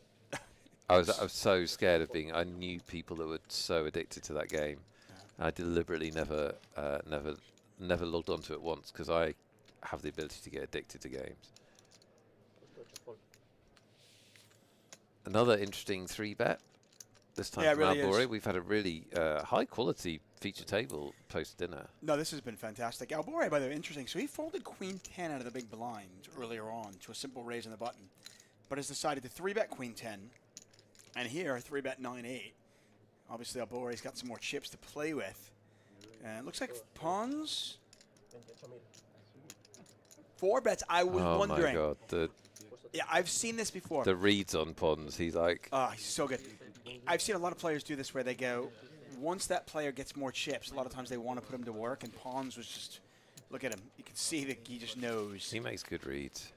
Good poker player, no doubt about it. Pashad's been addicted to bullet chess. Yeah, bullet chess is very addictive. You had to delete your account to avoid it, yeah. We've all been there with something. Football Manager back in the day, actually. Football Manager was very addicting for me. They're all just... They're too good. They're really, yeah. Yeah, games are amazing. I mean, they're just better and better and better.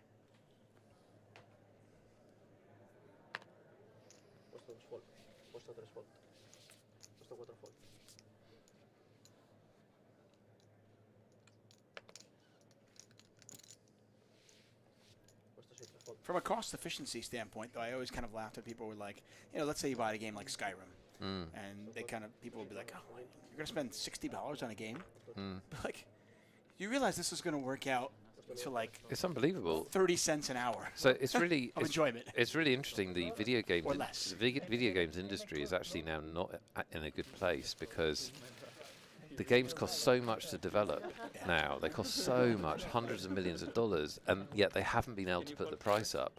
Like they're basically capped out on the price. So when we were young, video games were about $50, and now they're about $50. Yeah, some of the newer editions you can get are like 89 or 79, but still it's not a crazy amount considering what you get out of them. No, if you're talking about 100 hours of video game, it's unbelievable value. But it's getting more and more precarious to make these games because the development cost is so high. Well, they've been able to offset some of that cost, by the way. Speaking of video games, look at that. There he is. On brand, on theme. Yeah, thank you very much. Some of the video game makers have been able to spin off shows. Yeah. Like Last of Us, for example. Yeah. There's a Fallout show on, which is supposed to be good at the moment. So there are other avenues to make money, but it is, as you mentioned, certainly a financially precarious path to go down. Just because the games have got the standards now are so high. Oh. So many people involved. They're just unbelievable undertakings. One of my friends in LA actually is a voiceover artist for video games. Oh, cool. And makes a lot of money. Right. Doing it. Well, that's their job. It's a big, it's a big art form. Yeah. But it is kind of cool because they'll go in and for a game like Baldur's Gate or something, they might play 9 or 10 different voices. Yeah. Which is cool. Verdet are going to pick one up from a small blind, and the Frenchman just continues to put on a show. Yeah, he's played great. This is David. Really been a treat, by the way. Let's award winners. Let's do that. Yes. So I asked you.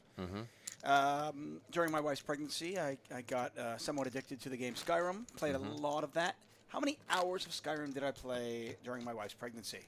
So I'm slightly guessing because I don't know what version of Skyrim you played. If it was the original, I did play that game. I loved that game. I know I put in 100 hours, and I finished most of the things. I think you would have put in more because you asked the question, and also because there is a lot of stuff you can do after you finish the main story.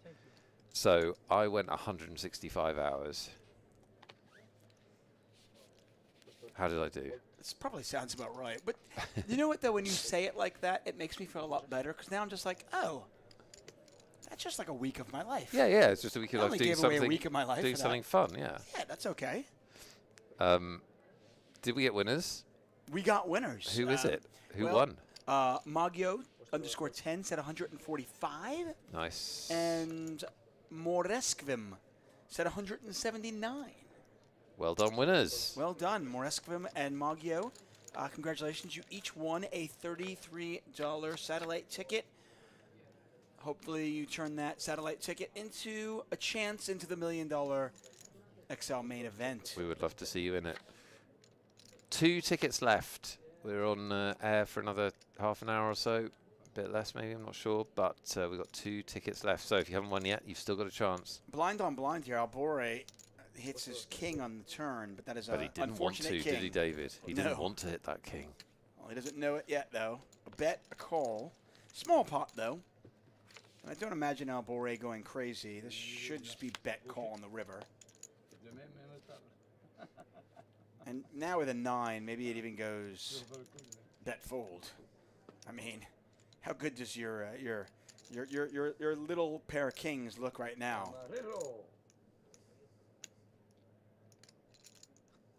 Pawns might even go for more value, considering if somebody else had a 10, they could get it. But looks like he's going to go about 8,000, and I don't think he gets called, but we'll see.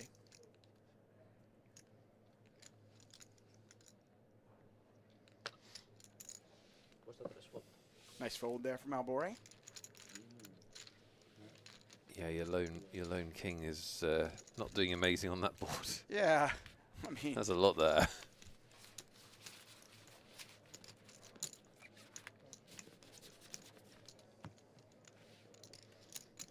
Thank you for your company tonight. I hope you enjoyed your Saturday night. A sit and go, bit of fun with the team, and then some really good poker at this feature table.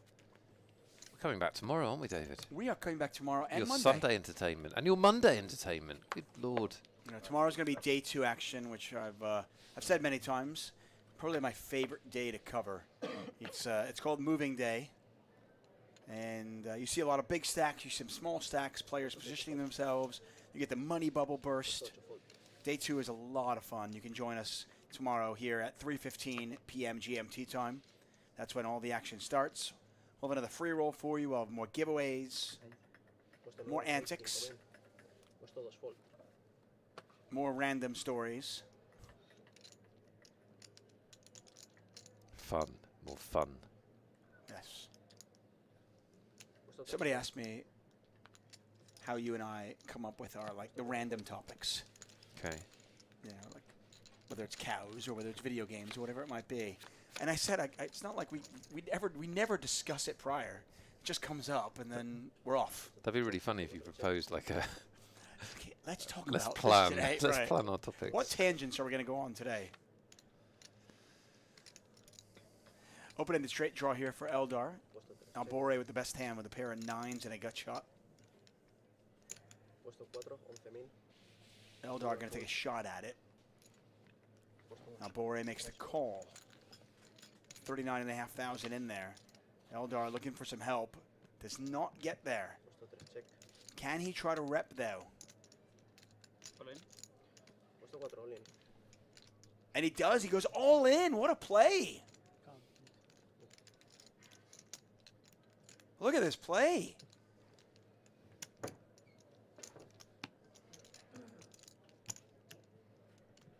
And the way this hand played out, you know, you start thinking, well, would he do this for the jack? I think the sizing of this bet on the river is indicative of a hand better than just a jack. As he bets 36,000. Albore certainly has suspicions. Yeah. Well, it's a kind of scary river card to move all in on.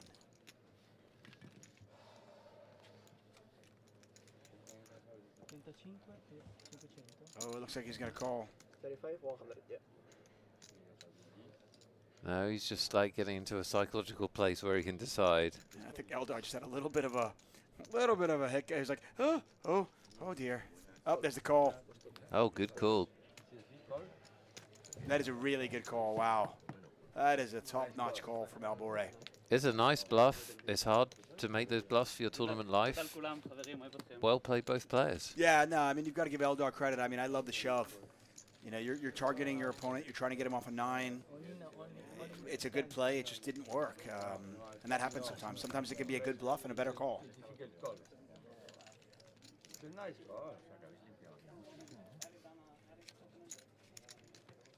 Fantastic poker. We have really been. We've had a treat. We had to wait all day for this one. I mean, we didn't pick up the coverage until 7 p.m. GMT time, but it's been well worth the wait. Yeah, it's been a great session.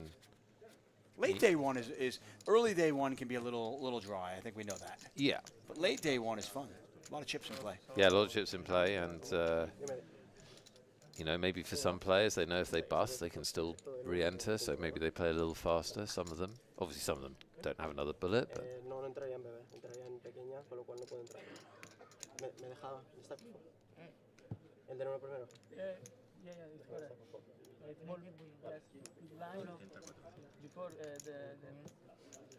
So we've got 2 more to give away, Mr. Mayor.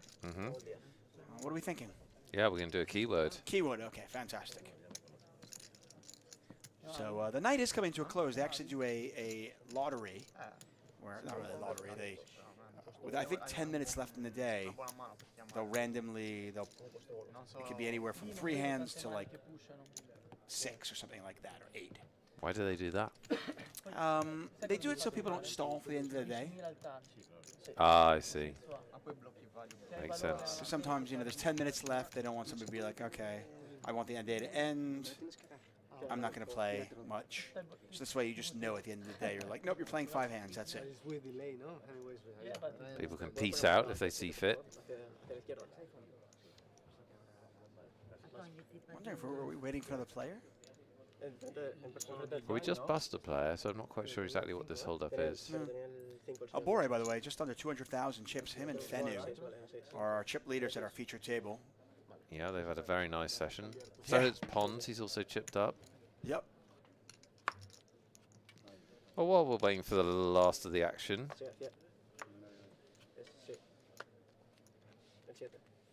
let's get a free roll call. Who's still in the free roll?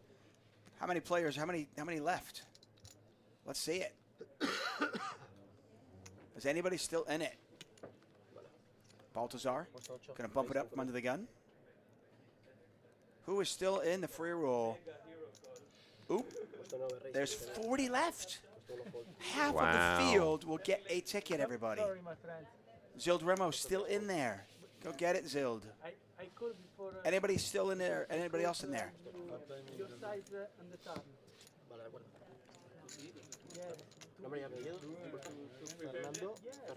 Ooh, net jam busted on 190th.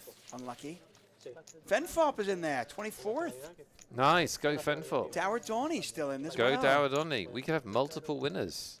Fossil Jan in 13th. Nice. Oh, we have 4 people still in. That this is what we amazing. like. Go chat. Yep. Go chat. I don't know. It doesn't appear that we will get to the end here, but good luck to all of you who are still in there. That's right, Pashad, LFG. Yeah, Indeed. make sure you stop by and tell us tomorrow. Yeah, let us know. Because yeah, I don't think we'll quite get there, will we? I don't think so, unless the last 6 hands are really slow. Which you know. Looks like it might be. Yeah. So we're going to do our last keyword giveaway in a second. Ooh. We have 2 more tickets to give away. We've given away 8 of the 10. Correct. Let's just see this first hand of a new lineup, and then we will give away some tickets.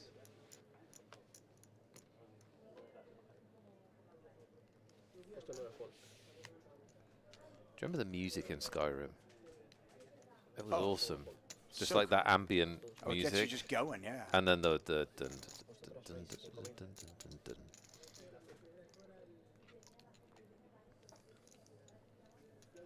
I played the newer version now on the Have you? PS5. Yeah, and my kid will watch me sometimes and be like, and I have to look at my wife and be like, is it okay for him to watch this? Yeah, sure. It's quite stabby. It's very stabby. Raise from Albore in the cutoff. Fenu. Ooh, oh, hello. Fenu calls, but Baltazar moves all in. I think Fenu's going to call this, though. I wonder if Fenny saw Yeah. her stacking chips, actually. Yeah. And It's a really tricky that play. might be a really, he might have caught her lining up the chips to shove. Yep. It's just a really good tip. You know, pay attention to the players on your left, pay attention to the players on your right. They will give away live tells. It's one of the reasons I actually tell people, like, I do not look at my cards until the action's on me.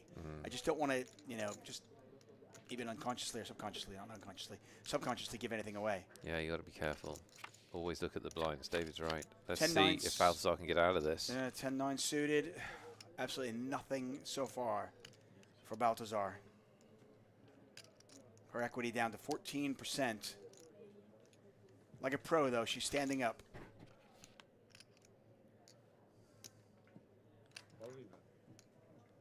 Down to what could possibly be her last card of the tournament. Any of those tens. Oh! How about that one? That'll do it. That'll work. Sit back down. She is delighted. Yeah. No, she isn't delighted. She just looks like... And Fennu shaking his head. I mean, I really feel for Fennu because he's played that perfectly. I think he knew exactly what he was doing. And it's a 90 grand pot. Yeah, it's a, you're looking at it, it's 23 big blinds, about 22 big blinds. And he is left shaking his head. He's got to pay off, and she's still in here. Tournament poker can be so frustrating. It really can. He's played so well, and he played well in that hand, and what are his just desserts? You lose the pot, and that's it. I mean, thrilling for Balthazar, obviously, but there's always a victim in those situations. And I think he 3-bets more often than not from the small blind, but I do think he was flatting there to set that trap, and he sets it perfectly. She falls into it, but the 10 on the river bails her out, and she doubles up.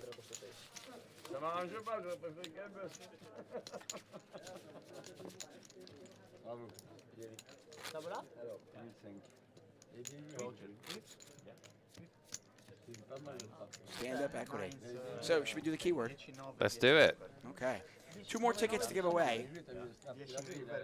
And that'll be a wrap on the tickets for the day. But again, we're back at it tomorrow at 3:15 p.m. GMT time. More giveaways, more free rolls. Make sure you join us. Lime is the keyword ready, please. Is the final keyword ready? Kind of waiting for her to say, no, it's not ready yet. No, I can't be bothered. I'm doing it. I'll do it tomorrow. I'm busy. It is. It's ready. Of course it is. Lime is never not ready. This is my chance. Good luck, David Tuckman. Good luck to everybody in chat. Thank you for sticking with us until the end tonight. Your reward is another chance to win. In honor of one of David and I's favorite video games, the keyword is Skyrim. Skyrim, S-K-Y-R-I-M. Skyrim is your ticket to a ticket. Your last chance tonight. Type Skyrim, and you are entered into our final draw. By the way, if I win, I'm using my ticket. I'm going to play, and then I will stay in Barcelona if I make it through.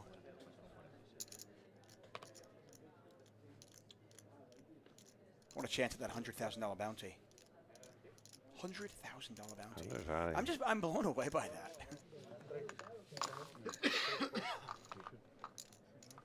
Yeah, it's crazy. It really Super is. exciting. Like you said, we desperately hope it's still alive when we get to the final table. It's so unlikely, but it would be so exciting to cover that live. I mean, listen, if there's a $100,000 bounty, that means there's a lot of other big ones as well. So even if there's not the $100,000 one available, maybe there'll be a 10K one. There'll be something big, hopefully. Yeah. Although in that one, I imagine all the bounties, even the smallest ones, are going to be pretty big. I mean, there's going to be a lot of bounty value. Yeah. Multi-way pot. I think it's important, by the way. We can't get into all the nuance of it, but I do important, if you're going to play a tournament like that, understand the value of what these bounties are. You know, how you need to change your play, what hands you need to call down with when you're trying to eliminate a player. Ace high flop, Marco's with an ace. Pawns his tens. Shriveled up here. This is a pretty ambitious bet. He raised, got called by 3 players, and is like, yeah, whatever. I'm betting anyway. Yeah.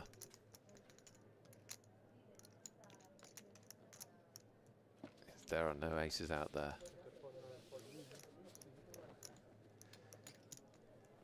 The other thing is, if he gets called, he pretty much can be certain that, you know, a high percentage of the time it is an ace. Yeah, Pawns is a really good player. I'm just, when good players make good plays that I don't quite understand, I'm always trying to, rather than just dismiss them, I really try to figure out why. And I'm curious of what the point of that bet is. Last chance for our last giveaway of the night. Type Skyrim. The contest is about to close and be run. Get your Skyrims in. Skyrim, baby. One of the all-time video greats. Video game greats, excuse me. Marco, yeah. Marco's going to check this back. Doesn't have a great ace. Play a little bit of pot control.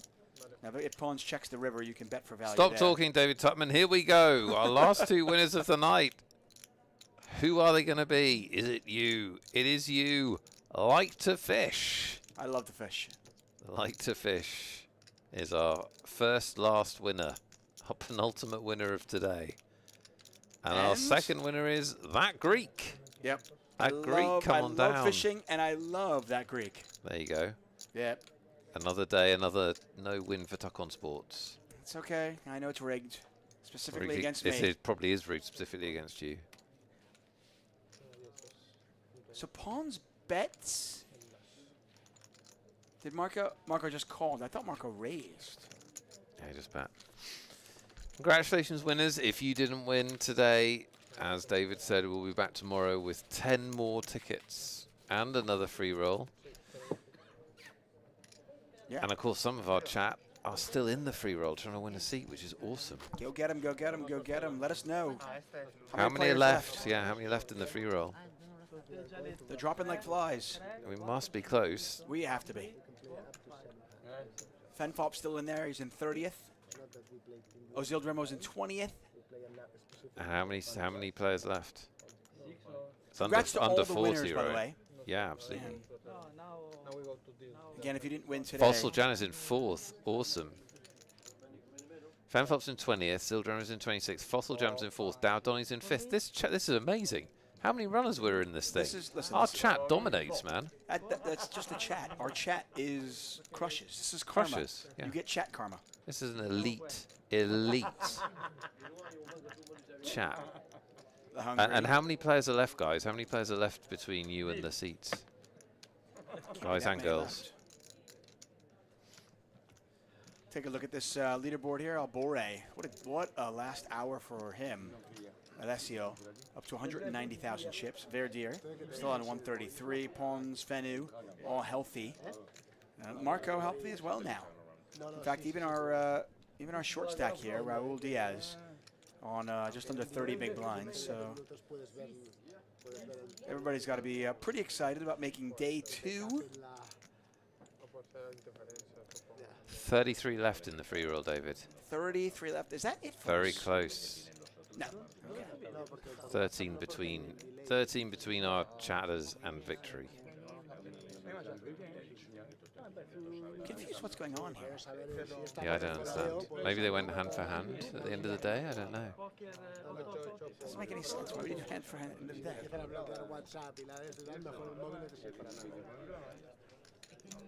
I don't know either. Don't know what's happening. We're not waiting for a player. We're full, right? No, we just got a couple of players. Yeah. We were waiting for a player when Albore eliminated Eldar, but I think at this point, I don't know. But, I mean, part of the reason to avoid this, by the way, is the reason they just randomly pick a hand. You know what? Maybe I jumped the gun, and I got that information, and maybe they're pulling the card now. Okay. That's possible, yeah. Possible. Because we're on a delay, obviously. Yeah.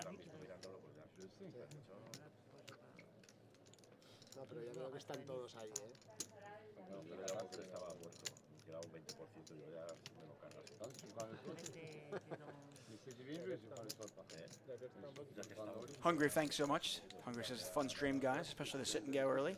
Yeah, it was fun for us. You know, obviously, Nick and I don't get to get on the felt and get on the stream very often as we're normally commentating, but big special thanks to Ian Simpson and Easty for jumping in the booth. Yeah, thanks. So we could take their spots in the sit and go. It was actually a really fun day for us, as we got to play some chess, do a sit and go, and then finish it off with a solid 3 hours of day 1C action. Again, well over 400 players in the field, so a very healthy prize pool here. We'll know the payouts tomorrow, by the way. Registration still open. In fact, there's another entry another day, and people can register directly into day 2. So once we get the final registration numbers, we'll get a payouts for you. Thank you, FenFop. What a way to spend your Saturday night. I mean, the rest of it was awesome, but this bit, David, I don't know what we're doing. Yeah, unfortunately, we don't have a direct line to somebody. You can tell us. To let us know what's going on. Oh. Yes. Oh. 1, 2, 3, 4, 5, 6. You are lucky. Ah, so lucky. Small blind. It's your turn now. Only small.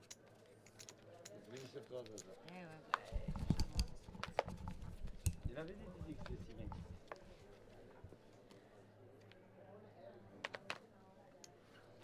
Slowly.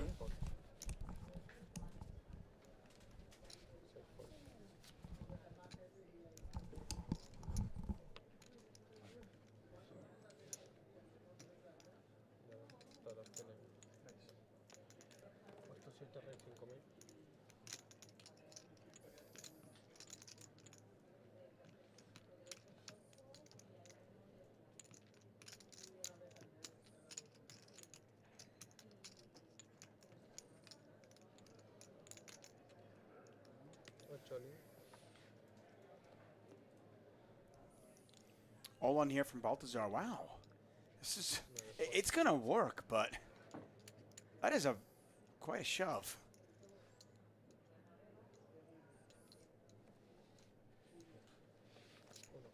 I cannot explain that bet. Well, I mean, she doesn't have quite as many chips as you might think. She only had about, I want to say, maybe 23 big blinds. And maybe it might be... Oh, she had 23 big blinds? Yeah, oh, excuse me. Bad maths. It's not quite as big a shove as I thought either. When I first saw it, I was like, whoa. Also, there might be some thought to end of day one. I'm going to try to build up a stack right now, or I'm going to re-enter tomorrow. Yeah, also, like, it's totally fine, I think. She's got an active player, and she's got a suited ace and fold equity. Seems fine. So I think the delay, and I apologize, I think I jumped the gun a little bit. I think that delay actually was the tournament director doing the random card thing where they found out how many cards they were gonna, how many hands we're gonna have at the end of the I see. action. And look at this.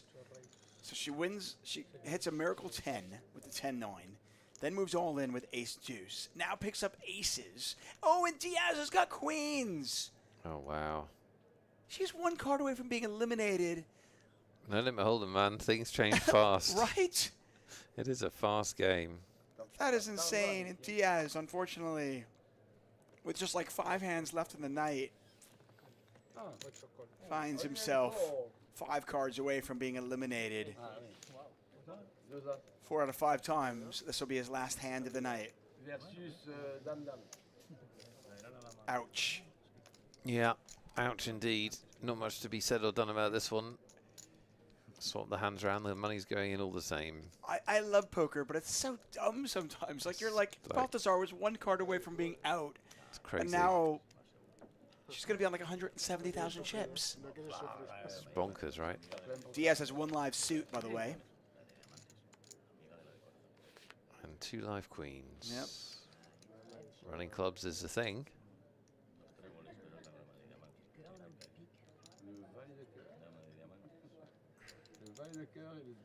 Diaz sporting a shirt of the venue we're in right now. Will it help him?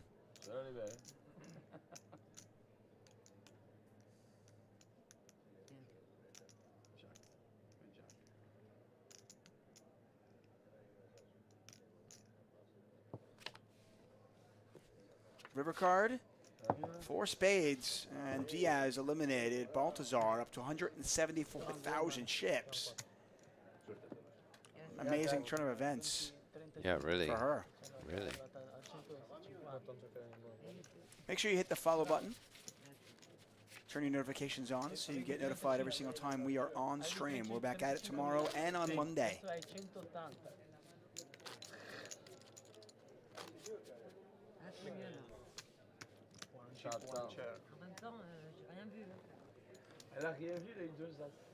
By the way, it never works out that way too. You move all in with 10-9, then you move all in with ace deuce. Now the entire table thinks that you're just like loose, crazy, trying to build a stack up, and then you pick up aces. And then you pick up aces, yeah. Yeah, if only it always worked like that.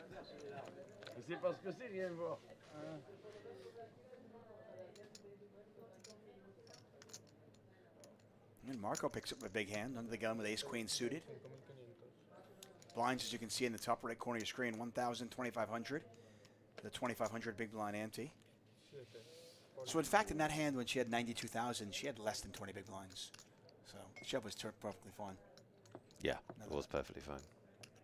She picks up ace-queen now.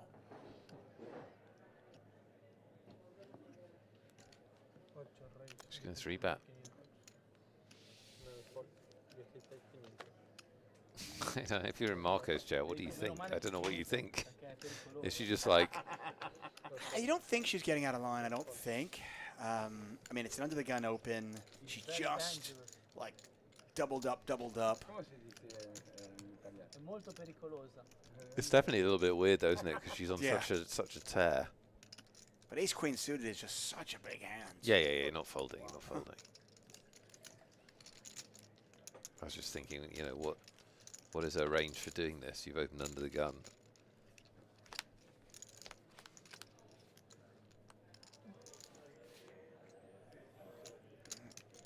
She's got the ace of clubs. I am definitely continuing here.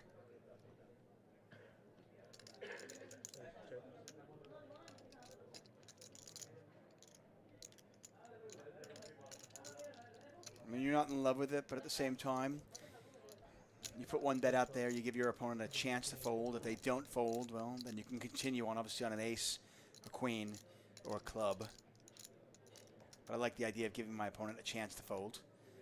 Don't love the sizing here. I think this is something that I think a lot of pros do the small sizing.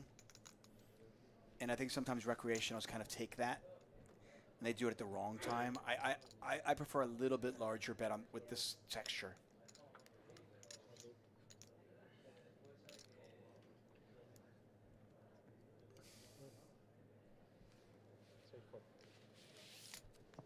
When it's your night, it's your night. Yeah. That's the moral of this story. Yeah, I mean, lucky for her in the sense, I mean, he had ace, queen of spades. He's got nothing going on at all and just has to let it go. And look at this. Balthazar is on absolute fire. She's going to go to the tournament director and go, hey, can we get 6 more hands, please? Yeah, exactly. Don't let it end. 1 card from elimination. All she's done since that 10 fell is stack chips. That's basically all she's done. She's won about 4 pots. Yeah. Fendu's got to be thinking, going, how are you still here? The worst thing is when, you know, you've got somebody like that on the ropes. They're 1 card away from being eliminated by you, and then they're the ones who eliminate you. Brutal.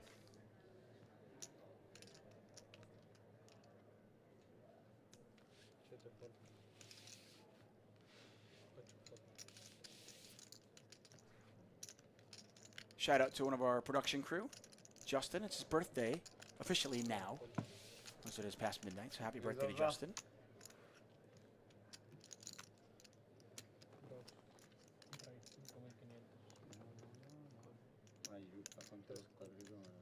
Pawn's raising it up.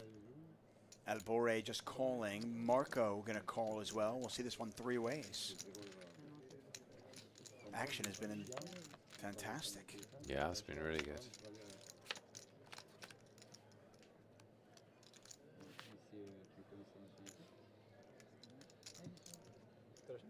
Ponzo's got a pair of 4s. He's got a gut shot. Albore certainly under-repped with the 9s. I'm kind of surprised that Albore didn't raise this. I think that's a mistake.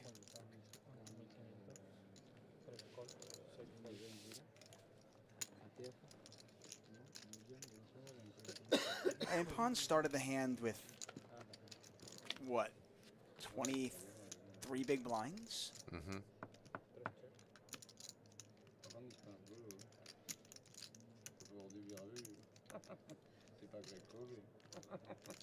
And the player in the big blind didn't have much either, only about 20 big blinds or so. I mean, you're certainly happy to get it in 23 big blinds with 9s. It's going to work out for him, but... Yeah. No, it's obviously a very kind run out. Yeah, I mean, it's just like... Dream run out. You let the big blind stick around. There's just a lot of cards you've got to dodge. I mean, like I said, it works out well for Albore, but I think I prefer 3-betting to get it in when it's a button open and you're in the small blind with 9s.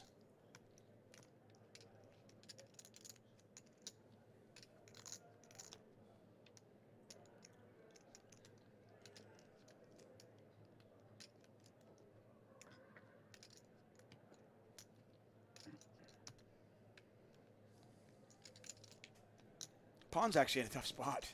I mean, it's like, diamonds missed. Yeah. I mean, how is my 4 no good here? Right? Yeah, he's not supposed to have very much, and he's like right at the top of his range here with 9s. I'm going to give Albore credit because I don't win anymore because I 3-bet and the hand is over and we don't even see a flop, but Albore figured out a way to, win an extra, say, 25,000 chips on that one. So good job, him.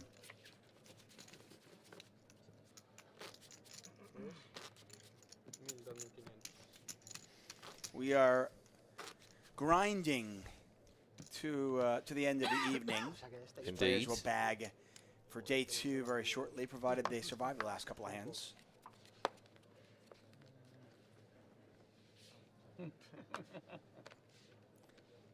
It's kind of funny, at the World Series of Poker main event, the day one bubble is in many ways as tight as the money bubble. Yeah, it's a real thing. Like, people really want to get to day two. And it is the, it is the phone call home bubble, I call it. Right, yeah. You want to call your significant other, your buddies, your mom, your dad. How did it go, honey? I made day two. I made day two. Right. I'm cruising, no problem. There's a real thing. Phone call home bubble. This, opening the button. Marco's like, no. Come on, you're the chip leader on the button. I don't buy it. ¿Voy a hacer el chip race o no? Sí. Bueno, And Balthazar, by the way, is really a story in kind of just survival, allowing yourself to get lucky. Some people just, they punt off their chips. They don't stick around. But No Limit Hold'em, it's really crazy. You can go from the outhouse to the penthouse in a couple of hands. And oftentimes it's just a matter of allowing yourself to stick around long enough to get lucky. Doesn't always work out that way, but sometimes it does. Well done to everyone still in the free roll. I think we still have, I haven't heard from Fossil Jan, he's still in. There's 28 left in the free roll. I don't know. Funtime said 32. Oh, so said 28. I don't know. But Zil, Dordoni, and the other name's gone. Fossil Jan is still in there? Fossil Jan is still in there. 6th. We have got 4 players. 4 players from our chat. Like, how many were in this free roll? 28 left, apparently. 28 left. Wow. 8 away. Now remember, 1st and 20th, same in this one. Same. Everybody gets a $34 you don't need to do ticket. anything. How many players were in the free roll? Does anyone know at the start? I think there might only be 27. 28. Because how are 5 or 6 from our chat in there? It's amazing. 1,800, David. There were 1,800 players in this free roll, and we've got, I think we've got 5, maybe. Daradani's in 4th. Incredible stuff, players. Well done. And Balthazar. Our chat rocks. Balthazar cannot lose right now. Just, she's on fire. It's crazy, isn't it? It's crazy how it goes. Just She be sitting there going, why does this not always happen? Right. Poker's easy. Is Albori going to call this? This is really ambitious. Calling with ace high. She has a flush with a redraw. Oh, he raised. He raised. He's going to bluff the flush. Oh, and look at Balthazar just calling. Oh. I do hope she checks the river. Be such a cool play. Be such a cool play if she checks to induce.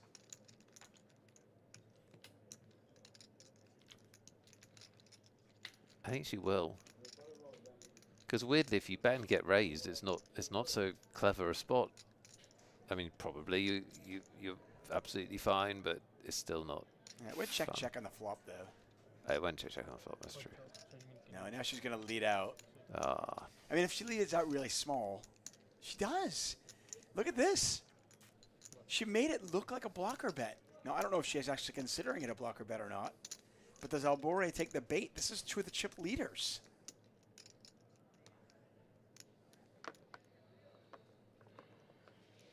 Albore just gives it up. Balthazar, you want to see? He says no bluff. No bluff. Just a flush with a redraw to the royal. Nice done. Oh man, bad luck, Zildremo. Out the free roll with kings to 4s. No! With just a few seats, a few eliminations left. Literally got under pair beat. Oh, you're still in? Oh, okay, I'll take it all back. Still bad luck. Oh. Oh, what is Saved this? with a chop. This is the worst running commentary I've ever seen. That's it. Zildremo, you better win this because you're not getting hired for commentary. You just lost the pot that would have locked up the cash. There we go. Fair enough. I see. I believe this is it for us. It's Otherwise, over. it's a really weird shot. It's over.